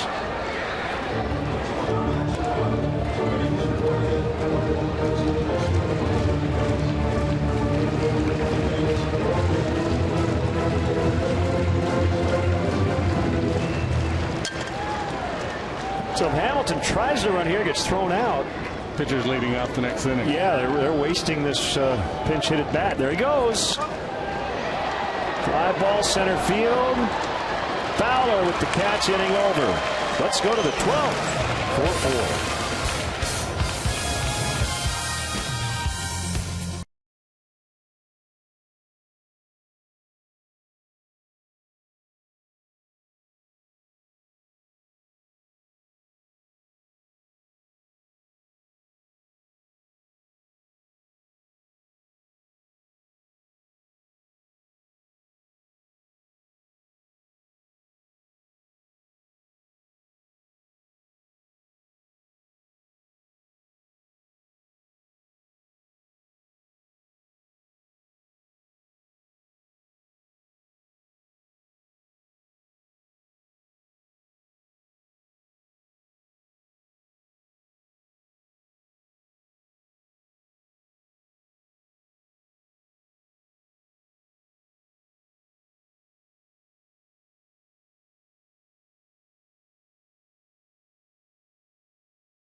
All season long, Jack Link's Beef Jerky. Feed your wild side.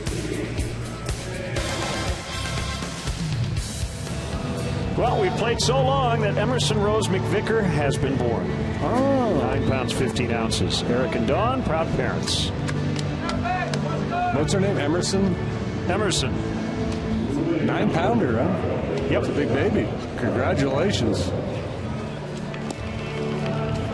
Let's get her a win. Here's Nate Adcock.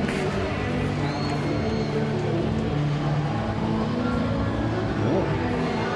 11 games at the big league level. Numbers not particularly good, were they?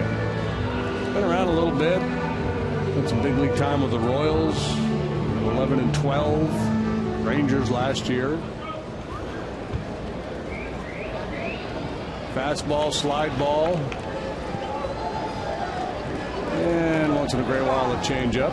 From Kentucky, he grew up rooting for the Reds. Maybe that explains the color of his beard. The natural. Might remind you of Ron Robinson. Yeah, good call. 1-0 to Castro. The pitch. Foul. Out of play.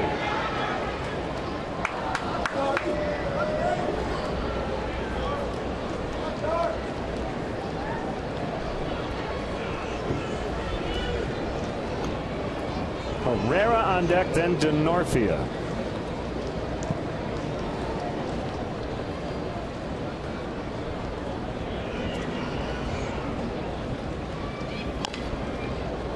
Got to move into a new score sheet here. This is running out of room. Catastrophic. Ooh.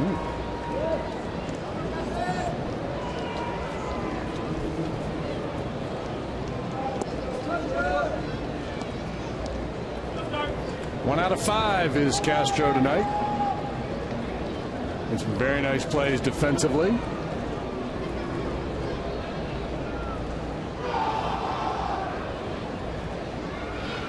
Swing and a miss for strike 3.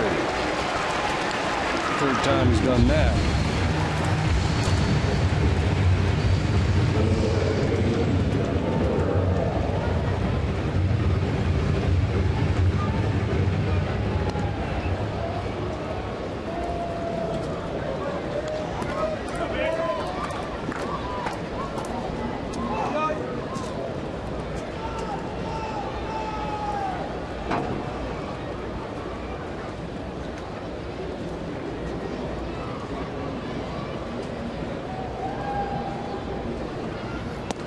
Got to figure for the Reds, Michael Lorenzen would be a pinch hit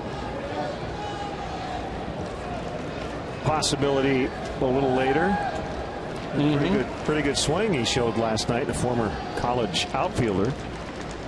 Mike Leake can handle the bat. He's pitching tomorrow afternoon. I would think Leake is probably at home sleeping. Bird makes a catch. I don't think there'd be any reason for Mike Leake to be here at this hour. With an early game tomorrow. But then again, we assumed Chapman wasn't going to pitch last night, so Mike Leake could come into the game in the 18th. I have no idea. And with a doubleheader tomorrow, you get that extra roster spot, but the Cubs are going to use Dallas Beeler. And you can't use him tonight. Right.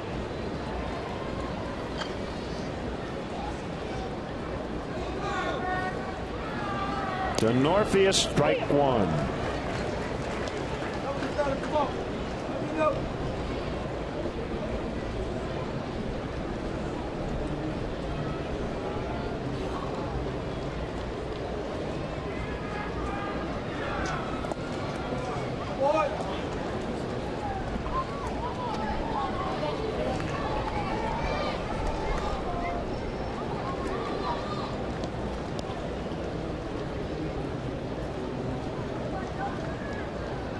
Denorfia got into one pretty good last time up. Deep fly out to center field.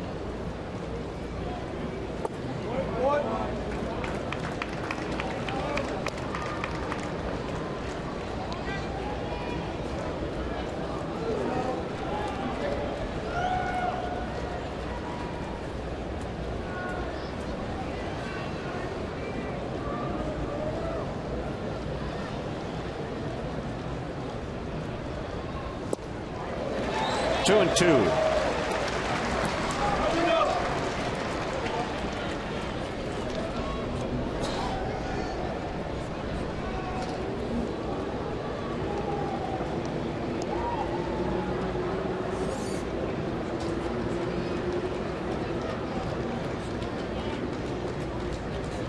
From the stretch with nobody on, the 2-2 pitch, swing and a miss to end the inning.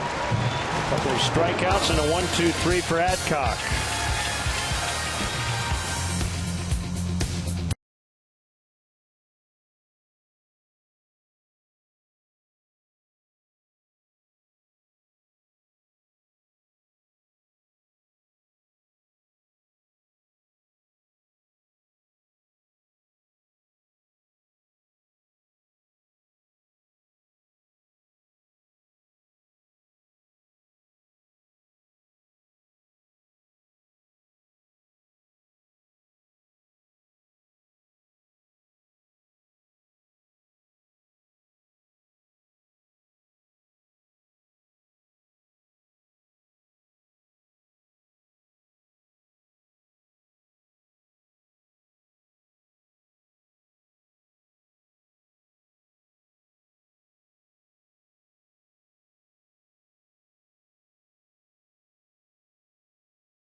1. Now some heavy lifting to do for Jason Mott. He's got Otto, Frazier, and Bruce up here in the bottom half of the 12th.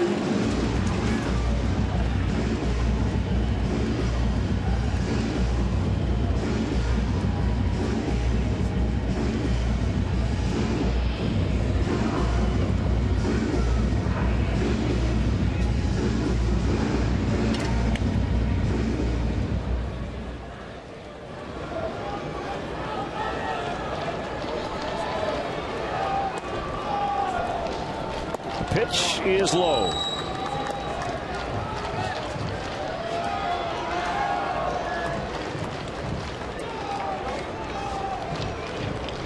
Otto 3 out of 6 in his career. Make it 3 out of 7. As Herrera got toppled by that one hopper, but able to get up and make the play.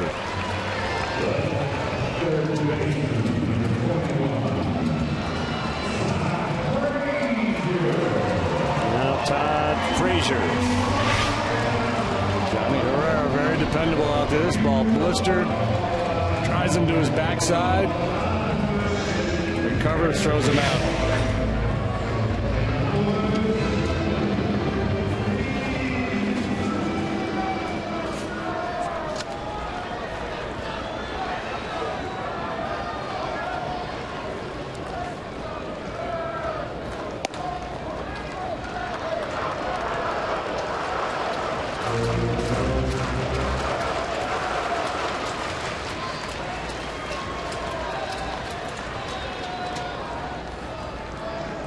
Pitch bounced into the Cub dugout. You mentioned the Frank Sinatra that plays when Todd Frazier comes up. That's because he's from New Jersey. Yeah. Big Sinatra fan. Played collegiately at Rutgers, the State University of New Jersey. 2-1. David DeJesus, also a Scarlet Knight. Yeah. And Eric Young. Depending on how long this game goes, we may rattle off every name of every person who's ever gone to Rutgers. Are you inside? 3-1.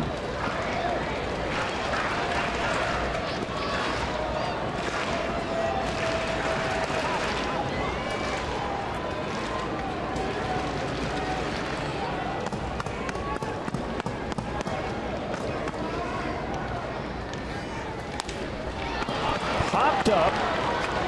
Backpedaling is Castro. 2 outs.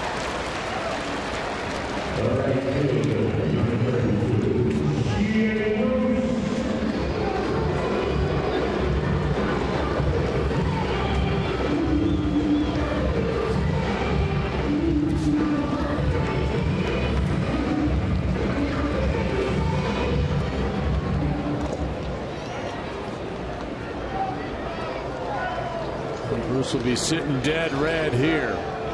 Turned on a fastball from Justin Grimm last night for a long home run pitch that was up in the zone.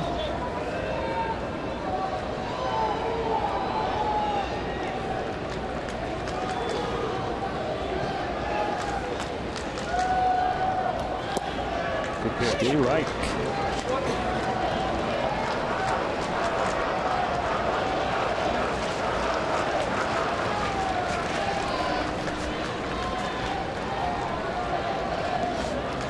One on the way. That'll get in. It'll be 2 bases. Soler picks it up quickly. It'll be 1. Respecting his arm and a good throw. He's asking Billy Hatcher, should he have gone or not? I think he made the right call. Well, he probably did, but 2 outs.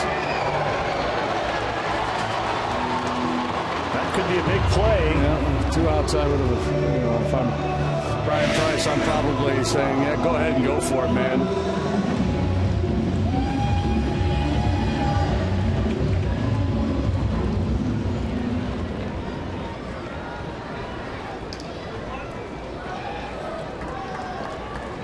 That's 2 balls off the wall tonight by Reds hitters that have been singles. Combination of how hard the ball was hit, how quickly it got out there, and respect for the arm of Soler.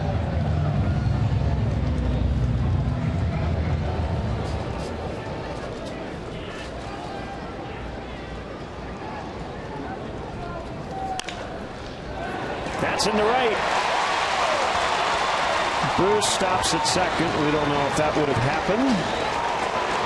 And Bruce Bennett second. I guess Rizzo might have been able to cut that ball off. But 2-out rally here, and it's Marlon Bird.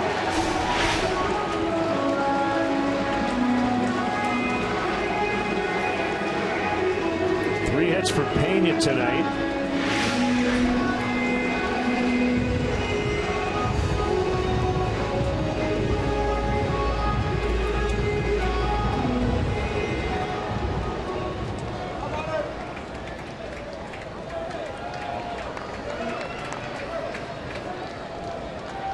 As you said last time in this situation, belly play for the infielders. Got to knock the ball down. Yep.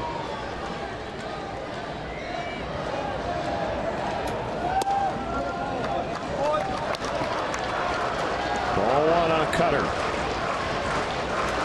Bruce, the winning run at second.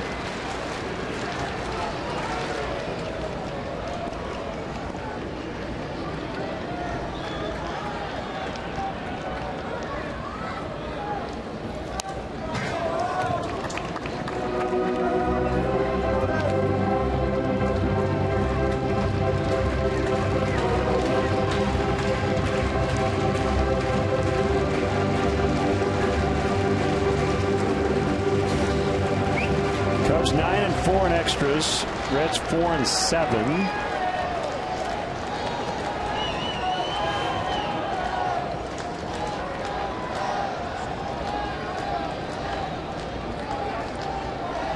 And here's the pitch. It's outside.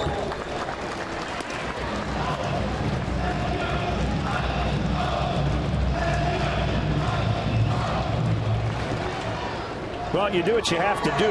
If you're Joe Madden, you hate to have to use Jason Mott for 2 innings in this one with 2 games tomorrow. Justin Grimm cranking it up. But again, you do what you got to do to try to win this one. The 2-1 pitch. Ground ball. Castro to Herrera to end the inning. We'll go to the 13th, 4-4.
Do against Nate Adcock.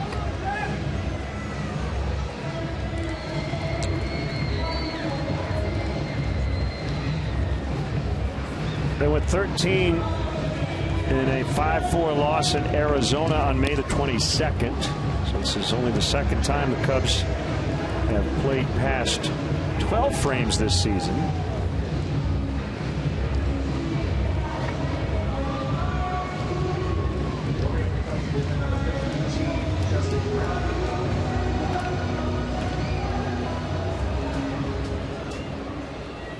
The Reds, meanwhile, have now gone to 13 innings 4 different times.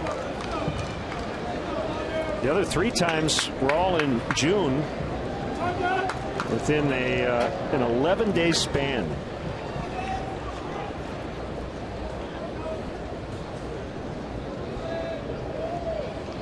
Pitch to Dexter Fowler. Ball 1. So in the 9th, he started the inning with a hit to right, then scored on the 2-run game tire by Schwarber. In the 11th, he struck out swinging, but a passed ball allowed him to reach, stole a base, ended up stranded at third. 2-0.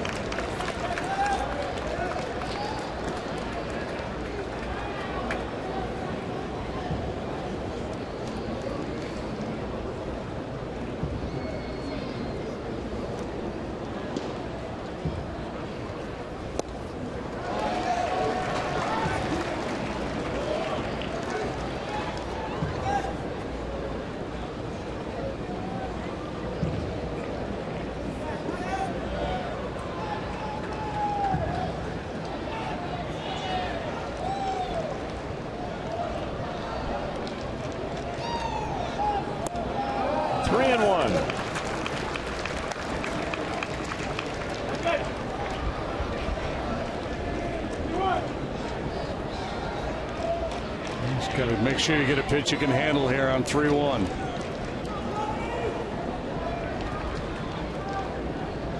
If not, let it go. Ground ball. De Jesus makes a play. Remember, Phillips taken out earlier.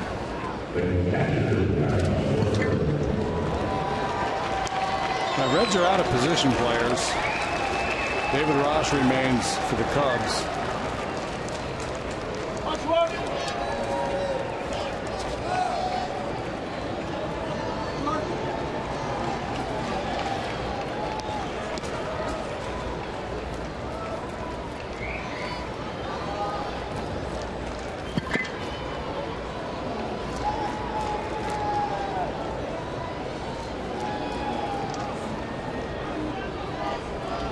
Pitch to Kyle Schwarber, a swing and a miss.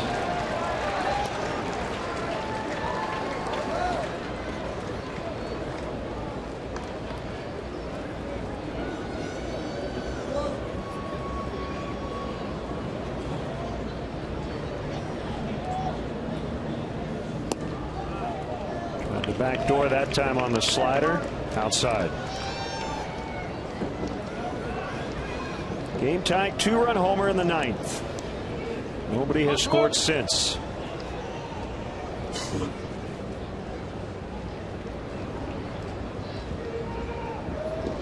kick, the 1-1, bounced foul.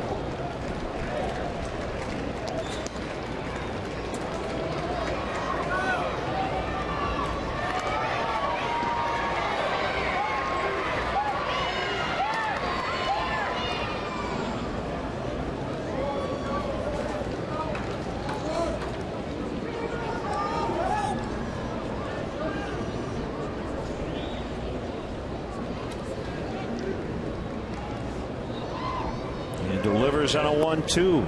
It's low. Chris Bryant next. If anybody reaches, Rizzo. It's tough to keep your edge. Position player has been out there all night long. Physically, you're tired. Mentally, you're a little bit fried.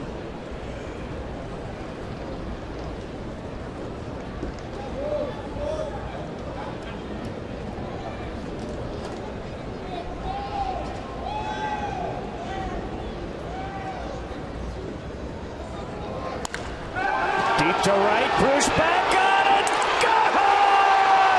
Schwarber's done it again.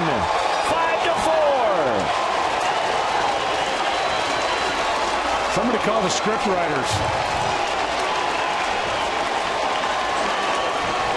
This is amazing what this guy is doing.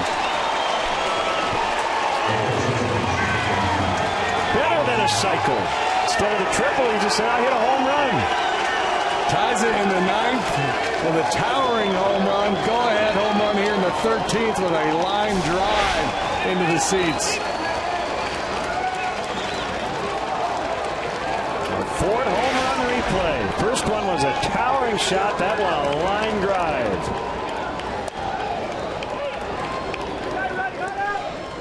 Wow. As the kids say, OMG.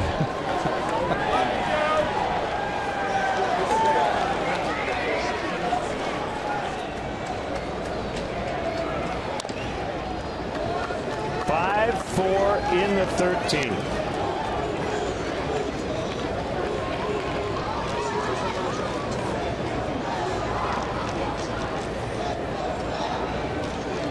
What's the over-under on Schwarber signs we're going to see at Wrigley Field when we get home?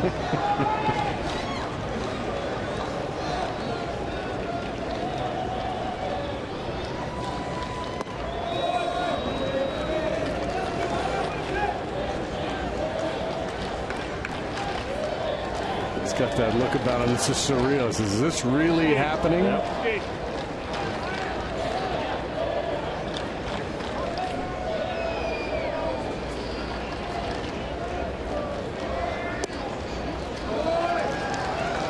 How soon before he's catching everybody but Lester?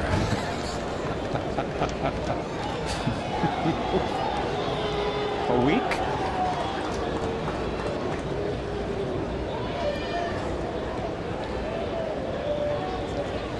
Remember what we said when he came back up?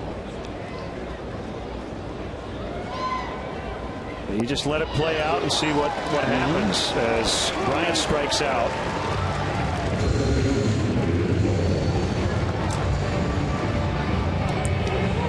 But I like your line last night. Every line drive he hits, he looks a heck of a lot better behind the plate.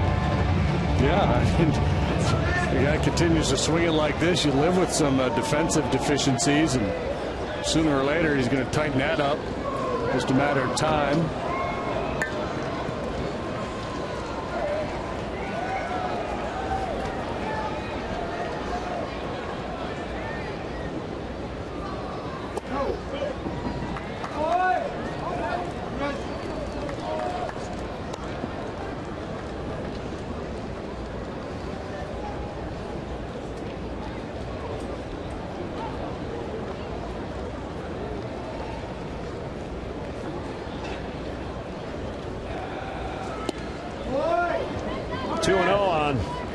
Rizzo.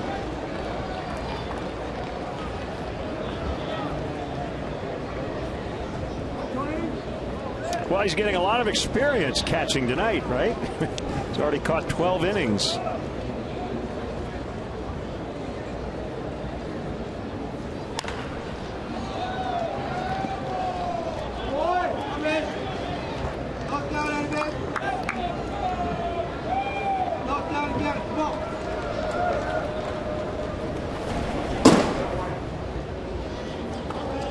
Justin Grimm will have a save opportunity. He took the loss last night. Hard hit on the ground, but picked up by Suarez. Well, it is Kyle Schwarber's world. We're all just living in it right now. It's 5-4 Cubs in the 13th.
Remember, NBC gave Willie McGee the player of the game. He hit for the cycle, and then Sandberg hit 2 home runs off Bruce Sutter. That's right. Well, we gave it to Todd Frazier earlier, the Benny's Beverage Depot toast of the game, but then Kyle Schwarber appeared. Yeah, taking the toast away from Frazier and giving it to Kyle Schwarber. So our mulligan, and we just used it. What a great scene. His family's up there, thinking, yeah, you remember the time he did that against, East Central High a couple of years ago? Now he's doing it in the big leagues. Well, that was the Sandberg game. Maybe this will be known as the Schwarber game. Game tire. Another go-ahead shot, although Rhino's 2 homers off the future Hall of Famer tied that game both times. Justin Grimm, save chance here. They're right back up on that hill after taking the loss last night. 1-1 on Suarez.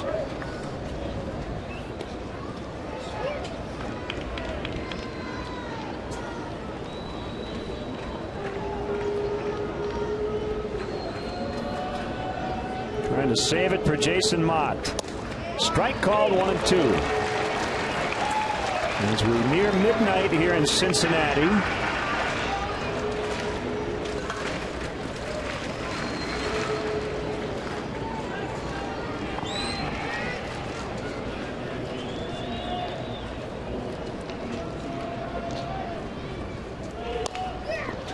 Topper to third. 1 away.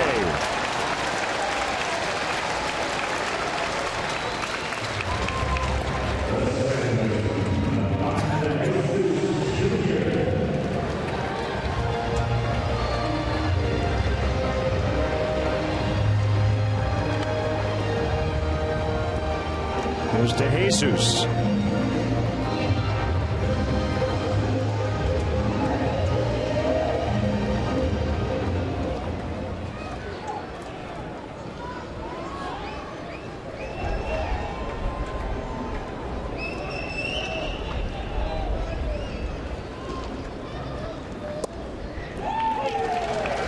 Strike 1.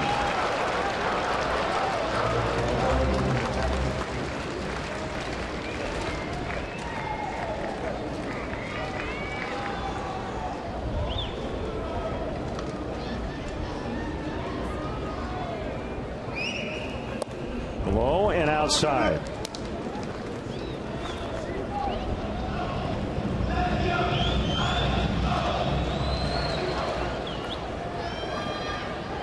Yep.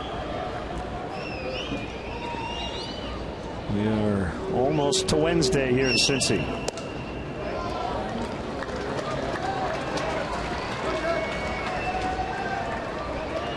Shin-Soo Choo hit for the cycle tonight for Texas. Where would you guess he did it? Coors Field. I was going to say Colorado. It's always a lot of them. 9-0 the Rangers won that game.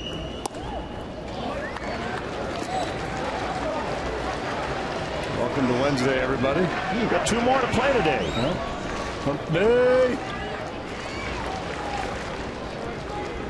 Jesus hit the ball sharply last time to right field.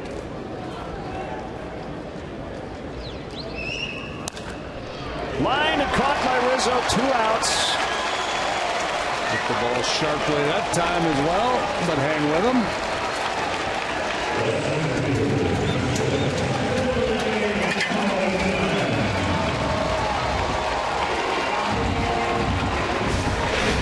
We'll bring up Hamilton. He's already 2 for 2.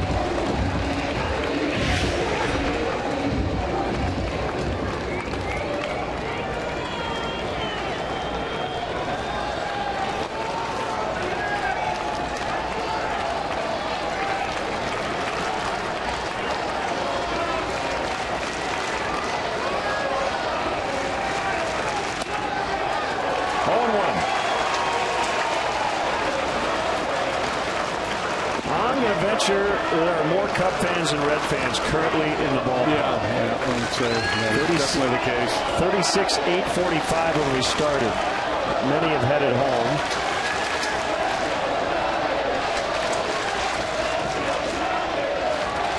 Half of them are on Schwarber's pass list.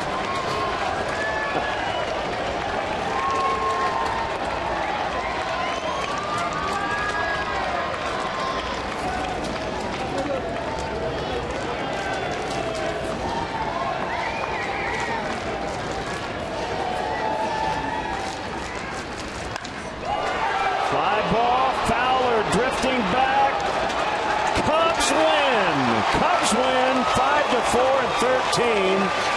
What a dramatic ball game tonight. Schwarber ties it in the 9th with a homer, wins it in the 13th with another home run. It's that game-winning home run after having caught 12 innings. We just got done talking about how tired you are, mentally fried you are, and tough to keep your edge, and he hits the game-winning home run after hitting the game-tying home run. An epic night for that young man. So that's going to wrap things up. The final at 13 thrilling innings. The Cubs 5, the Reds